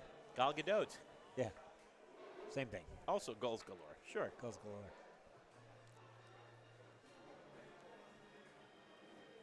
It is fantastic to see on a Sunday this game going on, this quality hockey of the Warriors versus Air Force. Two titans of industry Air going Force against is each other. telling the Warriors to come out and play, and they are. They're That's doing right. just that. They know who they're dealing with here. Air Force on the attack again. Van. Oh, I don't know what that Try was. to put a shot on goal. Gets checked up against the wall. Getting a little chippy out here. Always physical in the sport of hockey.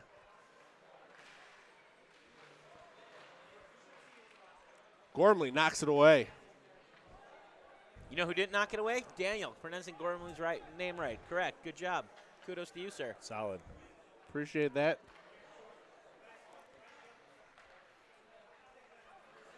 You know who always gets the pronunciation correct?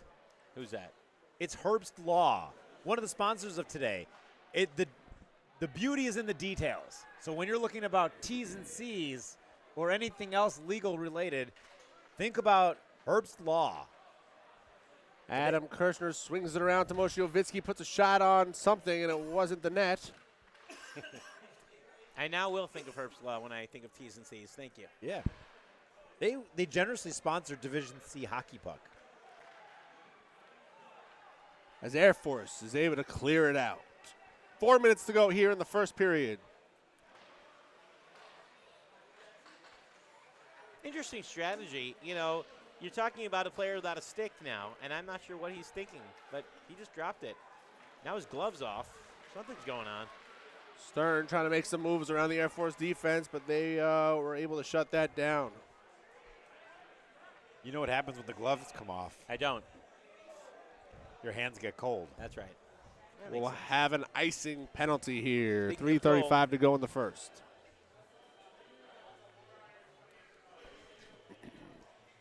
You know, we've said this before, there are many roads you can go on, but in the long run, there's still time to change the road you're on, and I feel like that's what we're looking at right here live. We're looking at people with different opportunities to change the road you're on, and it's really going to be up to them if they want to take that stairway to heaven. Air Force on the attack again. Another shot on goal by Schulman, but this time blocked by Gormley. Gormley knows his stuff, and Gormley is not going to let another goal go by that easily, not without a fight. Do you think Bauer hockey gear is part of the same Bauer as the Jack Bauer family? Is that where they originated? Bauer? No. Could be. We're going to have our fact checker look into that. Lifshitz dribbling it out of the zone. 3 minutes left in the first period. This is exciting. Exciting hockey. I'm talking to Ari Schurlewitz earlier. He was kind of frustrated on the fact that they lost in a shootout at the prior game, and he's determined to win. He'd love to take a championship trophy back home to the folks in Chicago.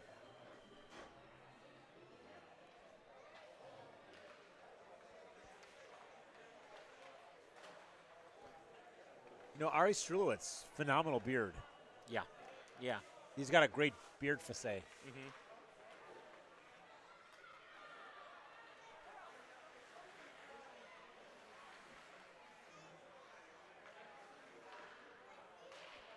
Shout out to Deej Levin and the entire Levin family watching this one live from Chicago. Brother-in-law Moshe Ovitsky playing in this one. Jenks played in the last one.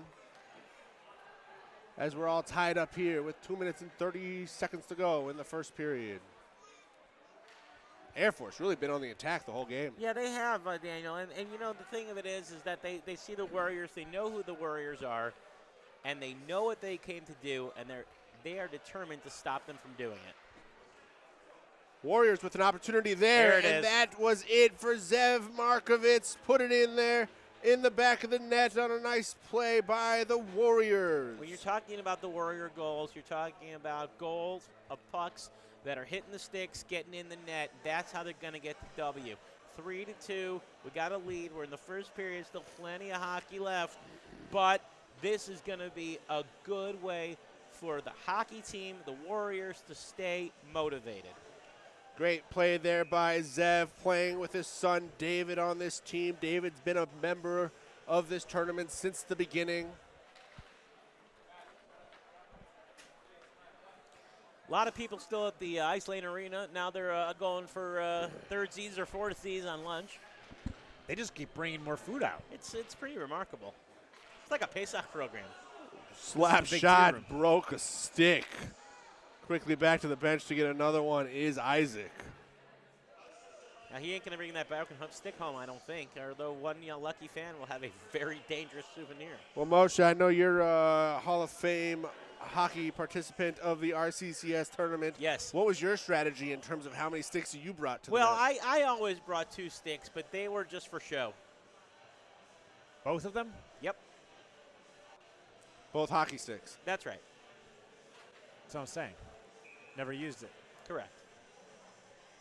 Or balance. They were either for show or balance. One of those two.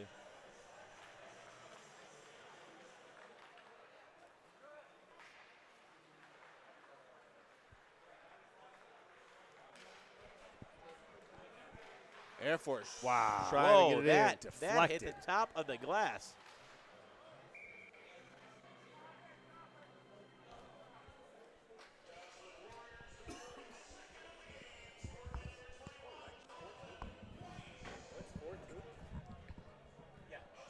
We're 4-2 now. The Warriors are beating the Air Force, and it's incredible to see the Strulowitz and Topper dynamic here. Walking, they look focused. They look ready to play. That's number 12 and number 11, and they are ready to rock. Adam Kirshner with a nice play to get that puck out. Now trying to catch up. Wojciechowski goes to get it. Puts a shot up. Blocked by Schofield. Irwin now with the shot. Taken away by Air Force. They've got a break. Schulman, another opportunity, puts it just wide of the net. Daniel, I know you live in the same neighborhood as Moshe and Erwin Ovitsky. Did they have any things to say? Did you get to speak to them over the weekend over Shabbos? Yeah, I spent all afternoon there with Moshe, and he was really excited about this tournament. He was confident. He was coming in, ready to play. His wife, on the other hand, not impressed. Well, I imagine they all had to wake up as early as we did to get on that flight. They brought all their hockey equipment with them, checked in a bag, and that's a lot of effort. But you're getting 2 days of hockey, and this is what these guys are passionate about, and so we thank all the families who have allowed us and the players to come and play and support a great organization such as RCCS, raising over $4 million, and like Aaron Topper said, when this idea first started, they were wishing that they would get $400,000, and here we are. A few years later, at $4 million raised. Under a minute to go here in the first period. Defense optional in this one as the Warriors hold on to a 4-2 lead. Looking for another one. Shot on goal there, just wide. Eric Lifshitz calling for the puck. Air Force unable to clear as the Warriors retain possession. They do. They retain the possession, and that's important. If you're retaining possession, that means that you hanging on to that possession. And as the goalie for the Warriors kicks it out, wow! Inadvertent Gormley just does not see Cohen coming up the lane, puts it right in the middle of the ice slowly. Easy goal there for Cohen on Air Force. Just under 10 seconds to go. Just a huge mistake there by the goaltender. Yeah, and you see the players going over to Gormley. They know they made a mistake. They know that they just didn't see him coming. I mean, you said it right. He was a little bit away from that net, trying to kick that puck out. And then what happened was Cone came right on in, right without even looking, and just smacked it right into an open net. But they're giving Gormley some credit, and they trying to build up his confidence. They don't worry about it. We're still up by 1, 8 seconds left, and we can take this thing.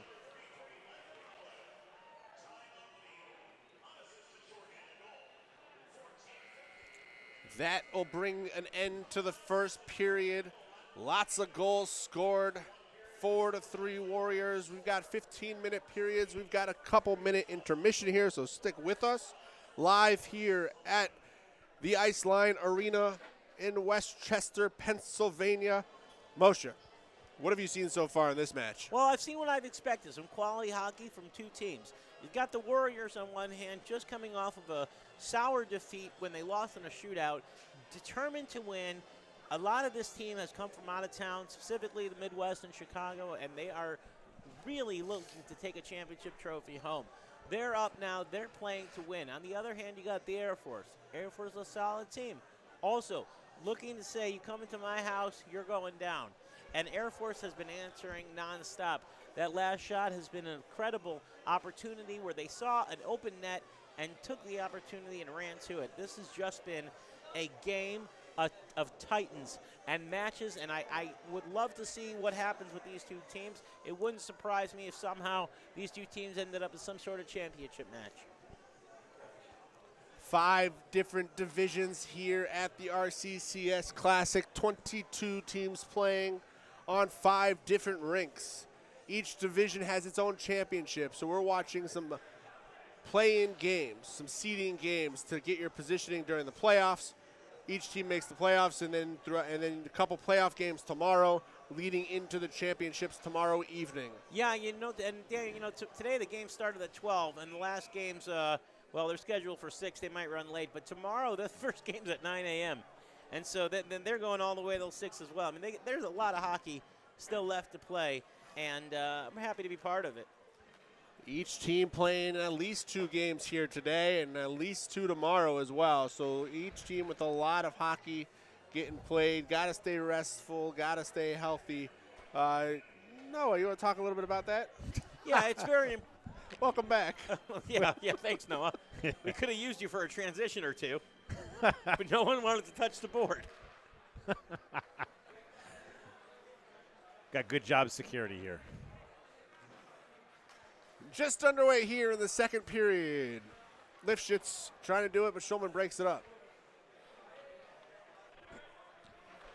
Air Force in the white and blue jerseys. Warriors in the yellow and black. Isaac with the puck, looking around, finds his teammate in the middle. Starting with an opportunity, but broken up nicely by Schulman. This is some exciting hockey. It really is, and like I said, these two teams, they're in it to win it, and it's unbelievable. They got their line changes down. They aren't too quick. They aren't too bad. About 45 seconds on the ice, and then they're switching out. They're giving it all they got, and then they're going back in. It's really incredible. I can't believe I was gone for just a few minutes, and there's I missed a goal. How did that happen? Well, what happened is the other team scored a goal. Wow. Lots of goals being scored here in this exciting match. Absolutely the most entertaining and exciting and important hockey game taking place in this region here tonight. That's right. There is nothing more important than this hockey game right now. I don't know what you could possibly want to watch when it comes to hockey, but this is the place to be. No question about it. One of the sponsors for today's tournament is Return Queen. Return processing app. They've sponsored 2 of those Zamboni rides. Oh. Moshi Ovitsky trying to make a move, got hit in the up in the face region by a little bit of a high stick. In the face region, you say? That's what it seems to be. Wow. Still on the ice, but moving around nicely. Looks like it's a finger situation. He took off his glove, and he's holding his hand. That doesn't look good. Might have got knocked down. I hope he's okay. Shaking it, nodding his head, saying, I'm all right. Shake it off just a little bit. Shout out to Moshi's father, Chuck Ovitsky, listening here live. I'm sure he's not that worried about his kid. Moshi able to skate off under his own power. Yeah, the volunteers here who are very equipped in first aid and the like are checking him out, making sure he's okay. Looks okay from our end, but, you know, you never know, and it's always good to see. Now they're hugging it out on the court or ice, whatever it's called, ice court. Is it called an ice court? Yep, ice court. Ice court sounds like the name of a TV show that would be really good. It's like night court. Yeah, like ice court. next on ice court. Dum-dum. Players coming back out onto the rink. Seems to be some sort of timeout, I think. Do they have timeouts when there's an injury and that sort of thing? There are, and as they're deciding on what the penalty, what the extent of the penalty was. That's what's interesting. They have to decide. Yeah, I wonder if that's egregious. I don't or know. Or spearing. Could it be spearing? All we want to make sure is that it's not a travesty. Yes. Travesty, foul. You're ejected from the tournament if it's considered a travesty. That's right. Travesty would be bad. Even the word is bad. It's a travesty, actually. It is. It's travesty. Yeah. Same naming conventions when we punish our children.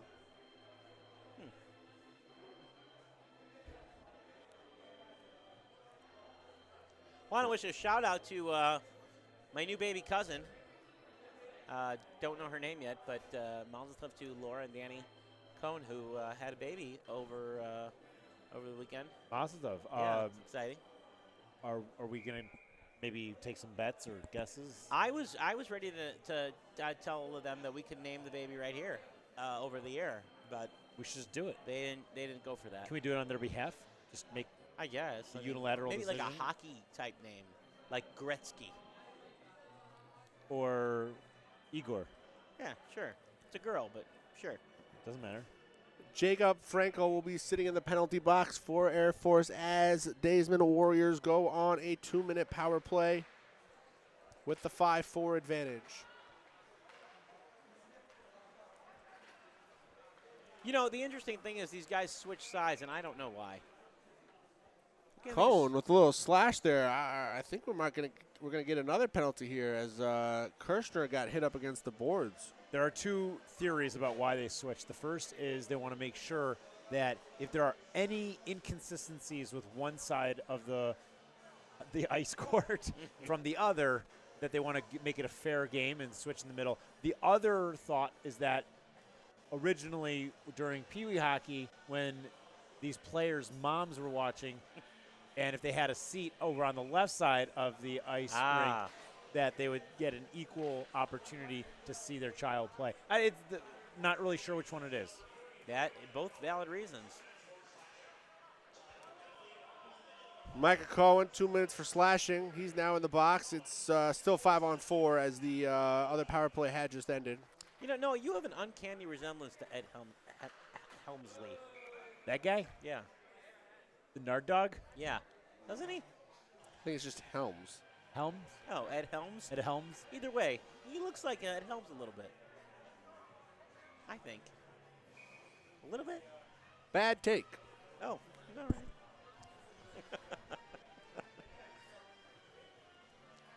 We'll let the viewers decide. If you're watching the NBA playoffs, I don't know why.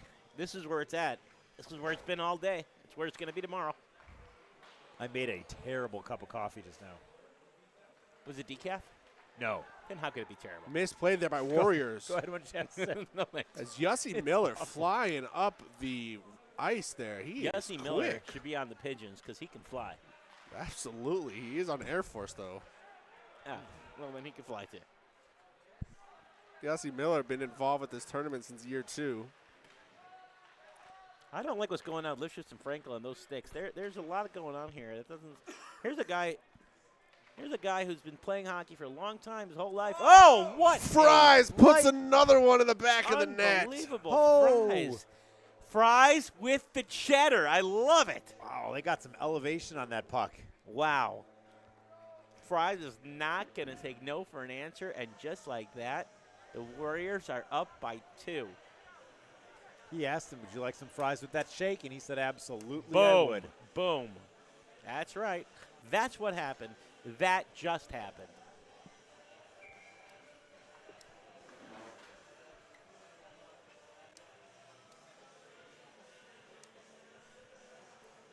Fries with his second goal of the game. Is it possible it's freeze? No. Not possible. Let's go with fries. Ooh. Here we go. Let's see what we can do in the second period at a 5-3 Warriors lead. Warriors are getting bounced around like Cabbage Patch Kids. Oh, another opportunity there. Oh, almost by Sammy. Speaking of Cabbage Patch, remember the Garbage Pail Kids? Sure. Those are great. Yeah, Atom Bomb, Classic. et cetera, et cetera. Sosen came all the way in from Houston. Houston, yes he did. Oh, and the puck, and a lucky fan is going to come away with the puck.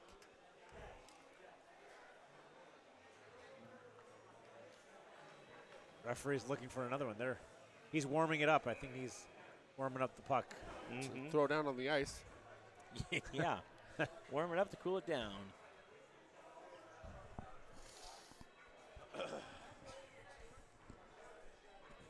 Schofield sitting in the net for Air Force as the faceoff goes to Air Force. Number 88 Van passes up. Broken up by the Warriors defense. 5-3 with 11:40 to go in the second period.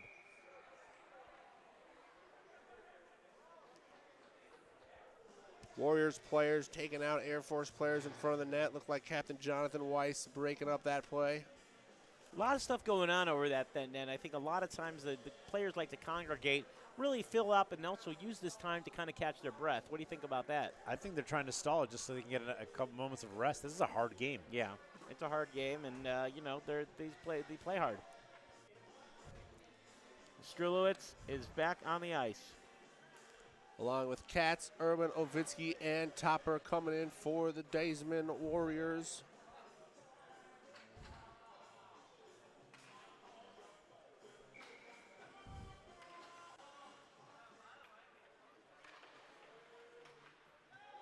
Puck sneaks through all the way into the Air Force zone. Schofield comes out. Strulowitz trying to get it up against Goose. Goose on the Air Force.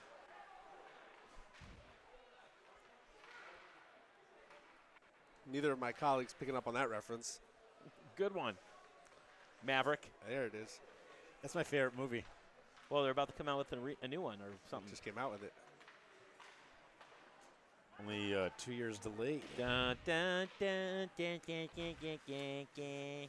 Kirshner trying to put it in, but Schofield was able to stop it. You know, at the end of the day, we've talked about this before. We went through it since the beginning, and it's the same thing every time. It's hockey, and this time you never know what's going to happen, especially in this tournament. In the Chicago tournament, when we were playing hockey, we were talking about getting from one end of the day to the other. At the other day, we knew the championship. Here, we're dealing with divisions. It's a much different situation. Are there going to be teams that are going to be eliminated from playing tomorrow, Daniel? Not until the actual playoffs start. Got it. Everyone's in it to win it. Let me add a hot take here. What about this? Throw a couple games now, stay rested, and then when it matters, give it your all. I just don't think these guys are into that. You see the way they pound the cholent. They are going to play aggressive whether or not. Yeah. When those skates hit the ice court, they are ready to rock. They don't care. There's nothing that they could turn them away from what they came to do, especially those that flew in from out of town, sacrificed a day or two with their family. They came in to support a cause, to play some hockey, and you also could support a cause by going to the RCCS website and making a donation. Really, any donation will help. They've already raised quite a bit of money, and we thank everyone. But if you'd like to go to rccsclassic.org, you can make a donation and help this very crucial organization. Weiss with a little trick shot off the side, almost kicked in by Schofield, but he was able to cover it up. 10 minutes to go here in the second period. 5-3 Warriors with the lead. As teams making a line change. You know, Moshe, you're raising some good points about RCCS. And let me raise a couple other points. Go for it. In the past 12 months alone, RCCS has helped 3,683 worldwide patients by offering their services and supporting families that have somebody going through cancer treatment. And just so you know, that 3,683 patients that they have helped in just the last 12 months, it's interesting that you should think about what does it cost to help that many people?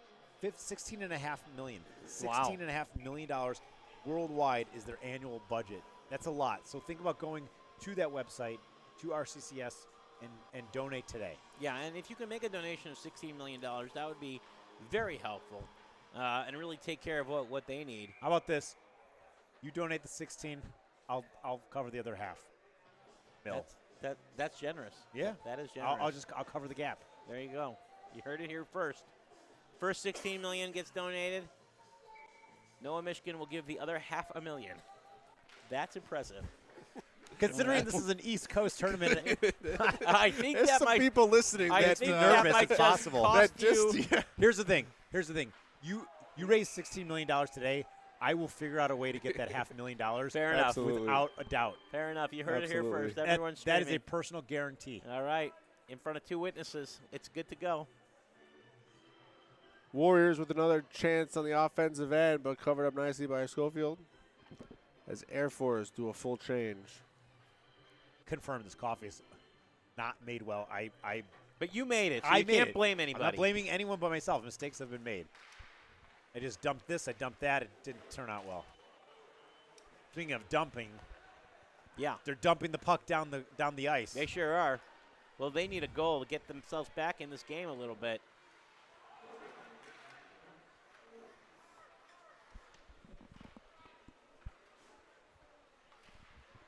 Daniel, since we last had the opportunity to broadcast the game, have you been to any hockey games? I have not. Have you studied any more hockey games or watched any more hockey games? I watched a few minutes of the playoffs, the NHL playoffs. The other day, or you mean like in the years past? At some point, sometime. Yeah. Okay.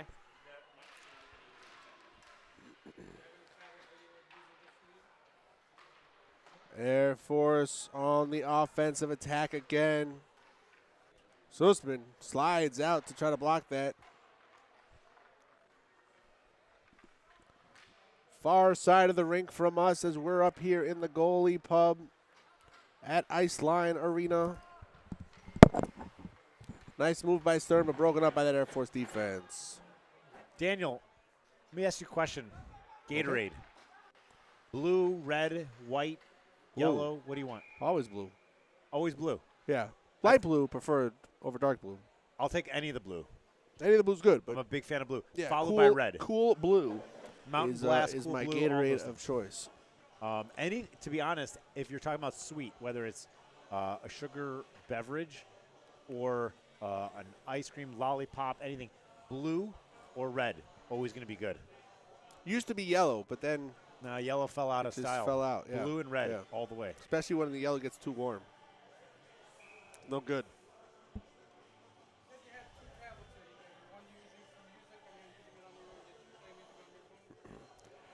Face off here in the Warriors zone. 8 minutes, 12 seconds to go. As Air Force is able to get a shot on goal and score right off of the face-off. Gormley was able to kick it away, but recovered nicely by Air Force and put that one in the back of the net.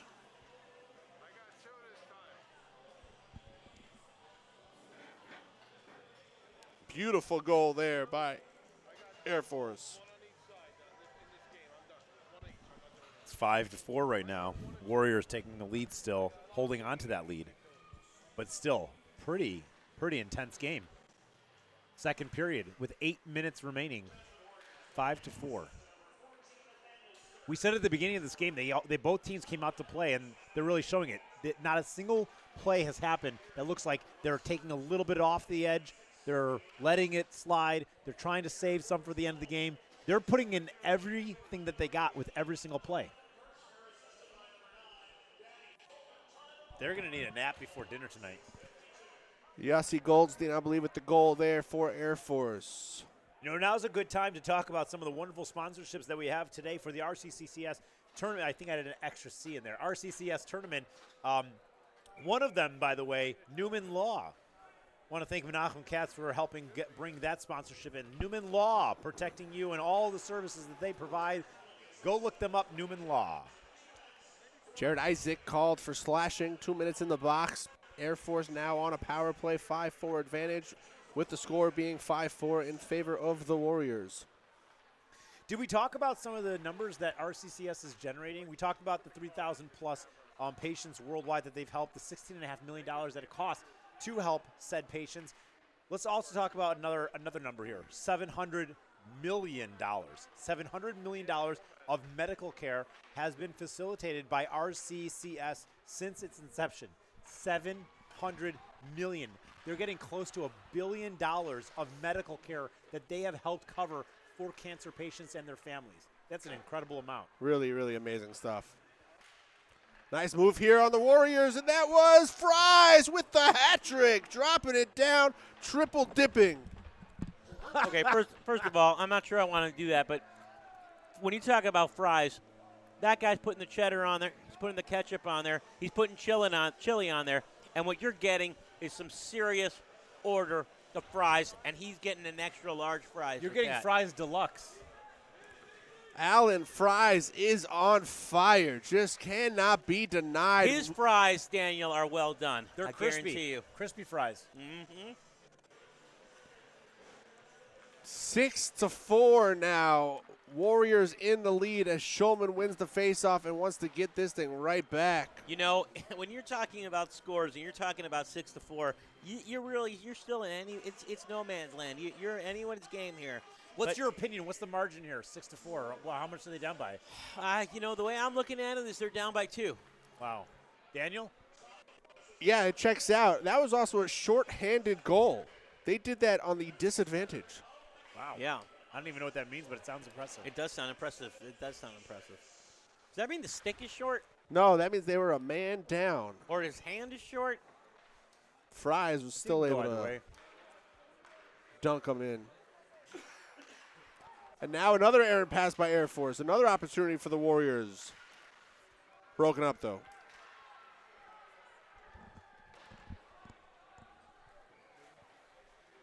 I was talking to Giannis Antetokounmpo the other day, and I said to him, Giannis, are you going to win the playoffs? And he said, you know what, Moshe, I hope I do, but more importantly, I hope that there's a good turnout for the RCCS tournament. And I said, Giannis, you're a good man. He said, thank you. And so that's really what it's about. It's an organization that's known worldwide. It's an organization that helps worldwide. And it's an organization that really cares for their patients and their families, as Strulowitz and Kirshner and Ovitsky jump back on the ice court.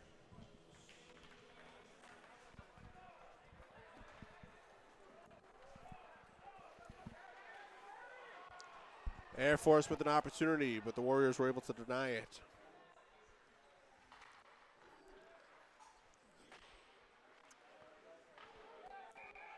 And then Air Force is able to get one pass. There you go. There you go. Another goal in this match. This is turning into almost a football score. This is a hockey game here, folks. This is what we're talking about. This is what we said.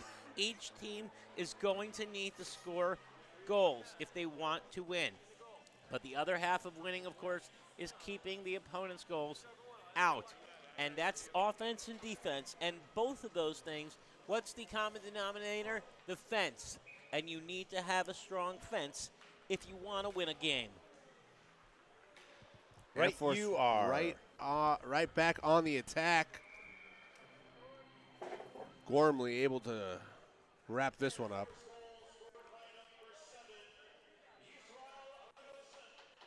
That last goal from Air Force was by number 7, Israel Ragson.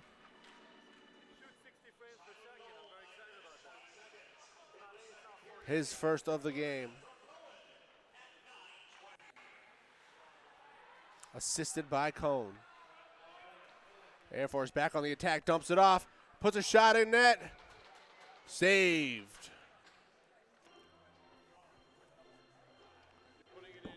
Zakaria Feldman with a good look there, but Gormley able to wrap it up.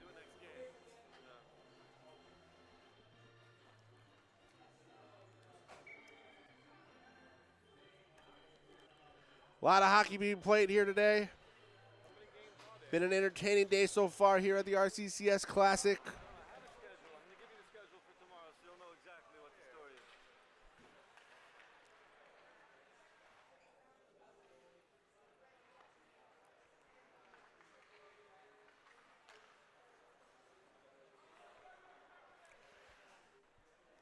Warriors want to continue to keep that 2-goal advantage because every time they score, Air Force does come right back and score. And you know what they say, 2 goals is better than 1. That is true. That is true. Deep, philosophical.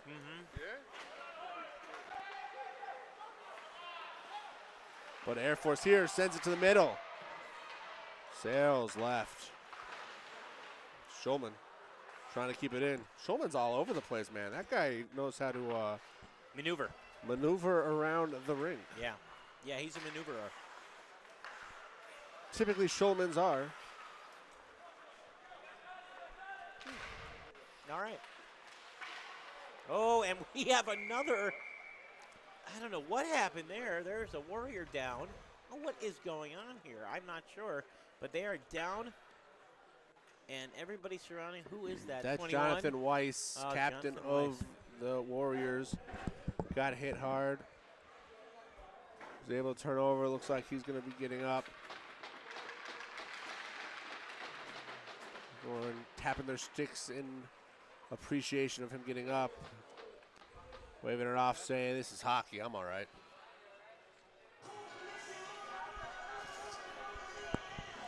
John Weiss, tough guy, captain of the team here.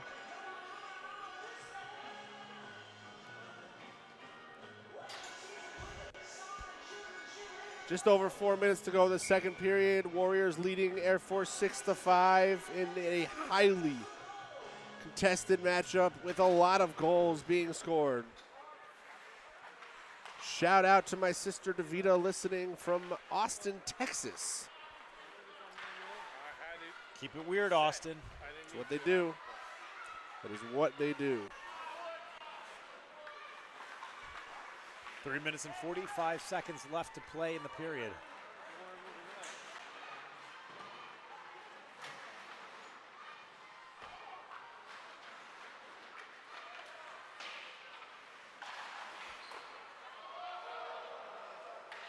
Daniel, growing up in Kansas, what was your hockey team allegiance?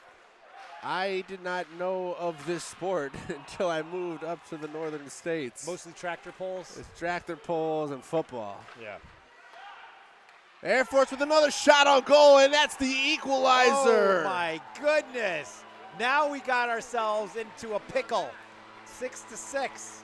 Got ourselves into a pickle as Jacob Finkel scores that goal for Air Force.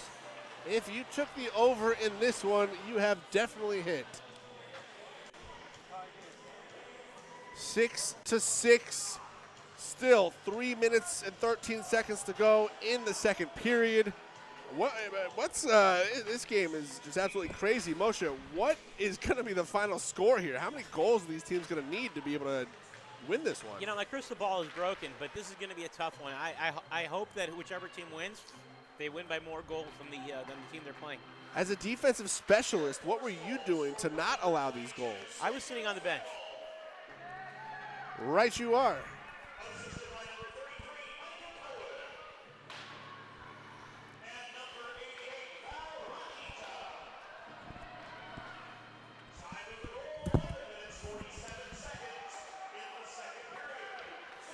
Considering the great coverage that we're having of these games in this tournament right now, it's a great time to talk about covering your bases and your windows.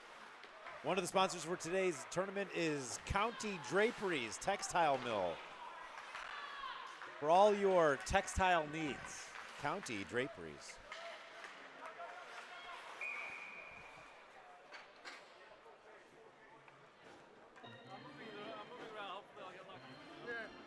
Line change coming up here for both teams. Shout out to my little nephews, Charlie and Isaac, listening back in Kansas City, cheering on the Warriors here.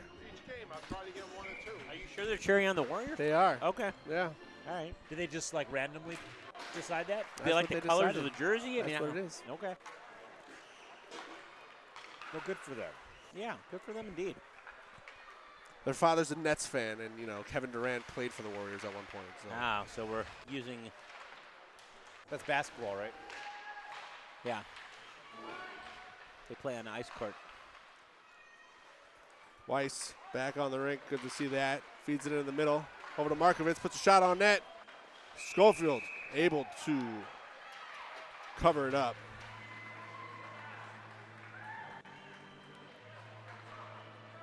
Man, Weiss means business here, and with 1:46 seconds left in period 2, I don't blame him. And here's Schulman on the faceoff. He's been dangerous. Schulman and Weiss, good matchup there. As Schulman goes down.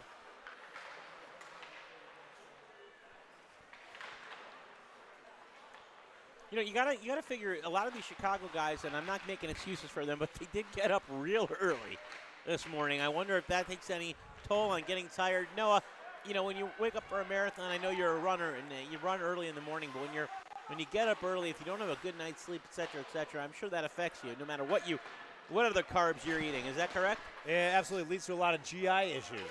Yeah. You're talking about getting enlisted in the Army? That's exactly right. Government-issued issues. Gotcha.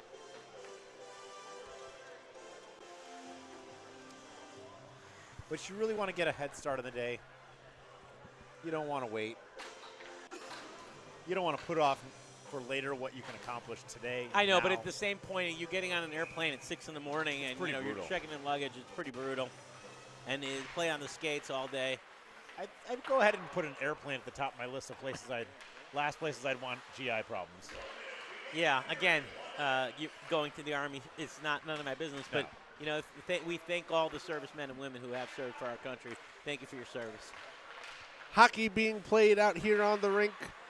We've got the Warriors. We've got Air Force all tied up at 6 with 45 seconds to go in the second period. We haven't seen a shootout yet. We have not. There were several rinks that had them, but we have not. This game is trending that way.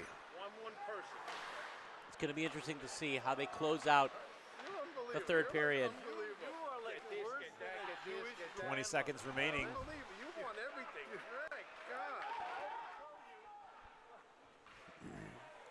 Air Force controlling the puck.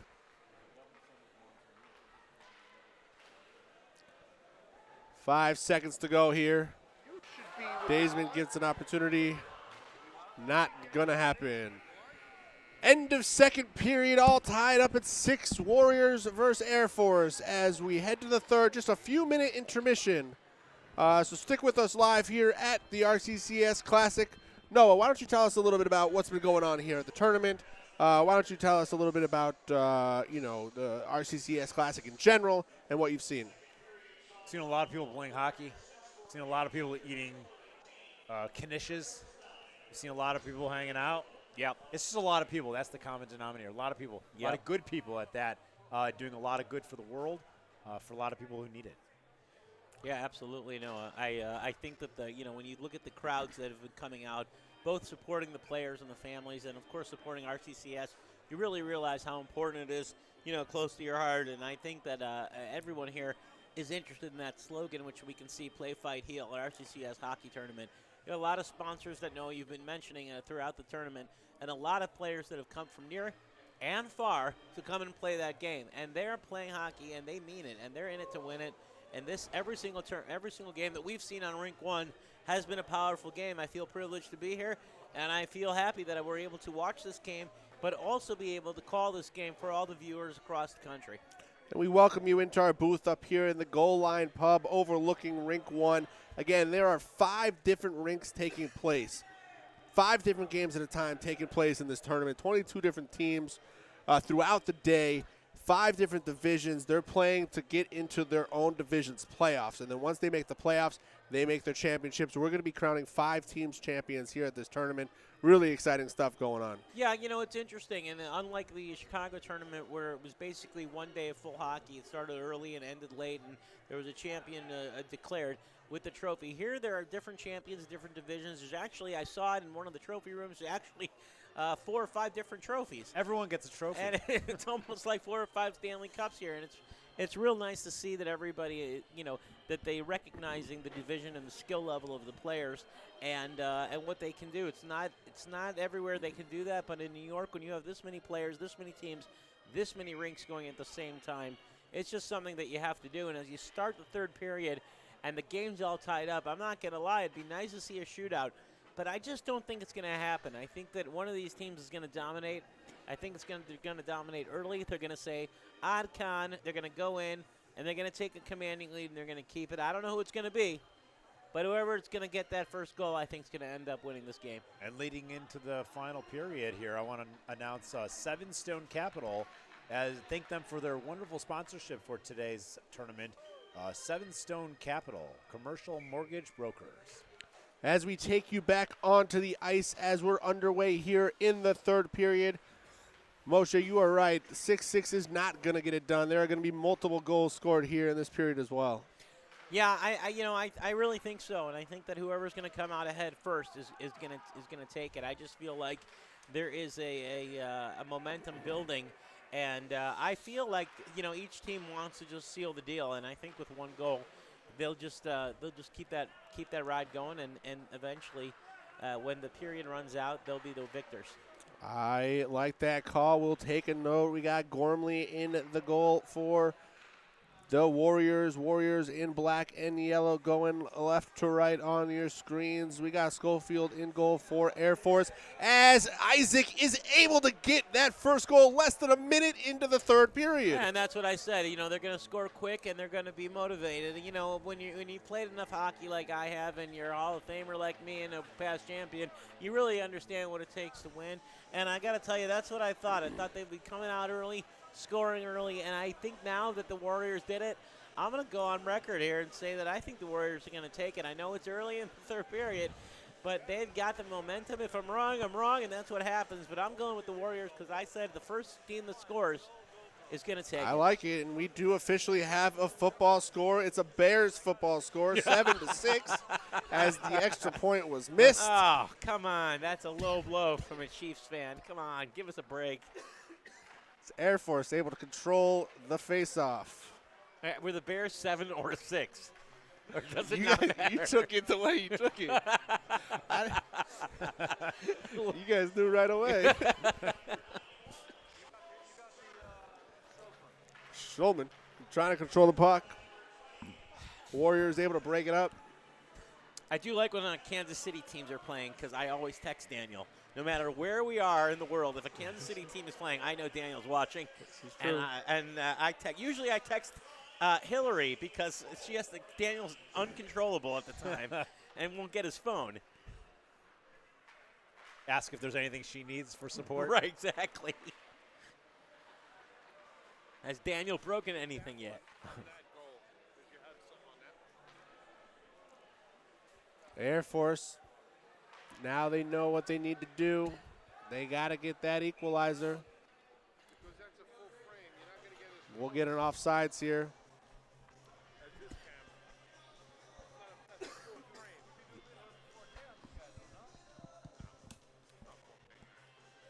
Stoppage of play. 13 minutes, 7 seconds to go. Warriors leading by 1. Face off in the Air Force zone.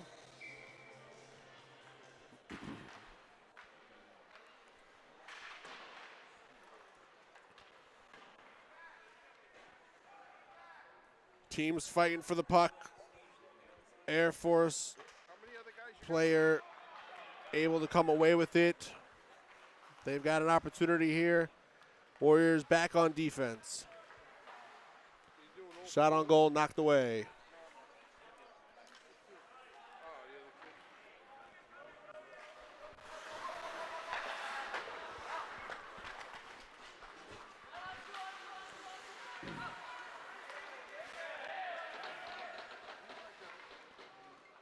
Merkowitz and Van are getting tied up there.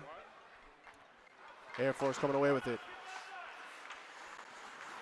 The VR making some nice moves. Goes around one player, drops it off, nobody there. Strulitz comes away with it, flying down the left side of the rink. Poked away by Air Force. Air Force now here with an opportunity.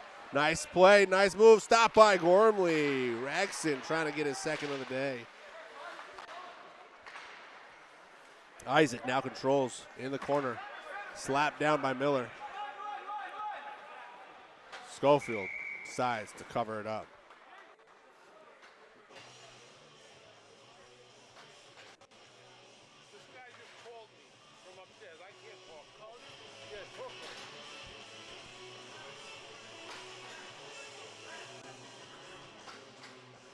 Bringing you the sights and the sounds from inside the rink. Yes. Yes, we are. Authentic.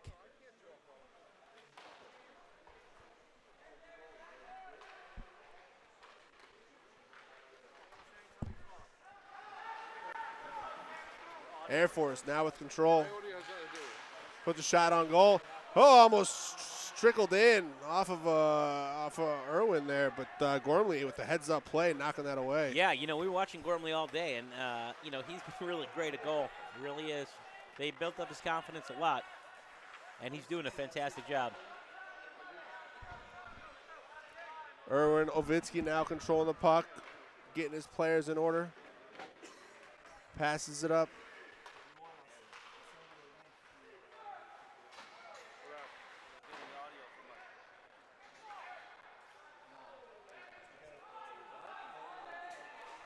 Stays short of the line, so Warriors control. Nice pass up to the front to Stern. Stern makes a move, dumps it off in the middle, blocked by Schofield. Topper now controls outside in the zone. Slips it up into the slot. We'll have a line change here as Fries comes back out onto the ice with 3 goals. Man on a mission, that Fries. He's looking to add more.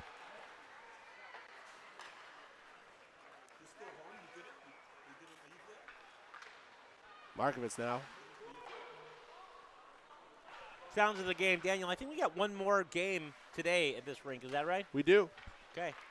Coming up next, we got my favorite team, the Toronto Chiefs, going up against the Benders, the Bergen Benders. Nice. Here on Rink 1. That game will start approximately 5 minutes after this game, after they clear the ice. But this game is definitely far from over. This game is far from over, and like I said, it's anyone's game. But I like the way the Warriors are playing, And Air Force, they know that they're on borrowed time, rather, and they are looking to seal the deal, score a goal, tie it up, the very least let it be a shootout.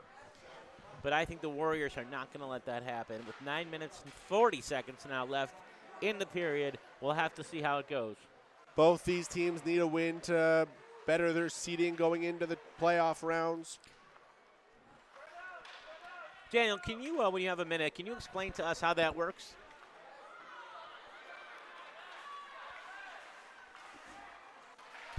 Yeah, absolutely.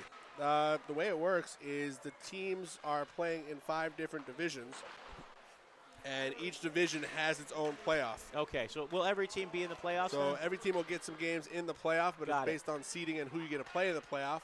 And as you win in the playoff round, you advance. then advance to the championship round. Got it. And those playoffs start at what time? Those playoffs start tomorrow at 12 o'clock Eastern, 11 Okay. o'clock Central, and that's about 9:15 in Guam. So no matter where you are, whatever you're doing in Guam, at 9:15, log on to that YouTube link and watch them playoffs. Let them do that hockey. Let's do that hockey.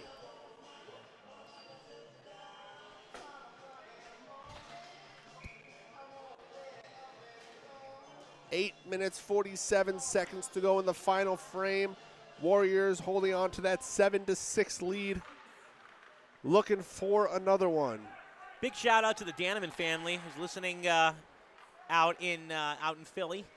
Nice to have people listening not too far away. Appreciate that very much. Hope you're all doing well.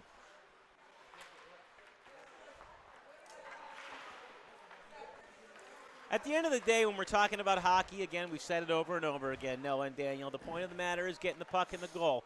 If you can lace up your skates, put those socks on, the shin pads, the shoulder pads, the knee pads, the pants, the jersey, the helmet, the gloves, and the stick, you're gonna be okay. But it is important to note which goal you're putting the puck into. You don't want to put it in the wrong one. That's correct. If you're putting that puck into your own goal, you know, you've got to go back to hockey 101. It's just hockey basics. That's all it is. Miller over here trying to skate and control the puck at the same time as 2 Warrior players, Kirshner and Katz, collide into each other. Kirshner, the bigger one, taking out Katz. Now, I've been taken out by a player before. I was on the ice court and got hit. And let me tell you something. There's nothing pleasant about it, no matter what pads you're wearing. It hurts. Is there any sense of relief that when you fall, you are then on ice?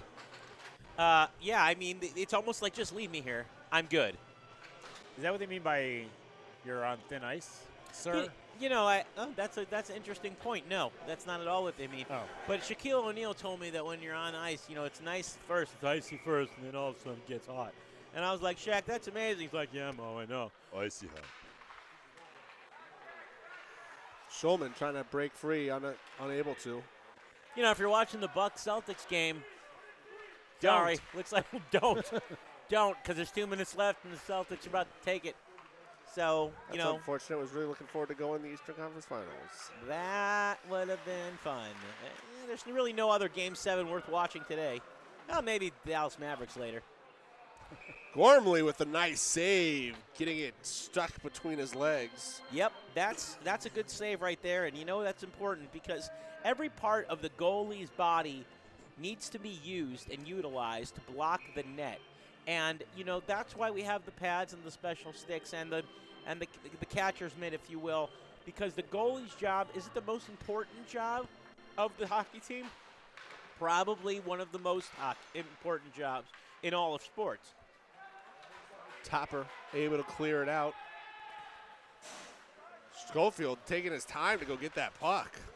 You know, the Warriors are skating a little slow now, and I'm not really sure why, but they look a little tired, and I'm not sure if it's because they are counting on something that we don't know, which is, of course, the secret triple threat they've got coming, and here it is.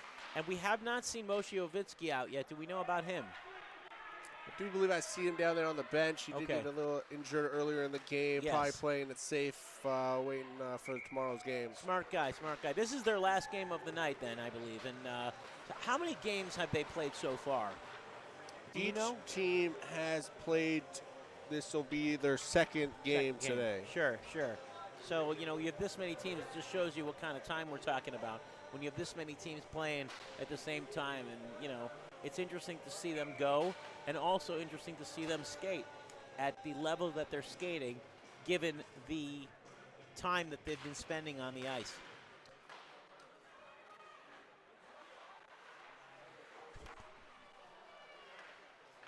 Speaking of ice, want to shout out to one of our wonderful corporate sponsors for today, Staff Pro, providing housekeeping and laundry staffing for nursing homes. Staff Pro. Lifshitz with a nice defensive play as Kaganoff had an opportunity there, but Lifshitz said he wanted it more and flew down the ice to beat him to the puck. And now another opportunity. There it is. And there it is. that was Jonathan Weiss again there for his second goal of the day. Yep. You know, I'm pretty much the Tony Romo of RCCS hockey announcing. You know, I just call it the way I see it, and what can I say? It happens that way, and it's great to see the Warriors. It's great to see Captain Weiss going in there and understanding what it means to go and play to win. Warriors again up by 2. They have not been able to hold that lead throughout the game, though. Not worried about it at this point. You know, like I said, they've got the momentum going their way. They've got the will to win. And when there's a will, there is a way. And when there's a way, there's a win. You know, there's no we in win, but there is an I.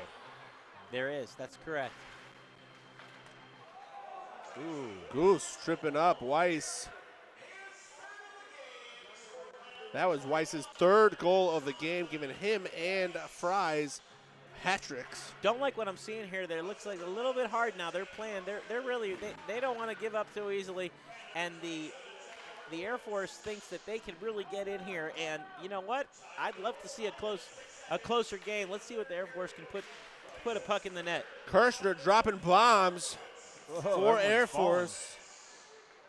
Trying to get in the zone there, but Warriors staying back on defense, and now flipping that over to the offense as Markovitz looks, puts a shot into the middle. Weiss, so close. So close. Just missed. When you look at under 5 minutes to play, what we've seen here, boys, is the ability in the third period of the 5 minutes to really where you see it get done. You know, you separate the boys from the men here, and you're actually going to see them give their last bit of gas that they have. Really now, hard skating under the 4-minute mark.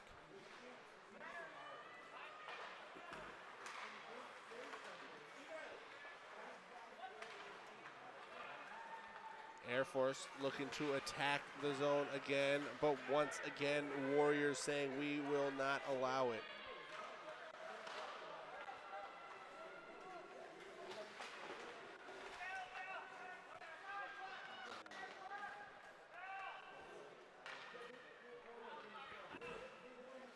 And here we are at that 4-minute mark, and look what happens. See, now they're lining up. They're methodically playing, strategically thinking out the next move.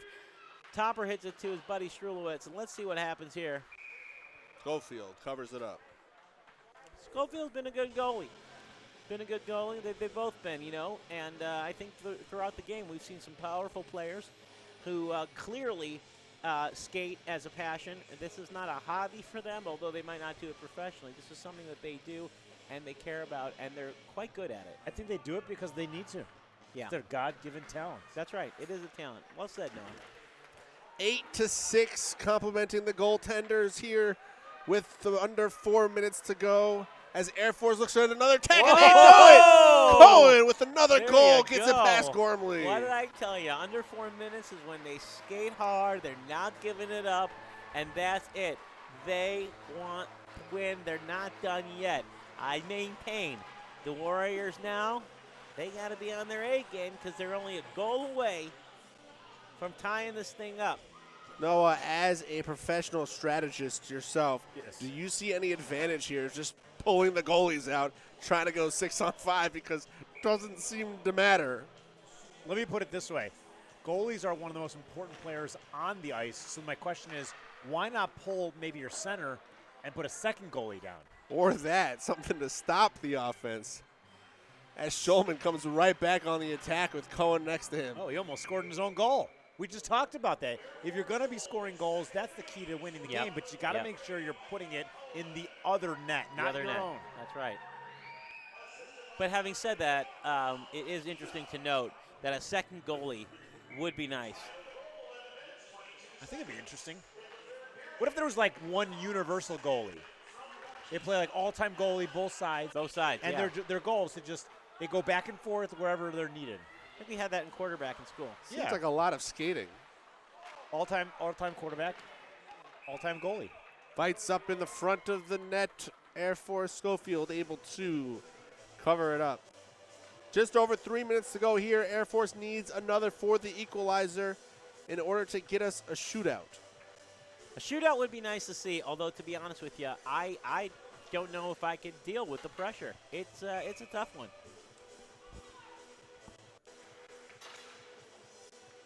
A lot of pump-up music. You see whoever's controlling the music in there is doing a good job. They're really getting the crowd into it. The crowd's huge. I mean, I don't know if you can see it, but it's really something. And then you have the hockey players here that are just outstanding and giving it their all. We've got under 3 minutes left, and there are players flying everywhere going for that puck. Shulman, Lifshitz, Cohen, Markovitz all fighting for the puck there. Warriors able to come away with it as Stern clears. Sussman good flying clear by up Stern. Good clear by Stern, and they're doing a line change. Isaacs and Weiss coming back on the ice. Isaac gets it right off the bat. Puts a shot up, but just wide. You know, this is the key here. The key for the Warriors is just going to be to get that puck cleared every single time. Gormley's going to have to be on his A game, and he's been doing a great job so far. Only giving up 7 goals tonight. Air Force setting up a play. Schulman with the puck. Makes a move. Broken up by Erwin Ovitsky. Schulman fighting to get it back. You know, I wonder if the pucks are made of something a little bit different than they are. They do seem to be super slidey at this tournament. I almost wonder, I'm going to say it because I'm just wondering. Don't say it. Don't say it. Okay. I'm not going to say it, but all right. I was just wondering if there was some sort of silicone or something on the puck. I know you're going to say that it. maybe is making like a almost deflate gate type situation. Where it's making it a little slippery than usual. I don't know. Hard to say. No, you're into aerodynamics. What do you think?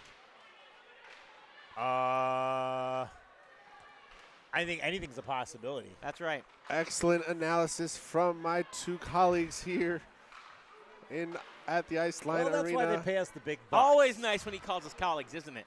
He says it with such condescending tone. I don't know why he has to do the air quotes when he says colleague. 1 minute to go here in the third period. They're doing their job. The Warriors are doing their job. They're keeping it in their zone. Let's see if the prediction is correct. And if so, how so? Good. Warriors just trying to keep that puck up against the wall. Finally pokes free. Air Force now able to control.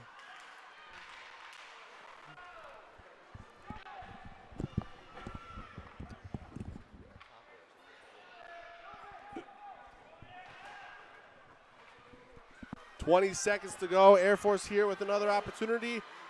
Broken up by the Warriors defense.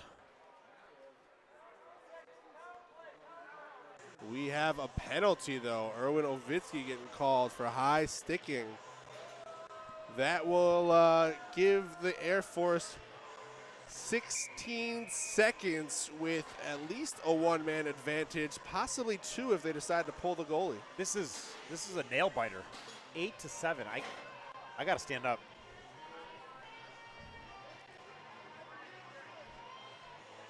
What do you think is going through their heads right now? Captain of the team, giving them some words of wisdom, giving them a little bit of chizuk.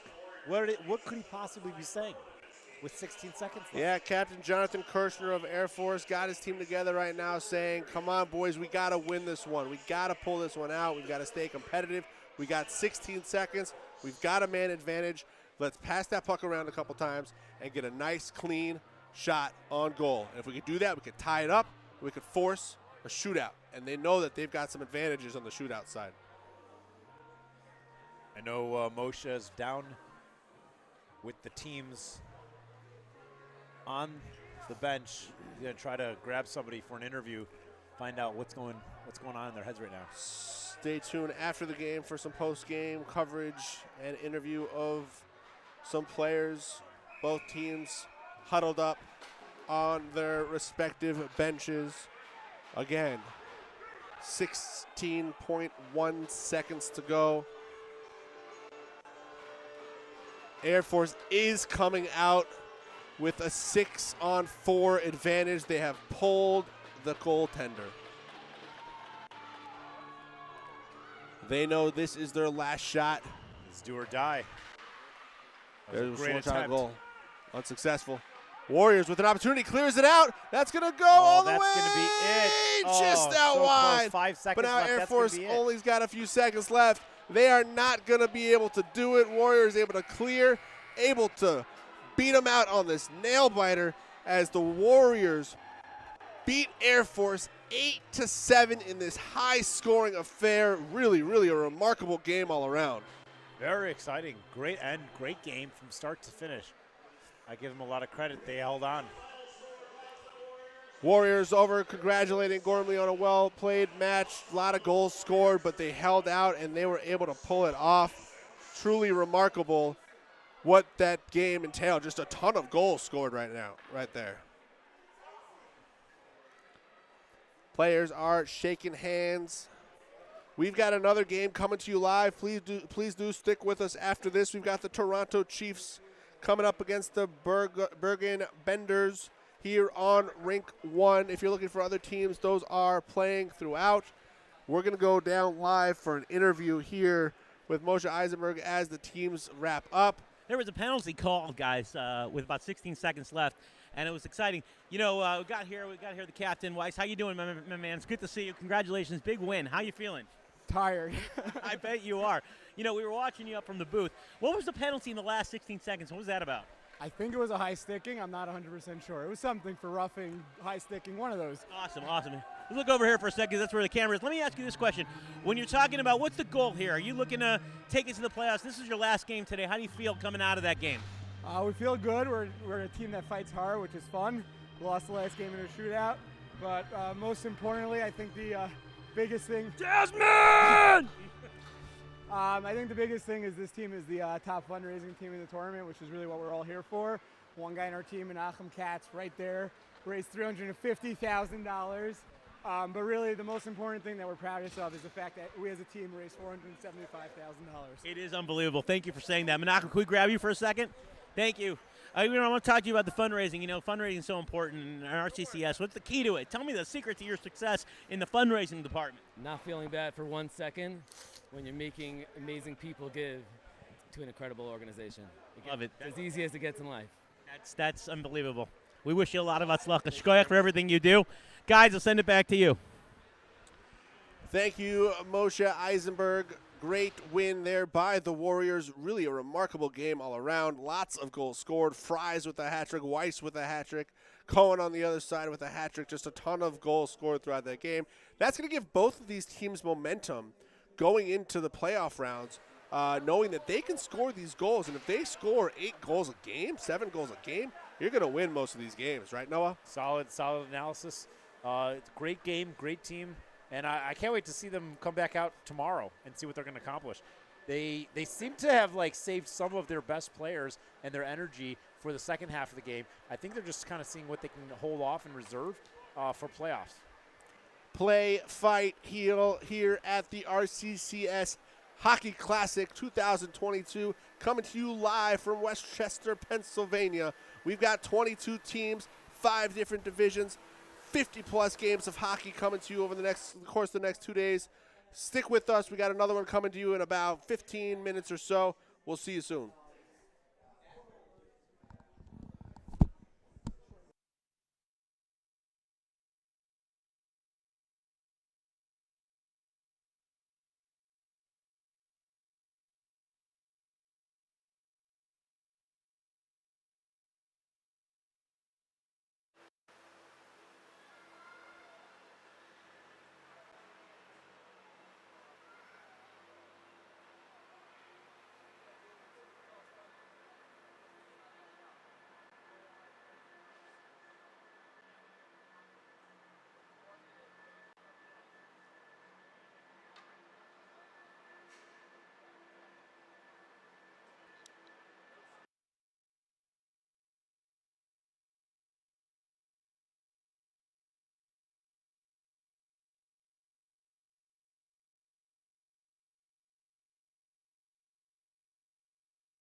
And we are back.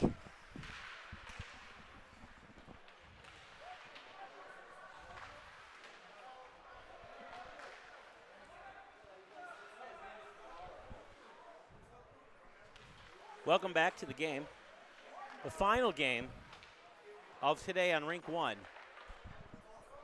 It's a good game. It's an important game. It's a game that means a lot to a lot of people. And most of all, Daniel, it's a game that means a lot to me. Tell us why. Well, we've got the Toronto Chiefs going up against the Bergen Benders here on Rink 1 at the RCCS Hockey Classic. Bergen Benders in the white jerseys, Toronto Chiefs in the yellow as a shot on goal is had, and Toronto comes out with an early lead as Bernstock gets an early goal for the Toronto Chiefs. You know, early goals, trying to set the tone here, and that's what they're trying to do. And you know what? I don't blame them. When you talk about early goals, you're talking very simply about making a goal early so that you can say you're here to play and you're here to rock. Speaking of you're here, look who shows up.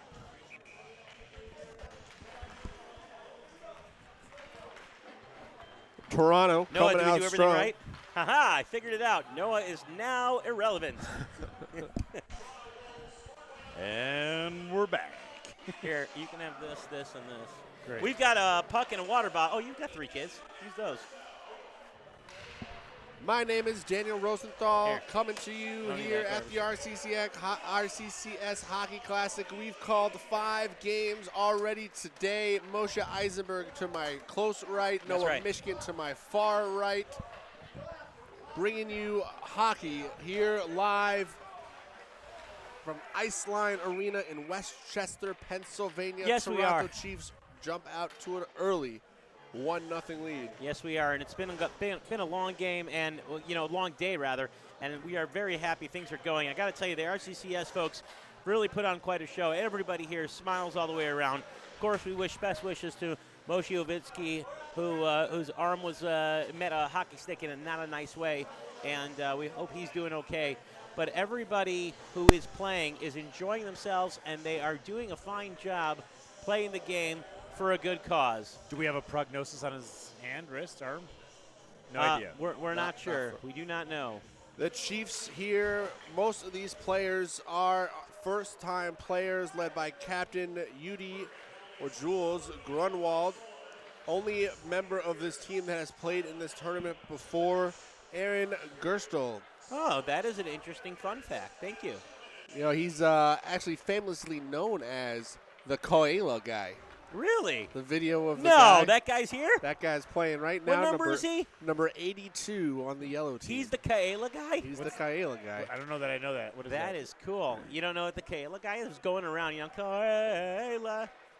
But there's this guy who's going around. I don't know if you guys have seen it. You can WhatsApp Noah the video or WhatsApp it to me, but he was like, he had a whole chazanis, Really? and it was great. He was the Kaela guy. He has said that he has gotten close to 30 seconds on a Kaela.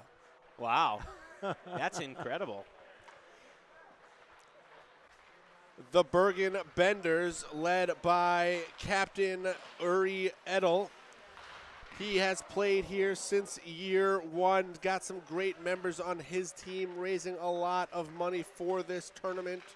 The Bergen Benders in white, Toronto Chiefs in yellow. I hope tomorrow we'll be able to interview some more people who have been here since year 1. It's nice to see that there are so many people who have been here since the tournament started years ago and are still playing and they love it. They love it. You know, one of my favorite things in life are first annual anythings. Yeah. Yeah. There's such hope and optimism That's going right. to continue. Well I said. wonder what the rate of return is for a second annual of everything first annual. Oh. Like, how often do they actually have a second annual? That's an interesting question. I'm going to pose that to the audience.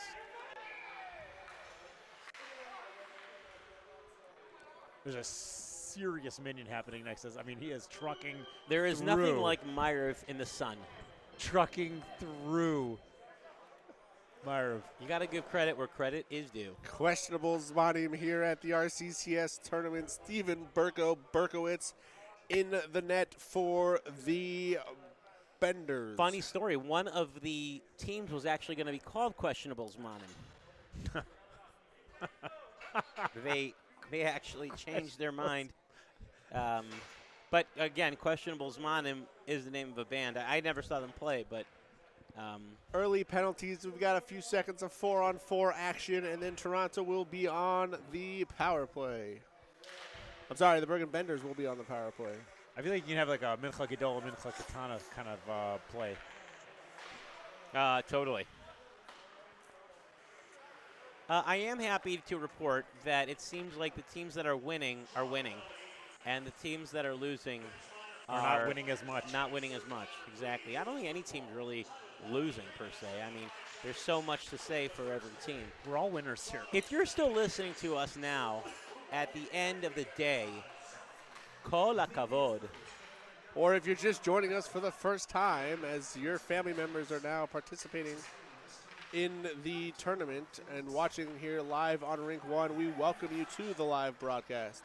We've got the Toronto Chiefs going up against the Bergen Benders. I think the Bergen Benders, are they from Bergenfield? I would imagine they are, or from Birkenstock, the shoe. I've been on a Bergen Bender before. Tell me more.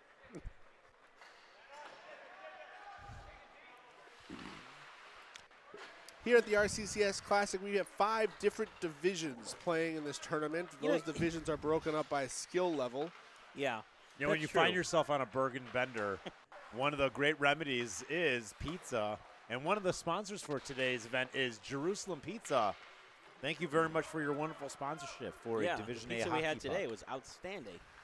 Gabriel Rosenfeld, owner of Jerusalem Pizza Express, playing in this game, playing since year 1, raises a ton of money for this tournament, member of the Art Ross Club, and he is the sponsor of the North Division Pucks. Such enthusiasm and inflection in the tone of your voice, Daniel.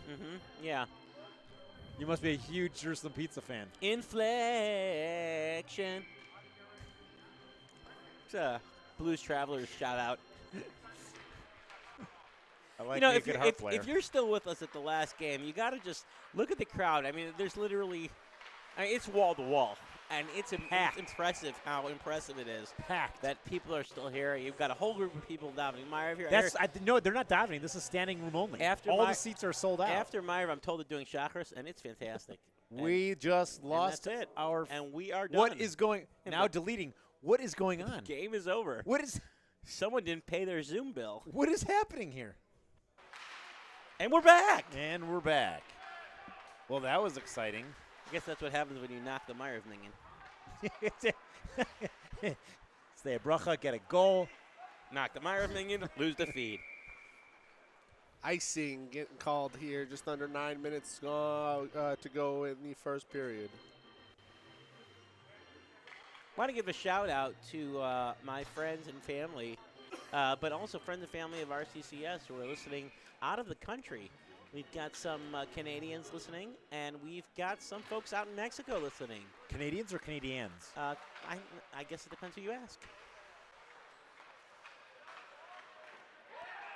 And there's a shot There from it the is. Benders. There it is. Puts it in the goal to tie the game.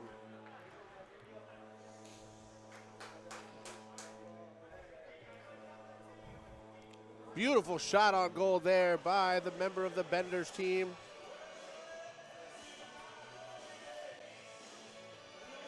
They are on the far side of the rink from our booth.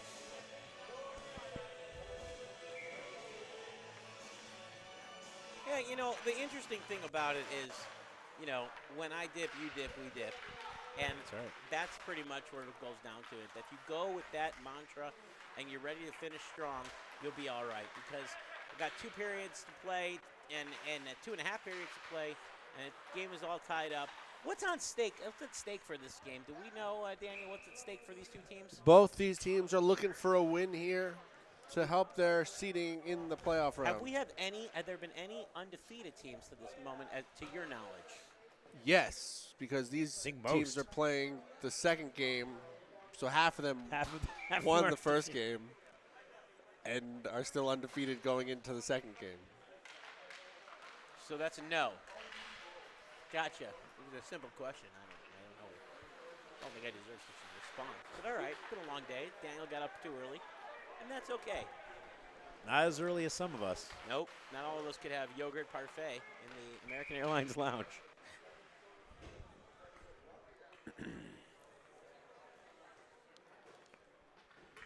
Shout out to the eggs and bagel I had this morning. Quite good. Solid. And I didn't really have any of the pasta, but it looked delicious. People were keep taking it, and the cheese blintzes. It looks like there's quite a dinner spread going on with a lot of ruach planned. And I am very excited for you, Daniel, because I know that you are Mr. Ruach. I'm pretty sure that after this game, the three of us will probably stay quiet for the next few hours. You want anything from staying us? on the offensive end. You got the wrong somebody. Just to be safe, I'm not even talking in my own head. Right. At the end of the day, it's not if you win or lose, as long as you win. Being in stock, controlling the puck. Grunwald, Nissim. There are some people For getting rowdy on the Toronto. glass there. I'm not sure what they're doing, but they're holding the. Oh, no, they're walking away. Okay. Big crowd for the Toronto team. Huge. T-O-R-O-N-T-O.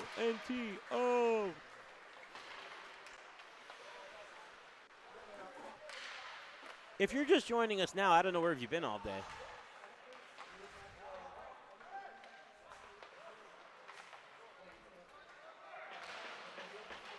Tomorrow's games start at 9 a.m.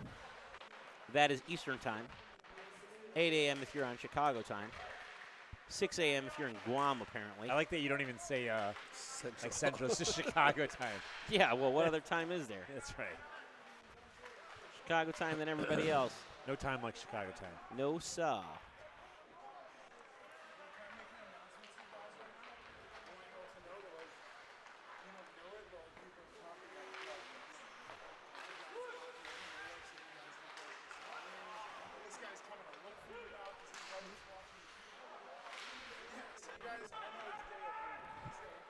Chiefs trying to attack, unsuccessful. Now the Benders back the opposite way.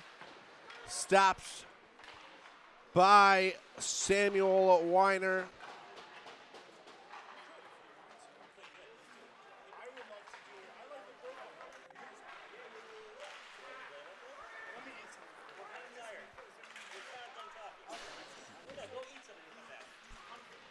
Just under 6 minutes to go here in the first period. All knotted up at 1. 4 shots on goal apiece as well. This is about as close as it can get in a hockey tournament, in a hockey game.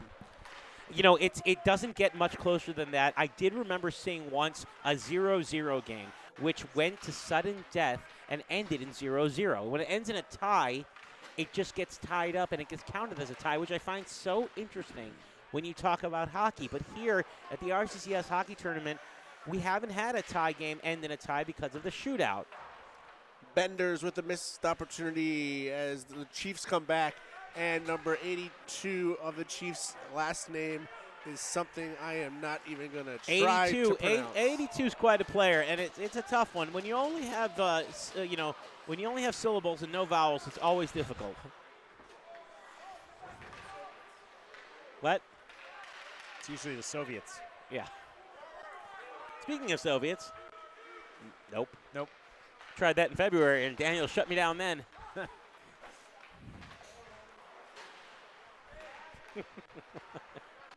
Chiefs back on the attack, led by good quarterback move. Patrick.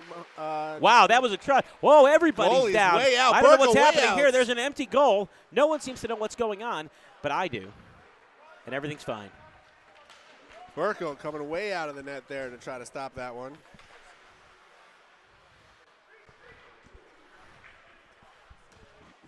Yeah, this is a convenient seat for you to sit. That makes a lot of sense. Just squeeze yourself between me and Daniel. Fast-paced game here in the early round, in the early period. Benders with a shot on goal. Nice to see Ari Strulowitz back in the back in the booth. Nice to see Ari Strulowitz. Ari, you had a good game going on. How you feeling? I'm feeling good. You know, I'll be honest. This is for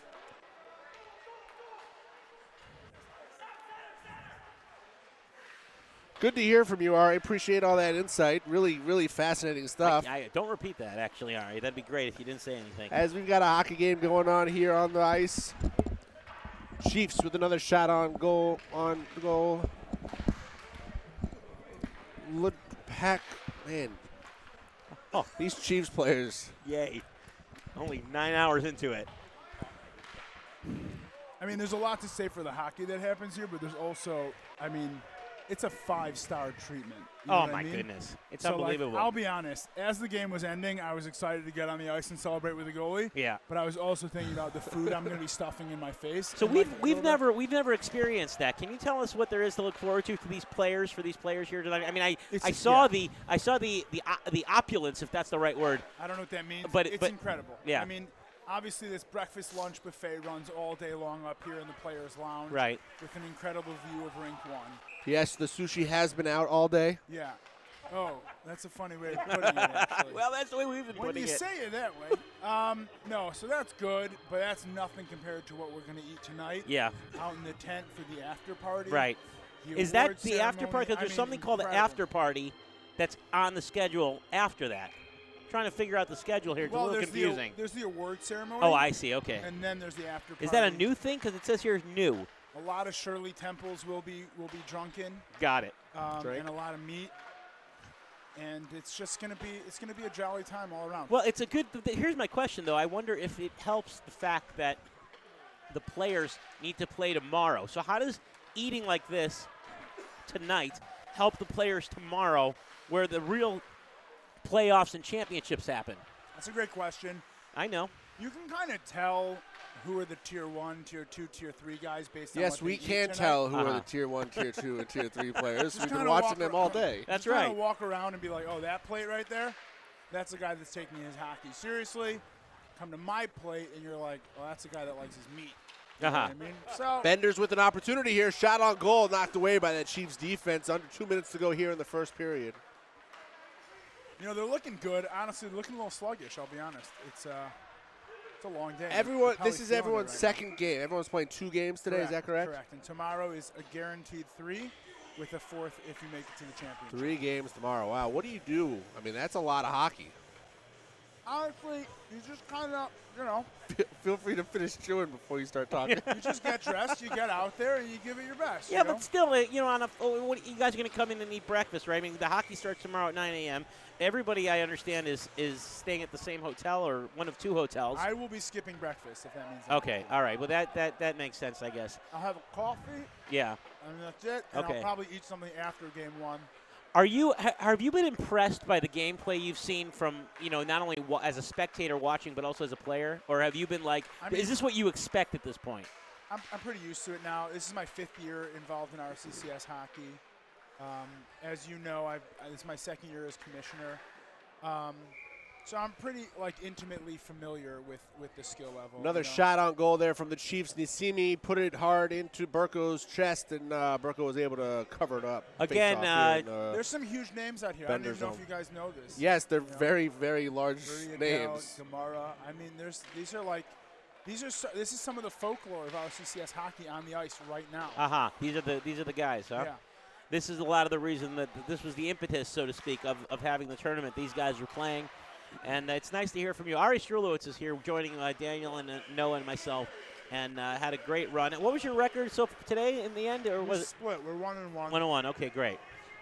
Not a bad place to be. No. A little bit of pressure, obviously, going into tomorrow.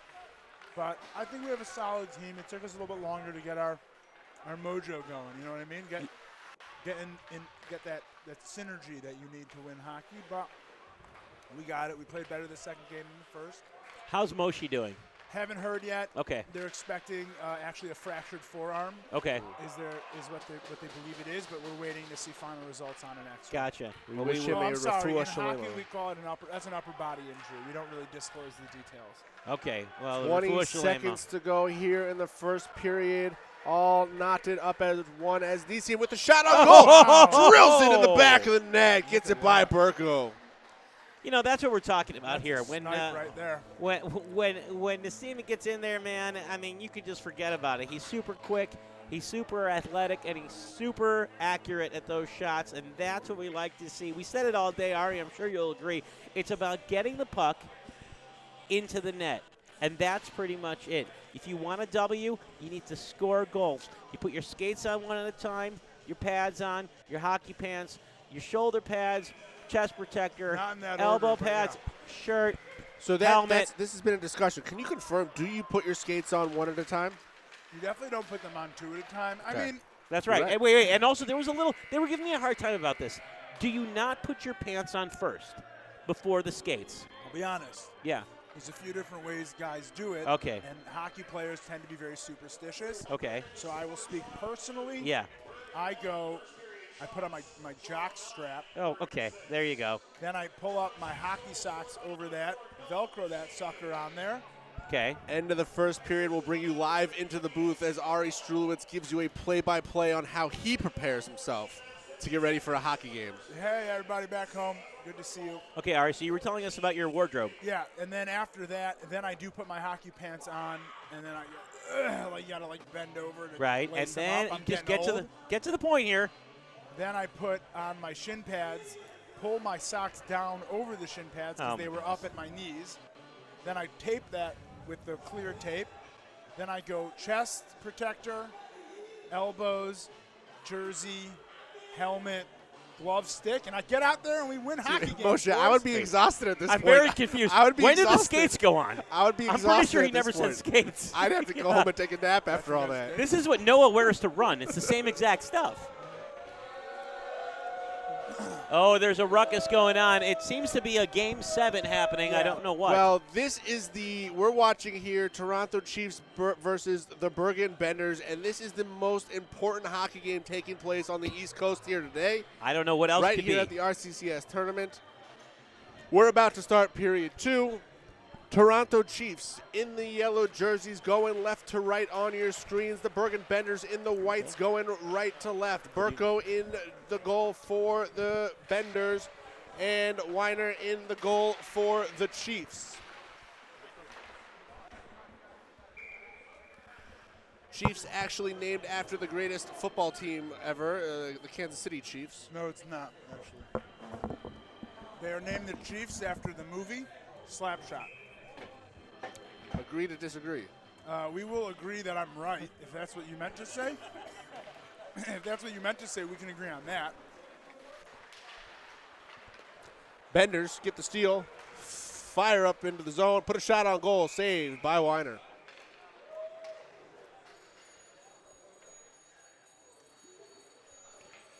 These Chiefs, they're a new team to the tournament here. A lot of these players are first-time players. Are they really? Yeah. What does that speak Is to in that terms Scott K, number 5? I yeah, love that on guy. on the Chiefs? Yeah, I haven't seen him in a while. It's been about 10 years. I love that guy. He's a nice guy. How's Yeah, he playing? Scott K playing on the Chiefs, number 5. But what does that mean to you in terms of seeing new teams, new players come and join this this tournament? You know, it's really awesome. Listen, the tournament has grown, and honestly, Jewish ice hockey has grown as a result of this tournament, which I think is a really cool thing, you know. To be able to take the talent and make such a Kiddush Hashem with it is, I think, something really special. Absolutely. Benders control at center ice. Shot on goal, just wide of the net. Another opportunity as Weiner covers it up. I'll tell you, Weiner's doing a really good job cleaning up around the crease right now. He's given up, you know, maybe a couple rebounds have gone loose, but he's gotten right back up at it, trying to reach and grab everything he can. So he's doing a good job, at least the best he can. He's seen a lot of shots. How important is that to have a goalie that sticks with it, covers it up, stops the play versus tries to kick it out? I mean, in football, they talk about the importance of the quarterback. I don't even think that comes close to the importance of a goalie. You know, the goalie is the backbone to the team. Without a good goalie, you've got a hole behind you, and you can't win hockey games no matter how good you are without a good goalie. You know, we So- talked about goalie being one of the most important jobs we figure in all of sports. If you think about it, when you think Yeah, about I just said that. Yeah, that's what I'm Yeah, whatever. repeating That's myself. cool. I appreciate that. Oh, wow. Good play. Nice play there. Oh. Referees calling Referee calls off it off. the That goal. would be that'd be goalie interference right there. Goalie interference. Explain that to our new listeners and Moshe Eisenberg. Basically, goalie interference is any time a player from the opposing team impedes the goalie's ability to protect the net. Can you explain the word impede for Daniel Rosenthal? Impede is it stops you from doing something. Is that good? That's probably that's great. better than Webster. That's pretty good for a guy like you. We were talking about in your last game when the Warriors were playing Air Force. There were a lot of goals scored in that game, so we were discussing how important the goalie actually was, and would it have been an advantage to either add another goalie or to remove the goalie altogether and add another player? It's a good question. I mean, obviously, at the end of a game, a lot of teams you'll see they pull their goalie, so then they could get 6 players on, and the goalie sits on the bench.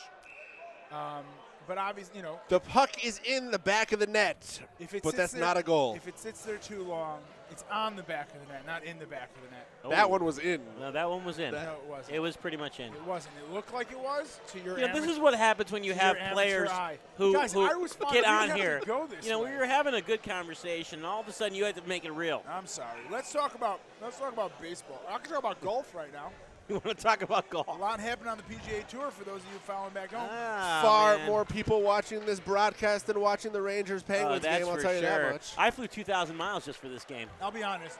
You know, everyone was Chiefs like, on a breakaway. Opportunity here. Oh, Nice wow, pass. good There it catch. is. It's in. Oh, Look beautiful. at that. Just like Number that. 27 to 4.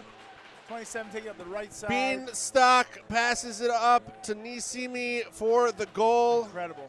You know, when you're talking about a team from Toronto, you're talking about a team that lives and breathes hockey. And that's what it's all about. That was a really impressive play. That is really fundamental hockey right there. Tic-tac. The goalie can't be in 2 places at once. So if you're coming up the right side and you give it off to the left to score, it's a goal. It's just that simple, you know? The color commentary we've been looking for all day. Oh, as wow. Nisim again Snipe. with Hard. another goal back to back. That's a hat trick at least for him. Coach Quinville would call that peanut butter. Peanut butter, top shelf we call that. That's called top shelf hockey right there. You hear that cheering in the The background. crowd here loving it. Just so everybody knows, when we found out that they were going to be going to a Game 7, we did have to change up a little bit of the plan tonight. Did you? Yeah, the schedule for the after party was changed just slightly. Okay. But I say let's embrace it. I hate the Rangers. Well, can you tell me what the change was? There was supposed to be a little more speeches, a little more about like the tent, and there was going to be a bit more. So of the idea is it's going to a speed up program. now because of it, or now it's like we're going to minimize the speeches and the presentations. We're all going to watch hockey and shout at each other. Oh, they're going to watch the game in the tent. There's going to be a watch party out there in the tent. It's going to wow. get rowdy. I was hoping the watch party There's was a only lot- going to be in listen. here and the food in the tent was going to be more open. I see when Suki sent us the thing and said the Rangers are playing Game 7, we didn't know what that meant. We thought it was like the Yogi Bear, like the Park Rangers. Oh, yeah, like Smokey the Bear. Right, we didn't know. No, like Yogi and only Boo Boo. you can Yogi and prevent Boo Boo, like we forest didn't know what that fires. meant. The Rangers. Genius. Like the All Rangers these on a years horse. later. Toronto listen, Chiefs really. If the pouring Rangers on win, here, are they in the 4-1. Stanley Cup? No. So then who cares? That's not how that works. Oh. It's round 1. Most of the people here are from one of 2 originating cities. You know, the biggest are New York. New York's not a city, but New York Ranger fans. Yeah. And then Toronto Maple Leaf fans. Oh, I see. And Let me and explain the to game, you why. The game tonight is The Maple Leafs got knocked out for, I believe, the 6th consecutive 7th game appearance in round 1. Okay. So they're claiming a curse. Us from Chicago know that's a joke of a curse. Totally. But that's fine. So the Maple Leaf, all the Toronto guys that are here right now are really upset. And there's only one thing they want, The and Rangers that's to for the lose. Rangers to lose. So I've seen a lot of Toronto guys that are tonight are wearing a Pittsburgh Penguins jersey just to root against the Rangers. So it's going to be fun. It's going to be a lot of fun to watch. and it's starting now. Yeah, I mean they're doing national anthem now. I mean, there's no reason why people can't be watching both back at home. Well, it seems like they are watching both back at home, and I in assume here so. also I've seen a lot of heads turning. They're more interested. Last in this I game. heard, we had a broadcast of up to 7,000 people watching this game. That's amazing. That is amazing. Thank you all for watching. It is great. Chiefs. Oh, there's another Neeson. Number 11 is also Neesony. Noam and Nati. Yeah, often there are brothers or, Oh, wow, or that's parents, dangerous in front of the father, sons playing on teams together. Crowd going wild here with 11 minutes, 18 Unbelievable. seconds They to go. see it. They see it. They see the time, and they're excited. Every time there's a line shift, there seems to be a lot of screaming happening.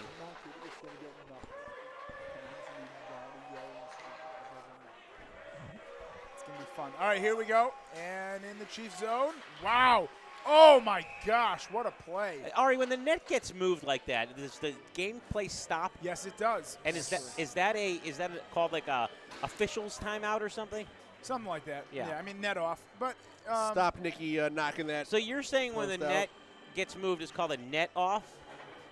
That's a very technical term. I don't know what the technical term is because it's not a real delay of game. Uh-huh. It can be if the goalie intentionally knocks the net off. Okay. But that's a different penalty. So Shot wide of the goal here. Benders keeping it in the zone. Nice move by Rico. Unable to finish it. You can hear the crowd. They are really into this one. I like that guy's name. Stop Nicky. Stop Nicky. Stop nicking the puck from going was in. it Lauderpacht? Was that Lauderpacht? Yeah, the Toronto Chiefs have some names.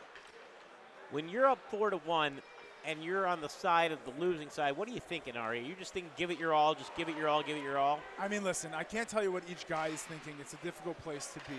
The coach is probably on the bench telling them, guys, we got to just play our game. Right? We're not even actually halfway through a whole game of hockey. Plenty of hockey to be played. We're only down 3. You got to take it one shift at a time, hopefully one goal at a time, and just play your game. That's the most important thing. It's very easy to get flustered when you look at the scoreboard. They don't like what's happening here against the boards. The people are not happy. They're just booing Sidney Crosby. He's the captain of the You're not helping us here, Ari. Oh, sorry. We want them to be booing this case. Timeout here on the ice. 9 minutes, 55 seconds to go in the second period. Toronto up 4-1 on the Bergen Benders.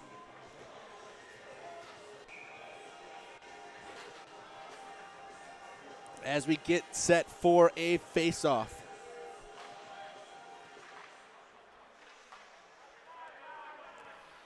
Chiefs control. And then turn it over. Opportunity here for the Benders. Broken up nicely by the Chiefs defense. Trying to clear it out of the zone. Like I said before, Able the to do crowd it. is rowdy. They want to see something happen here. Benders trying to keep it in. This is the end of the day, crowd. These guys have played hockey, and now they're watching the game. Not too many games going on right this minute, but the most important one is right here at RCCS.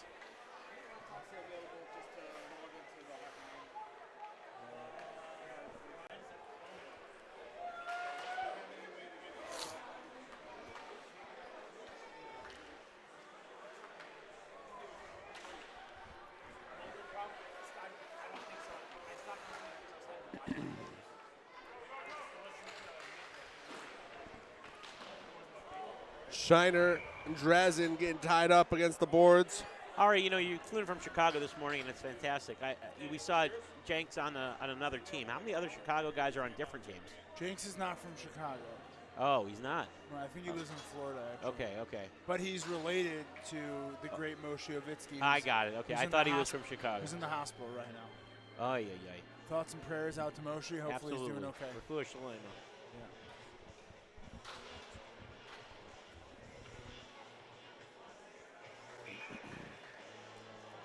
And here's the famous, the face-off. It's where it all starts, you know? Really can't talk enough about the significance of winning a face-off, especially when it's in your own zone.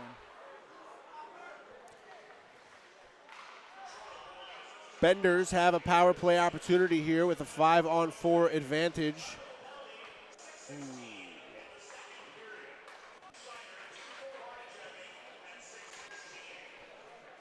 As Shiner was sent to the box for 2 minutes for illegal checking.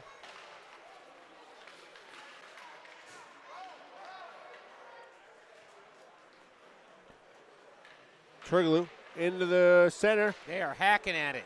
Shot on goal. Ooh, No, what just a wide. block. Gamara gets an opportunity. Gamara's really trying to open a blot here. Ooh, Ari. Sorry about that. Rough. Lauterpacht.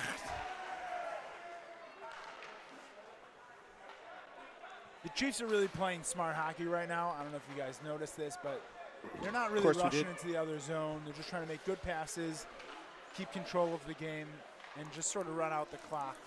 Even though, again, there's plenty of hockey to be played. With a 3-goal lead, you really don't want to risk anything getting caught too far in the other team's zone. Is there a team that's favored to win, to be in the championship game of the division that you're in at this point? Yeah, I don't know who's in my division, but probably the Lakewood Avs are, I think they won both games today. We lost to them in a shootout. They're definitely a solid team. They play together a lot. Shimshi Younger's got a great crew. He's the captain. So, yeah, they're probably the favorite. And do you guys play any of these guys outside of this tournament ever? Like, do y'all get together at some point somewhere? Or I know you're in different cities, but you ever get together somewhere and There are a lot of what we call RCCS exhibition games. Okay. So either teams get like a practice, or some people earn, based on their fundraising efforts, the opportunity to play in certain games. So we call them exhibition games. So there is a lot of hockey that happens leading up to the actual tournament. Bender's now with a 5-on-3 advantage for a few more seconds. As the Chiefs player makes his way back onto the ice, Benders still have the 5-on-4 power play advantage. Oh, there but you Toronto go. Look on a with the breakaway. 27. Whose is that? Opportunity for Beanstalk. Oh, shut down by the goalie. He stretched that pad far to his right and closed the gap.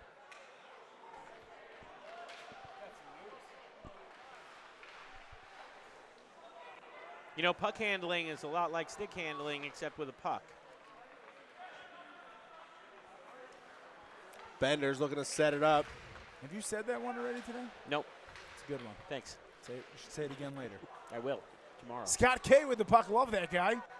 If you're in the Toronto area, he's a great construction worker. Oh, look at you. Nice pass up to K.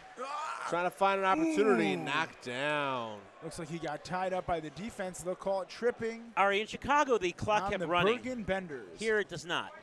Explain.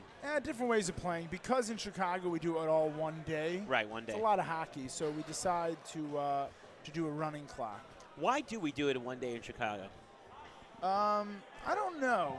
Because It's some not of as us many can't teams. necessarily volunteer. It's not for as many shooting. teams, and it's hard for people to take off the next day of work. And since you're the co-commissioner, let me ask you this. How many players I'm the are commissioner, here? by the way. Sorry, I said co-commissioner. I know, I'm just the commissioner. Oh, how many? Akiva Shapiro, who is a great friend of mine, Yeah. makes for a phenomenal assistant commissioner. Where is he? He just had a baby. So he's not playing. He's not playing. He'll probably show up at some point. How many players are in this league? In this, I believe we're over 250 at this point. and Chicago was Like 70. yeah. Wow, 250. Gamora flying up the side, put a shot on goal. That Gamara is flying off but the shelf. book was closed.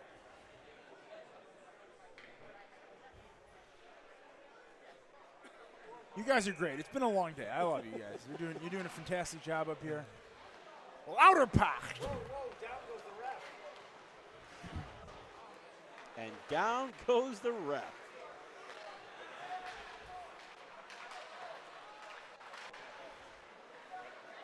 Oh yeah?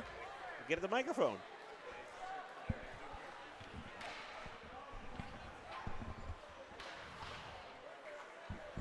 All right, thanks a lot for joining us. It's been great.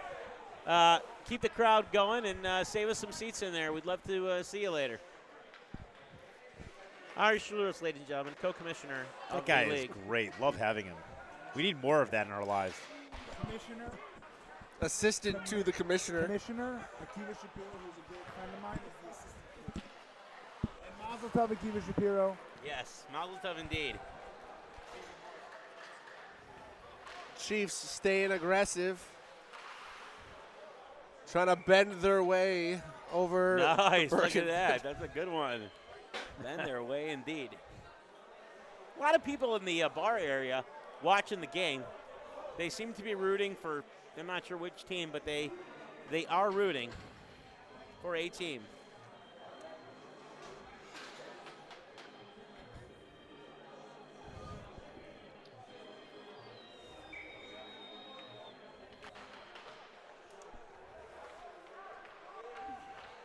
Four minutes and 30 seconds left in the second period. You're watching RCCS Hockey, the Rotekolem Cancer Society Hockey Classic, live from Westchester, Pennsylvania. Play, fight, heal. Noah, can you give us a little information on RCCS this year? I'm glad you asked, Moshe. Absolutely, I can.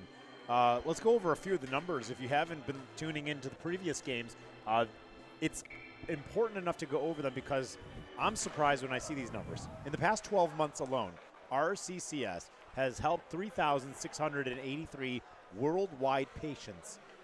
These are individuals that are going through cancer and treatment for cancer. These are families with a family member going through this. 3,683 patients worldwide have been helped in the last 12 months alone by RCCS.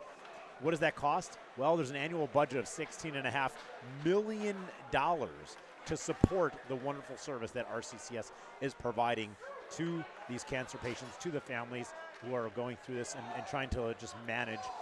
That's a lot, $16.5 million. So $700 million, there's another number. $700 million of medical care has been facilitated by RCCS since its inception. $700 million. That's approaching $1 billion of medical care that RCCS is responsible for helping people with. Incredible, incredible. And here we go.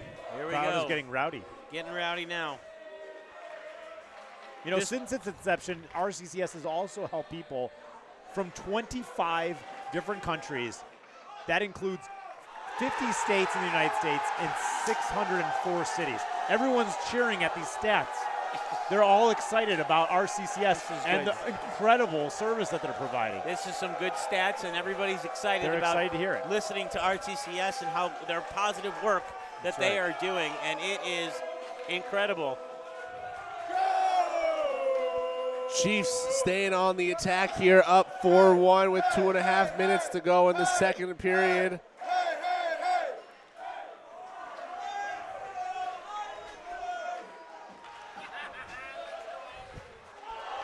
Line change taking place here as the Benders try to get their way into the zone to score a goal, and Chiefs have an opportunity. Shot on goal, kick save, and a beauty. It is really fortuitous timing that we had everybody here at the right time to watch this game, and the cheering has just been nonstop. I am impressed. People are here to support the great efforts. Everyone's out here. They've been practicing and playing for this, and this is it. This is it. This is where the rubber meets the road. This is the game everyone came out to see. You can hear them. They're excited. They're fanatical. They are. They are. I'm not sure I know what they're cheering. Ari, do you know what they're cheering?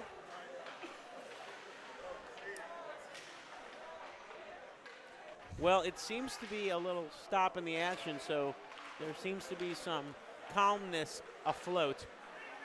And yet here we are, 1:50 left in the second period. Exciting things happening.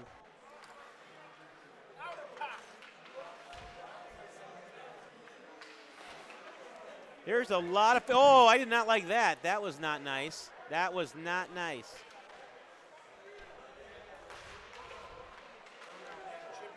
They're getting a little handsy out there. They are, a little handsy-dancy, and I'm not sure I like it. Weiner able to cover it up, stop the goal. Benders with an opportunity there, but they just really have not been able to get around this Chiefs defense.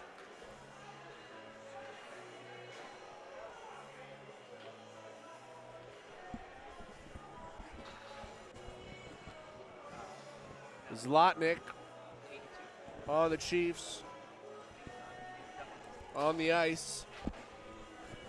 Clouderpock ready for the face-off.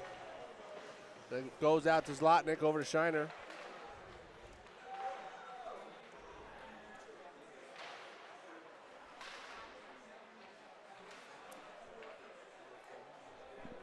fine. Benders keeping it in the Chiefs zone. Kamara looking around. Ari, the players that are in this tournament, are they keeping their stuff inside here all day? Yeah. You know, I was wondering about that because, you know, you got a lot of equipment here and a lot of things going on. A lot of rinks being played with hockey, and you got 44 seconds left with the clock stops in the second period. A 4-1 Toronto lead. And just so much pressure on these teams to compete and to win. A lot of this, a lot of that. Yeah, that is true.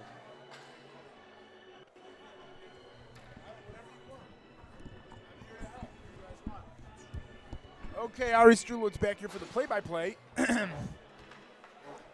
really back, an honor Ari. to be here. Here we go. Number 10, just remind me, Toronto's yellow and the Bergen Benders are white. And the Bergen Bender goalie with a flash of the glove.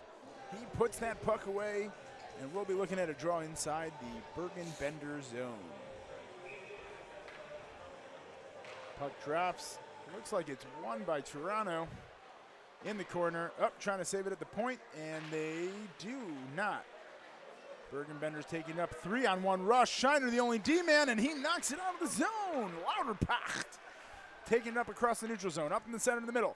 He's got number 44 on the other side, but he loses the puck into the corner, trying to finesse his way out of it, but there's man on him. Just under 10 seconds left to play. Let's see what happens here. Toss it back into the Bergen zone. Up, pass comes across to Dell, the captain. Up, has a left. Oh, Weiner shuts it down. Kisses the post, as they say. Yes. And that is 2 periods behind us. With 1 period remaining in this game, this is an exciting, exciting game. It's the last period of hockey we'll be announcing tonight, and I am stoked to get this going.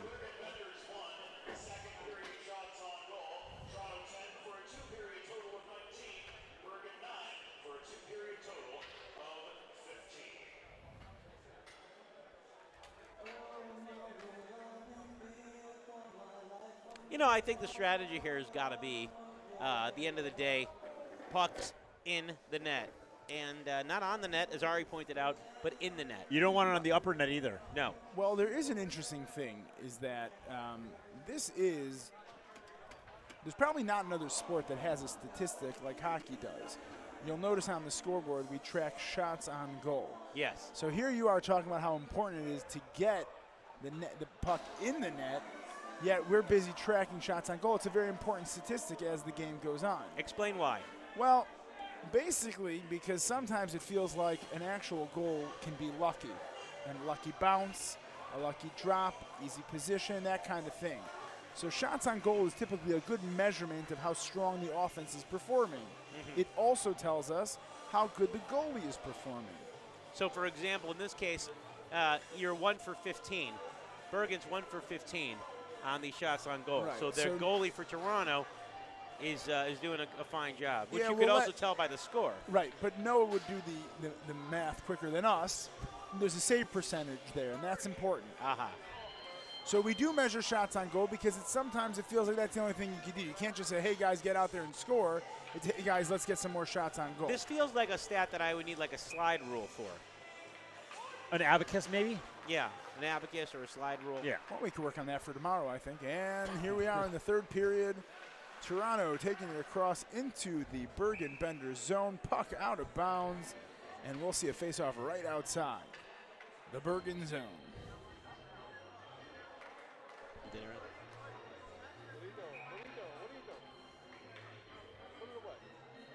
I mean, in football, you got the pass attempts. That's right. Yeah. And in basketball, we do track shots taken, but it's not necessarily shown on the scoreboard. And in baseball Although it now, might we be. calculate WAR. Wins above replacement. I don't know what that means. And in PGA, they track strokes gained. Oh. That's a very important stat these days. Very important stat. Yeah. Hey, computers. Shout out to Ziggy Carl. He was a Oh, big hey. statistician for sports for a very long time. I'm not sure what he does anymore. Shout out to Scott Shayer. who Scott was Scher. on the score daily. Yes, he was. Yes, he was. That was incredible. We should bring him out for this. Hey. Maybe not. I think we're doing a pretty good job. Besides, he's rusty. Right. And the Toronto goalie knocking that one out. Toronto trying to get it up across the zone, make something happen. Here we go. Taking it across the middle is one Adele. And looks like number 82 taking him back into the Bergen zone. 1-on-3. Not much he could do. He'll throw it on net. Look at that play. Oh, man, that was a great attempt. Just missed the puck. He really made something happen out of that. I was here saying 1-on-3. There's nothing going to happen, but he made something happen out of that. Everybody's booing that play. And the Benders take it back into the Chiefs zone. And then cleared by the Chiefs. All the way back into the Benders zone. If you're listening to us now in the third period of the last game of today in Rink 1, there's 13 minutes and 25 seconds left. We thank you for listening. If you haven't been listening to us and you're not listening to us now, well then, I guess it doesn't matter what I say because you're not listening to us now. Keep on keeping on. It looks like a 3-2 rush coming in from the Benders side. Number 94 with a, couldn't get the shot off, but did get the goalie off his position. Ari, tell me a little bit about some of the conditioning that you do as a player yourself. Is it Pilates? Is it yoga? What do you do to get those hips nice and loose? That's a great question. I do the downsy outies. Those are very popular. The downsy outies. Yeah. You get down in, you get out. Very popular. I don't want that confused with the sitsy downsies. No, sitsy downsies are. That's useless. That's more like underrated. That's more like Eastern medicine type stuff for me. I'm not into that. But the downsy outies is the best. Is I've always found the best stretch to open up my.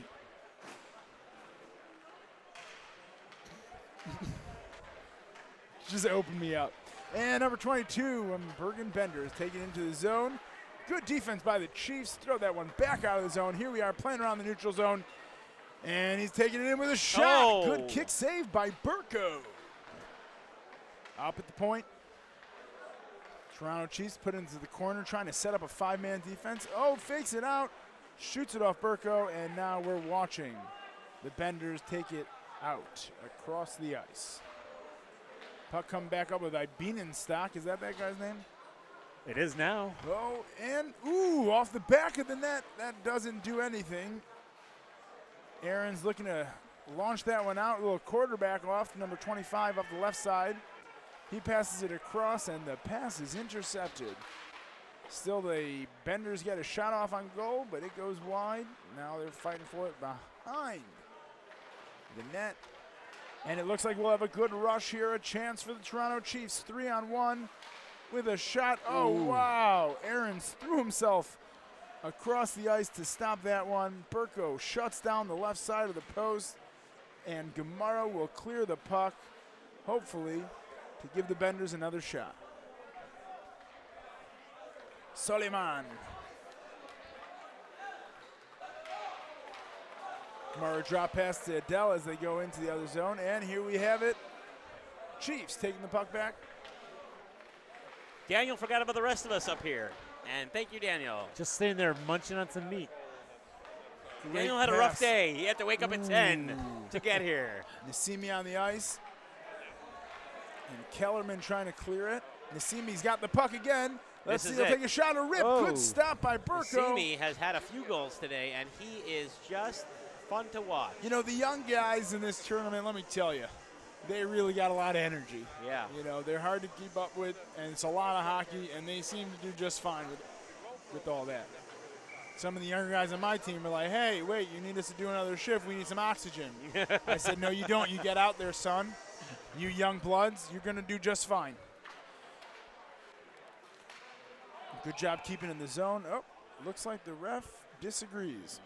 We'll have a face-off outside the Bender zone. So let's just talk about the Rangers game that's going on tonight. There really is, the only thing that makes a difference is if they win, they move on to another round of the playoffs? Yeah, that's how that works. Okay. So essentially what you're saying is it's a meaningless game. I did not say meaningless. Oh! For us it is. What a spill. For non-Rangers fans. For non-Rangers yes. fans. for sure. Like all Ranger games, the it's a meaningless Blackhawks game. are gone. It's hard to watch hockey when the Blackhawks are out. That's how I feel. Rico taking it up the left boards. Number 92, right side, tries to saucer pass across the defense, but to no avail. Saucer pass. Saucer pass is when you pass it, but off the ice. We call it a saucer pass, yeah. What's one word that you can tell us, or one term that you can tell us that not many people know? Dangles. You guys know about dangles? No. Yeah. What is it? Dangles is a very important hockey term. You say, oh, that guy, yeah, he's got great dangles. Oh, okay. And basically, dangles is when you're coming in the zone and you've got the puck on your stick and you do like that. You're jiggling motion. it? Exactly. You're dangling it.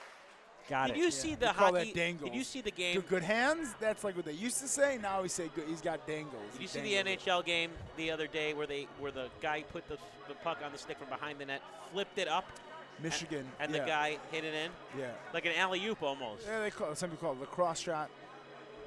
Yeah, pretty credible. Yeah, that was pretty neat. Takes a lot of skill. The great Moshe Ovitsky's spent a lot of time practicing that. Oh, yeah? I wish he spent more time practicing skating faster.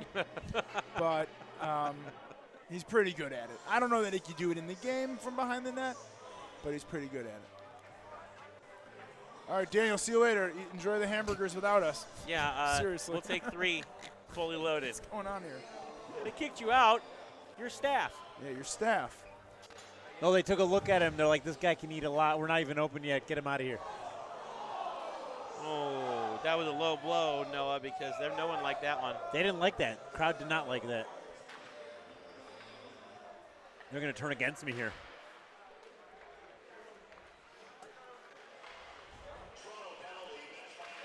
Nine minutes to play.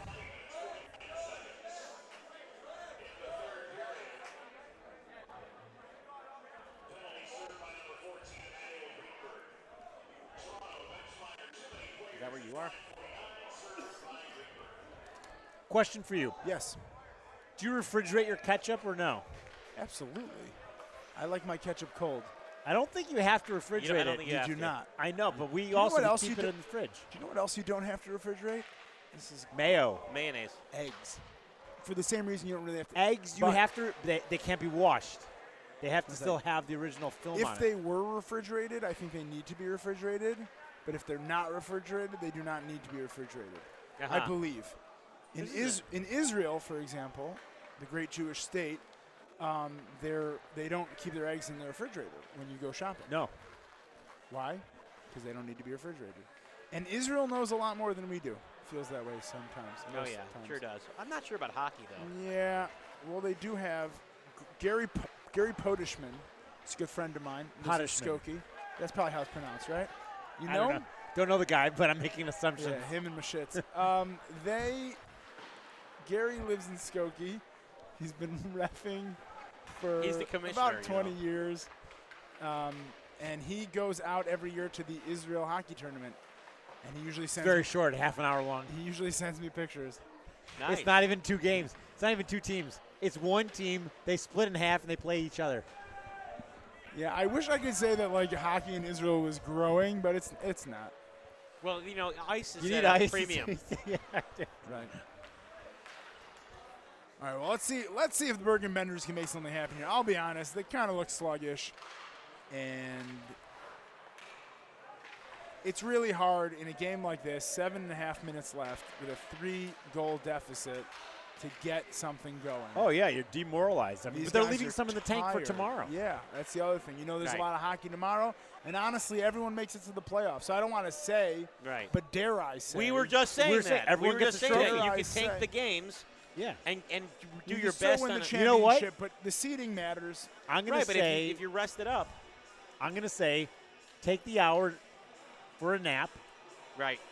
rest up, take the big L. Yep. So tomorrow you bring home the trophy with everybody else's. Yeah, what's the The difference? biggest as long as you bring home difficulty in a trophy? tournament like this, a 2-day hockey tournament, is trying to get to sleep tonight.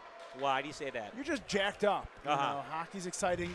Hockey guys know we all play beer league hockey or men's I mean, league we're all hockey guys. Totally. And, you know, sometimes you get home from a game at like 12:30, 1 o'clock in the morning, You go to the fridge because you're starving and you eat basically anything but your hand. Right.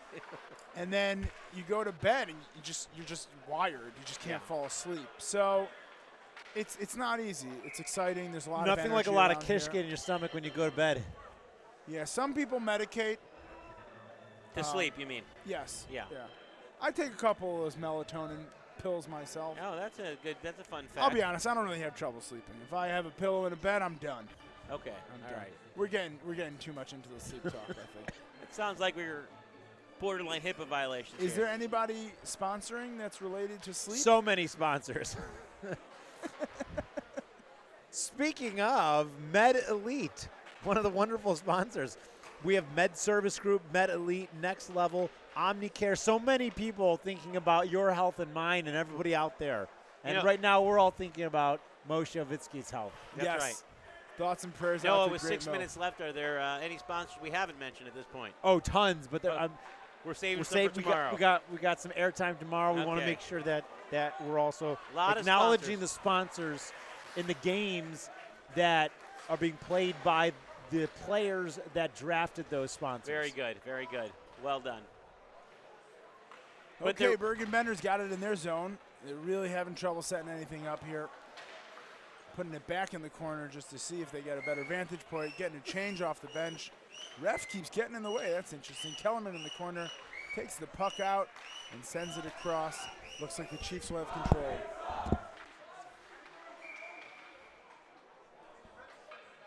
You know, at the end of the day, this has been quite a day of hockey, and it's fun to see the players really give it their all. But it's for the cause that really matters, and to have someone like you, who's a commissioner of this league, and be able to really put a cause out for RCCS, I got to thank you and tell you that that's really, really incredible.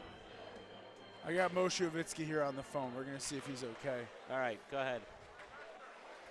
Oh, wow. Moshe, how are you doing? You're on the broadcast.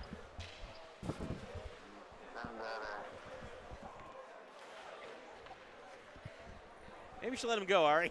All right, we'll talk about this later.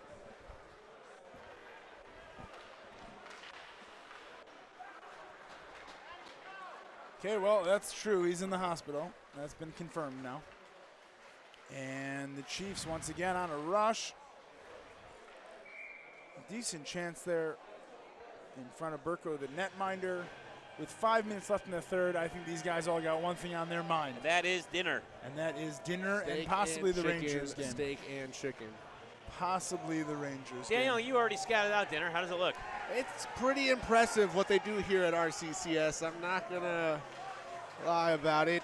Phenomenal organization, phenomenal fundraising. And these people spend a lot of time, energy, and effort raising those funds, so they should get rewarded for that. Yep.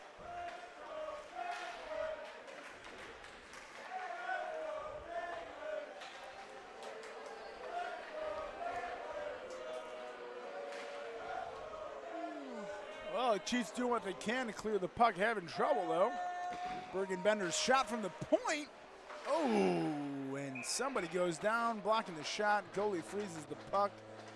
4.5 minutes left here in the third. You know, what I've seen of this game, I'll be honest, it seems like it was pretty even split. keel, yeah. Yeah. Yeah. You know, the obviously the scoreboard is showing something else, tells a different story. Right. But it's possible also that, you know, the Toronto guys are saving some energy for tomorrow. Well, you see the shots on goal. I mean, right about equal, 25-21 there. You know, it's just a few more of them have gone through the posts for the Chiefs there. Yeah, exactly. It's an interesting strategy. I hope it works out for him.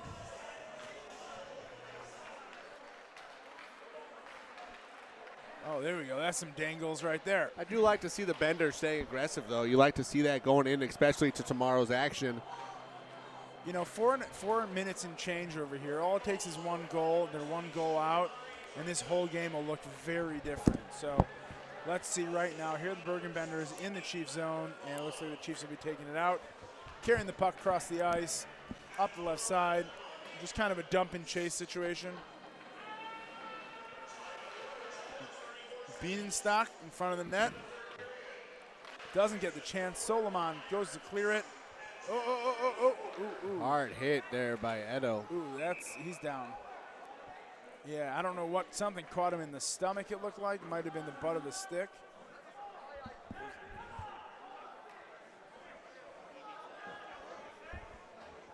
And we're hoping he's okay.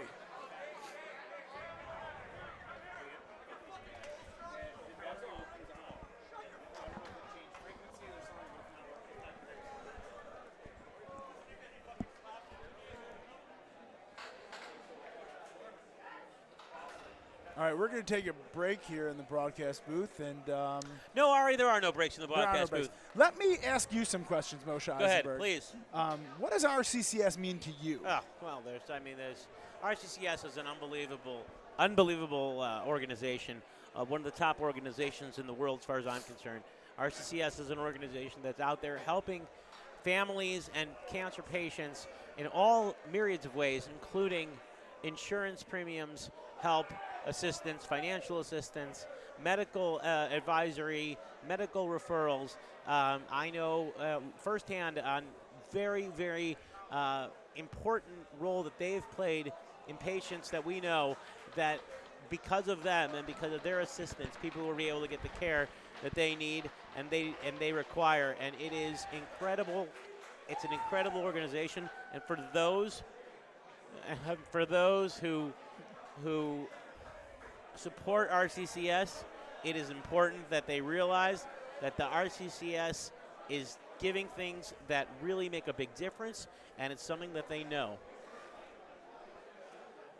All right, we're cleaning up the mess down there, and we'll be back to hockey in just a few moments.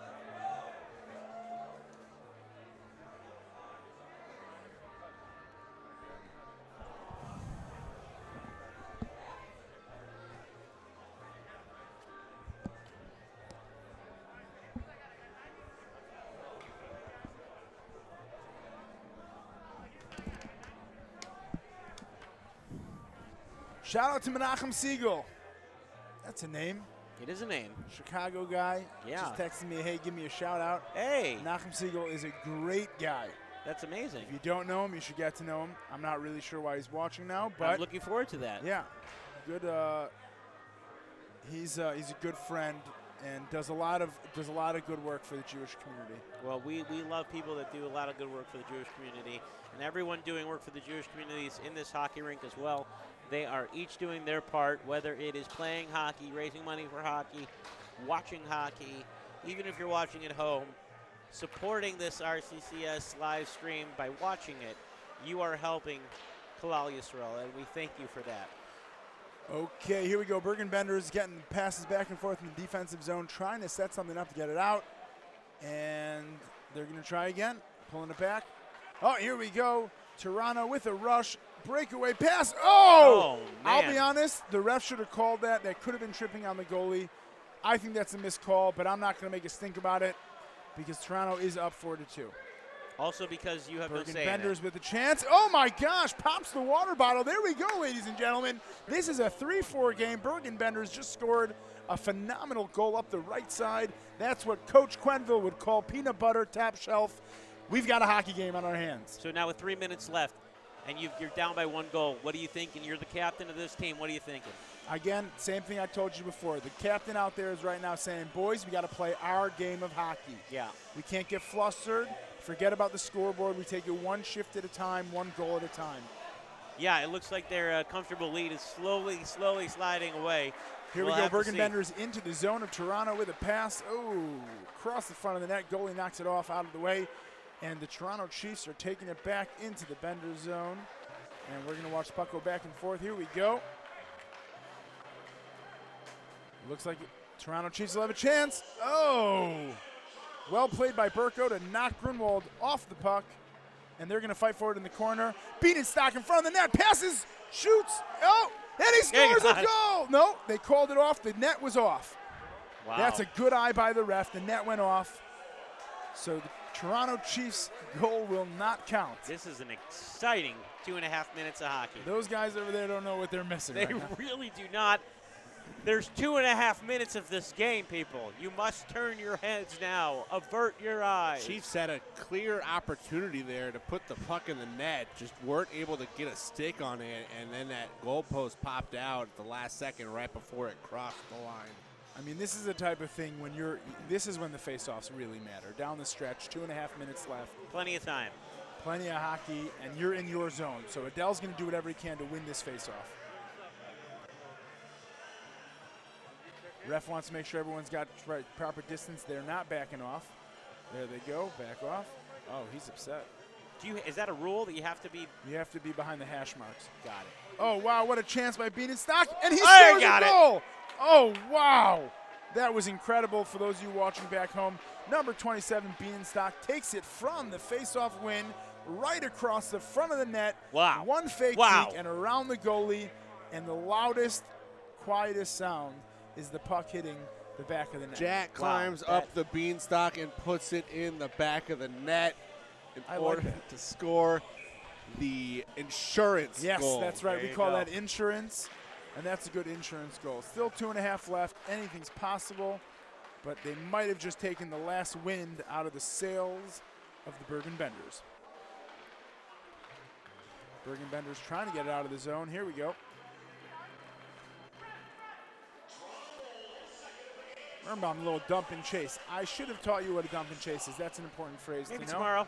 But that'll be good. We'll save something for tomorrow. After the breakfast this morning. Toronto Chiefs Yeah. take it into the Go zone. ahead. Good play. Wow, what a chance there by Bienenstock. Again, he's on fire right now. He really is. And you know, when you talk about Bienenstock, you got to talk about fundamentals of hockey. Skates, whatever the other pads are, pants, chest protector, helmet, stick, gloves, puck, and that's what he's got. Yeah, he's also got speed. He looks like he's got fresh legs out there. That's pretty helpful. Do you think in this he stretch. interchanged some legs? How did that work? We call it fresh legs, but yeah, it's something like that. Just hasn't climbed the ladder that much today, so he's right. Okay, here we go. Bergen Benders cleared out of the zone. They've now pulled their goalie, so they'll have a sixth. The crowd forward. is chanting for defense, and They'll they have got a six some. forward, and the goalie's off the net. So this is what we call an open net. Open net. There it is. Gives you a chance. At the same time, obviously, comes with pretty high risk. the high risk obviously being that there's no goaltender. Well, here in you the go. net. See Toronto Chiefs. Let's see how far they feel like they need to take the puck before they take a shot. But Bergen Benders keep it. Uh-oh. That's an offsides. That's going to cost you. That's a mistake right there. And can you explain why that's a mistake and by who? Well, it's a mistake because you don't want to have an offsides when you have an open net. You want to keep it in their zone. So with an offsides like that, now the draw, the faceoff's going to happen outside the zone, giving the Toronto that much better of a chance of putting one more goal in the net, which is basically kind of the nail in the coffin. Got it. Here we go. Bergen Benders taking it back into the Chiefs zone with a shot off the left side. Goalie didn't really see it go up, but it seems to have touched the net, and that'll be out of play. We'll see a face-off on the goalie's right side. Minute 17 seconds left, and this has been quite a day of hockey.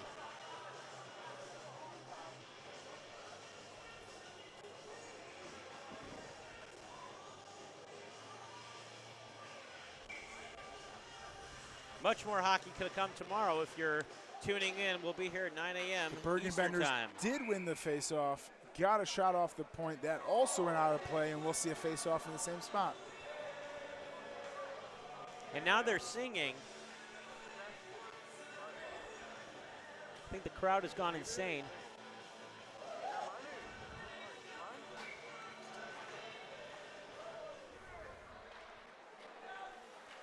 Another shot from the point by the Bergen Benders, but that does not go in. Back to the point number 11 with a slapper. Oh, off a rebound off the back of the boards behind the net. Does not go in the net. Here we go. Uh-oh, looks like we're getting someone's hurt over there. Big collision behind the goal. Did you see that Two collision? Chiefs players got right up against the Benders player. We had some sticks going up near the faces. This was a sandwich going, a hockey player sandwich you don't want to see. And with 50 seconds left With in this 50 game, seconds, you hate to see it. hate to see this kind of stuff going on now. That was quite the fender bender. Oh, well done. Officially, the tournament is a no-contact tournament. But as you know, sometimes the games get physical. Yep. Hockey's a pretty physical sport. Good to see the captain get up and skate off under his own power. Appreciate our DJ having 5 songs in his repertoire today. Yep, and but he keeps mixing them up in different orders, which is good. Most importantly, our goal song was that song. What's that called? What do they call that song? I All don't right, know. we'll talk about it later. It sounds Here good. we go. Draw right outside of Toronto's zone. Pass up into the middle.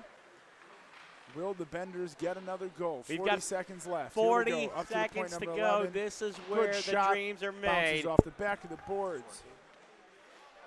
Number 29 keeping it in the zone. Again off the back behind Reggie the net. Miller got like 12 points in 9 seconds. Bergen Benders with the puck in the corner behind the net. Back into the other corner, number 29 with a slapper. Goalie knocks it wide, and the Chiefs clear the zone. Bender's going to have to set up again. Here we go, puck around the other side. Number 25 taking it into the zone with a shot. Goalie stops it, freezes the puck. 9 seconds left, and we, ladies and gentlemen, look like the game might just be over. It might now be over, yes. It might now be over indeed. 2 goals in 9 seconds. They need a miracle. They need a miracle. They do.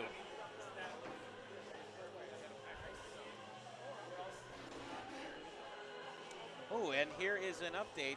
Moshe. Yes, great news. Great I'll let you news. share that. Great That's news. great There news. is no fracture on Moshe Ovitsky's arm, so we are very happy to hear that.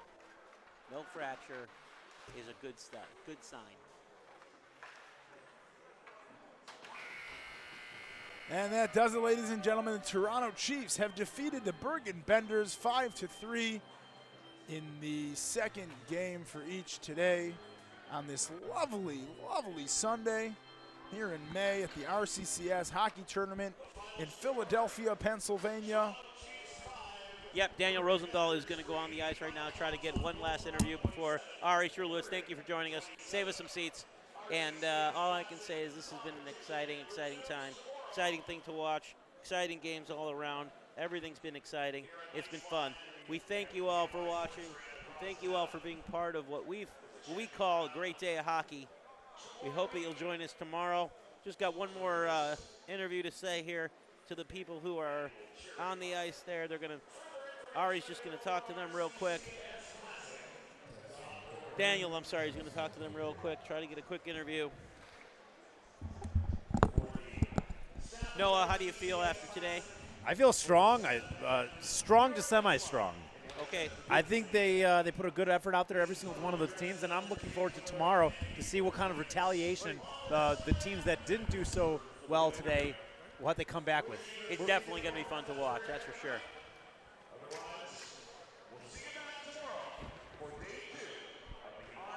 Daniel's looking for someone to talk, someone who will just give him the time of day. And nope. Thought he had someone. Here we go. We got someone. Here we go. Daniel's with the captain. Hit it, Daniel. Here with Captain Yuri Grunwald of the Toronto Chiefs. Great game. How'd you guys play out there? I think we played well. We kind of bounced the lines up. A lot of guys were jet lagged from coming in from Canada. You know, it's a bit of a time zone, different temperature. So we got our legs and we're good to go. Yeah, absolutely. And a lot of these guys is the first year playing in this tournament, right? So what is, coming here, playing in this tournament, what does that mean to all these guys?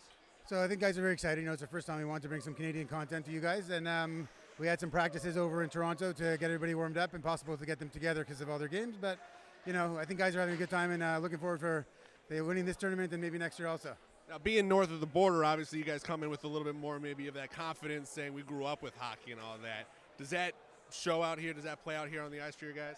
I mean, I think it does, but at the same time, I think what we end up having is you see there's a lot of talent in a lot of different places and, a lot of strong American hockey players, and you guys have a really good tournament and kind of well dispersed. So, we come in with some confidence, but also, we're pretty Canadian, so we're humble, and we apologize for everything. So sorry about that. I appreciate that. Last one for you is we got here the RCCS Hockey Classic, raising all this money. What have you seen here that's just impressed you? I mean, I think the dedication of the volunteers, the way you guys throw the event, you involve the families, you involve all the different people, and it's really something that... Anyways, so really what you guys do is unbelievable as an organization, and this event is something we can learn from. and see if we can bring something like this north of the border. Maybe next year, we can do one in Toronto or somewhere, maybe Manitoba or Winnipeg. I like it. Let's make it happen. We got the broadcast booth here. We'd love to go to Manitoba and Winnipeg. I'm getting drenched over here, so I'm going to get out of the way because it's already freezing and they're dumping ice on the captain. Go celebrate with your team. Congratulations on the win. Good luck tomorrow. Sending it back up to you, boys. Thanks, Daniel. That was a good tournament. Guys, we had a lot of fun today. I'd like to thank everybody. It's our producer over here, and Noah, and Daniel, everybody, Ari Shulowitz, Aaron Topper, everyone that joined us. It was a lot of fun. We're glad to do it.